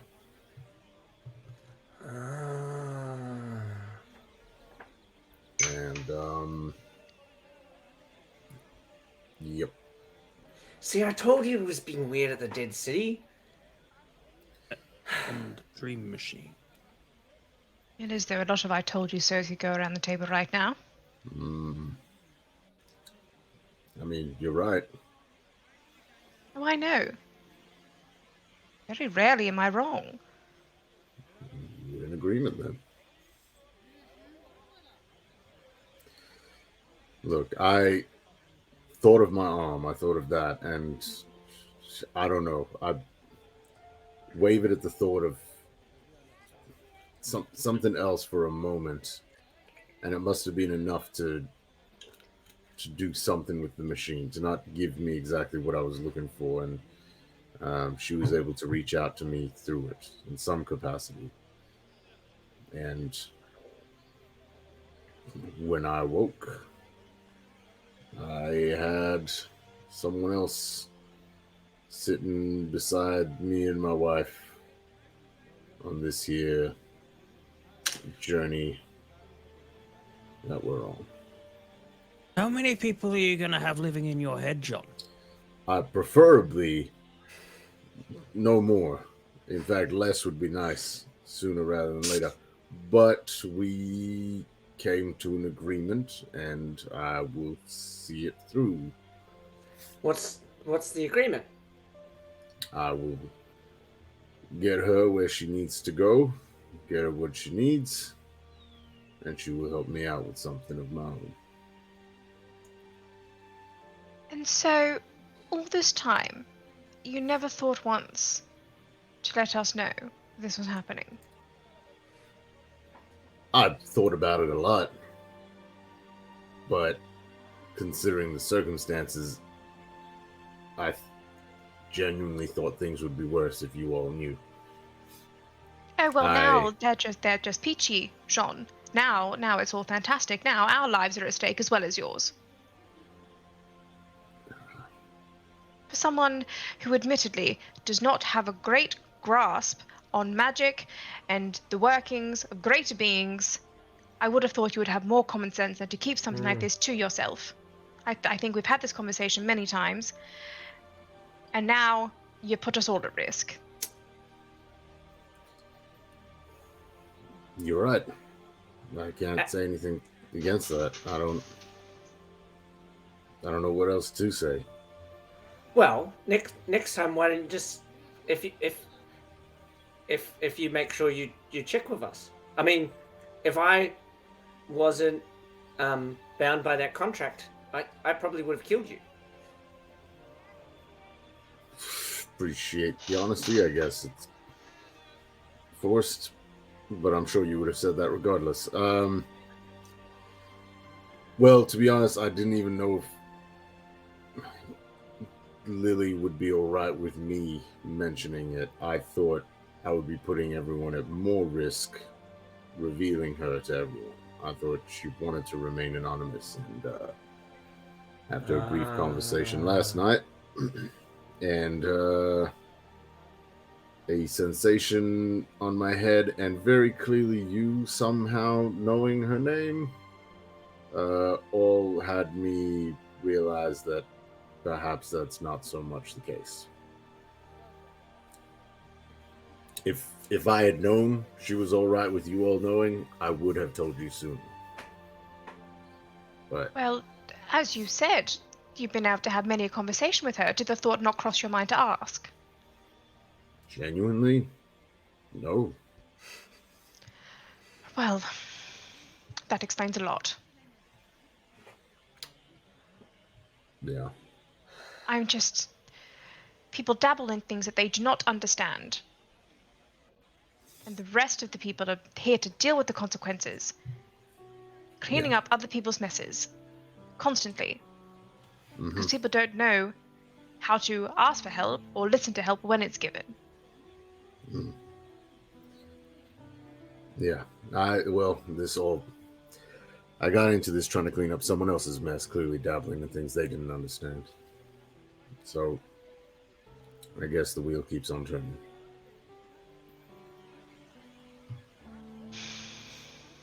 Well, we need to figure out how to get it out of you. I mean, if anything, I have a feeling she's honest, if not anything else. So, Where does it want to go? I don't fully know. A Very wisdom quiet saving con- through. Very It comes through a quiet bit wisdom quiet, by the saving throw. way. Oh, that's dirty 20. You feel a scratch on your brain as you say, have to get it out of him. Like someone's just not strong enough to get through. She just stares at Jean, like deadpan, and she goes, I think you underestimate what I value and what I don't. I'm just gonna get up, just look towards Jean, and look towards the other two, and walk out. What was that? I underestimate? What does she mean by it? Mr. John, I think you'll find this might be a common occurrence. Now that you're not the smartest one in your own head, people might not be talking to you when they're talking to you. I mean, fair. Yep.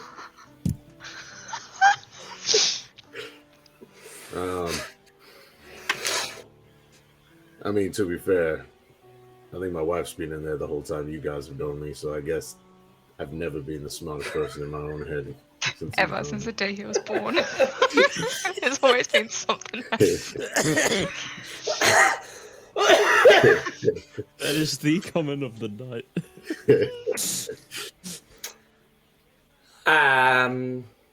Is there any reaction to the Crystal Cross being in the King's collection and the Book of Death? No. I'm not after the Crystal Cross anymore. All right. Well, I guess that's all out there. I won't be acting as weird. And I guess if I do, you'll know why. But I won't be doing it to try to hide things from you. Every time you say that, there's more you're hiding. Is there? I think this is like the second or third time since I've known you, and I've only known you for about 2 weeks max. That you've gone, I won't hide anything from you anymore, and then obviously you are. What have I been hiding prior? Can't remember. Your feelings? But it keeps happening. Your motivation? Well, I'm talking if you're Drekig, hurt? yeah. Before we met Drekig, yes, I know there was a lot, and then the Vortex thing kicked off, and I couldn't shut that shit out anymore. And I realize it's maybe not the best thing to keep all those feelings to yourself. Maybe it is good to talk and speak to people a bit more about it. But Can you, speaking of, can you talk to your wife still with Lily in your head? I have. I've been trying to avoid it lately. Oh, because of the lecture, like Celeste. Yeah. Good call. I mean,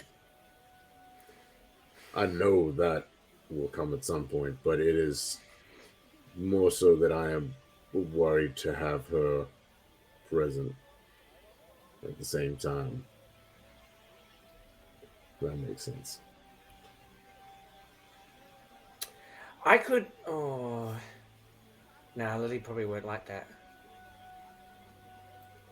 I think we should leave John's head alone. He's got enough going on up there. Yep. Yeah.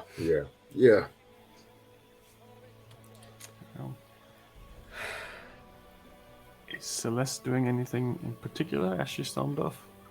Or is she just leaving them behind? She is just angrily pacing the wall. Just talking to herself. People don't listen to me, they get themselves into shit, and then they don't want to talk about it, and then it ends up being this big fucking thing, and then it snowballs. If they'd just spoken to me in the first place about this thing, or listened to me what I said in the first place, what did I say? I don't want to talk about the Dreamweaver. Don't do the Dreamweaver. It's dangerous because you don't know what you're going to think about. How can you guarantee anything? And now he's got a demon in his head. A demon's going to, and she's just like... What? And on Pacing. that note, that's where we'll leave tonight's episode. I just pictured that, like, suddenly Celeste just pulls out Jean's non-magical axe and just fucking launches it off the thing as well. She just goes in, Incendiary! like She just gets like all the axes that she's brought you over. She's like, "But now I'm confiscating this until you can learn your lesson. Get this back when you listen to me." That mean I'm not a warlock anymore?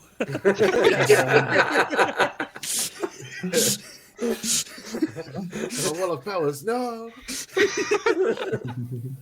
Well, that's where we'll leave today's episode. So, thank you all for enduring a little bit extra today. Sorry about that. Oh shoot! It's 11:30. Yeah, I know. I didn't notice. But it was an interesting place to stop. Yeah. Very well. Let us roll next time. to see. So Celeste's gonna get ambushed. Thrown off the wall. I Yeah. don't want to be ambushed anymore. I'm tired of it. Natural 20. 7. Got an 8. Natural 16. The only person that doesn't have a friend that talks to you. That's like celestial. I suppose you have the gods. Drake has the gods. What did we learn from this episode? We learned that John's got a demon in his head. Ingwe's gonna kill my daddy. Ingwe's mum is in his mum. Ingwe could not be my brother. And our Discord's not an orgy. Bingo. Yeah, I made a little post before that was like, Drekic's dad, Ingwe's mum, Jean's crazy mistress, and then let's just be nice, just buying everyone gifts. However, that turned different. Understandably so. Yeah, being nice. Oh, if you poke the tadpole, it pokes back. Mm-hmm. Yeah. So I think Ingwe Jacob was the highest, I think. Yeah. Yep. Through the natural 20? Yes. I got a 47 on my D100. Oh, we can roll those the whole time? Gosh. Roll for perception. Yeah. Also, I totally did not have a Nat 19 one. perception. I took off the boots. I made boots for the last thing, and for some reason they're just like, yeah, we upped all your skills by +3, and I only noticed that after when I was like, why do I have a perception of freaking +9? Yeah. So I have a fair 16 perception. Yeah, I don't know why that happened. Yeah, that's what I had already. Yeah. Yeah. So Which yeah, is interesting because you do have the alert feed though. Yes, alert gives me a bunch of other bonuses. It doesn't touch my perception, weirdly enough. But it gave you +6. Okay. No, and I'll change it back to 16. That makes a lot more sense in my head instead of having like 17, 18, 19, 20, and then 14 for Celeste. Yep. Celeste be bland. No, Celeste is just too self-absorbed to give a shit. She's just walking around just like... She doesn't want to say anything. It's not bland anymore. He can see. Sweet. So our options tonight for a raid is Corsair's Code doing their Humblewood. There is Eldritch Scribe doing their Kingslayer campaign. There is the House Rule doing episode 4 of something called Trial of the Black River, or Trail of the Black River, Trial of the Black River, and there is Tharizdun, the Mad Spiral God, who's doing journeys through the Radiant Citadel. Yeah. The Mad Dog one, the one before. Sweet. The House Rule, Trial of the Black River. Yeah. Sweet. Did you get Mad Dog from? Yeah. Because you're thinking about your dog. Yeah. Monsters in Mayhem in chat. Thank you so much, everyone, for hanging out with us tonight. We love you. Yes. Definitely some Join the emotional damage. Discord. Join the Friends, Discord. it's not an orgy. I mean, it gets more people to join. That's the clientele we normally It's an want. orgy in John's head. So I'm not that type of game master. Come on, sit down. Put your pants back on. Anyway, this is a D20. Okay. Raid is How many people in my loading. orgy D20? A wonderful night, everyone. We'll see you next week. We'll find the out if highest roll of the night. Sean is leaking spinal fluid out his ears. Yeah. It's gonna be fun. Join in. Put your wager in chat. Start taking bets on how long Yeah. it takes. Fair All enough. right, right now. 5, 4, Okay. 3, 2, 1. Monsters and redhead. And we're done. think we're through. Damn. Fabled.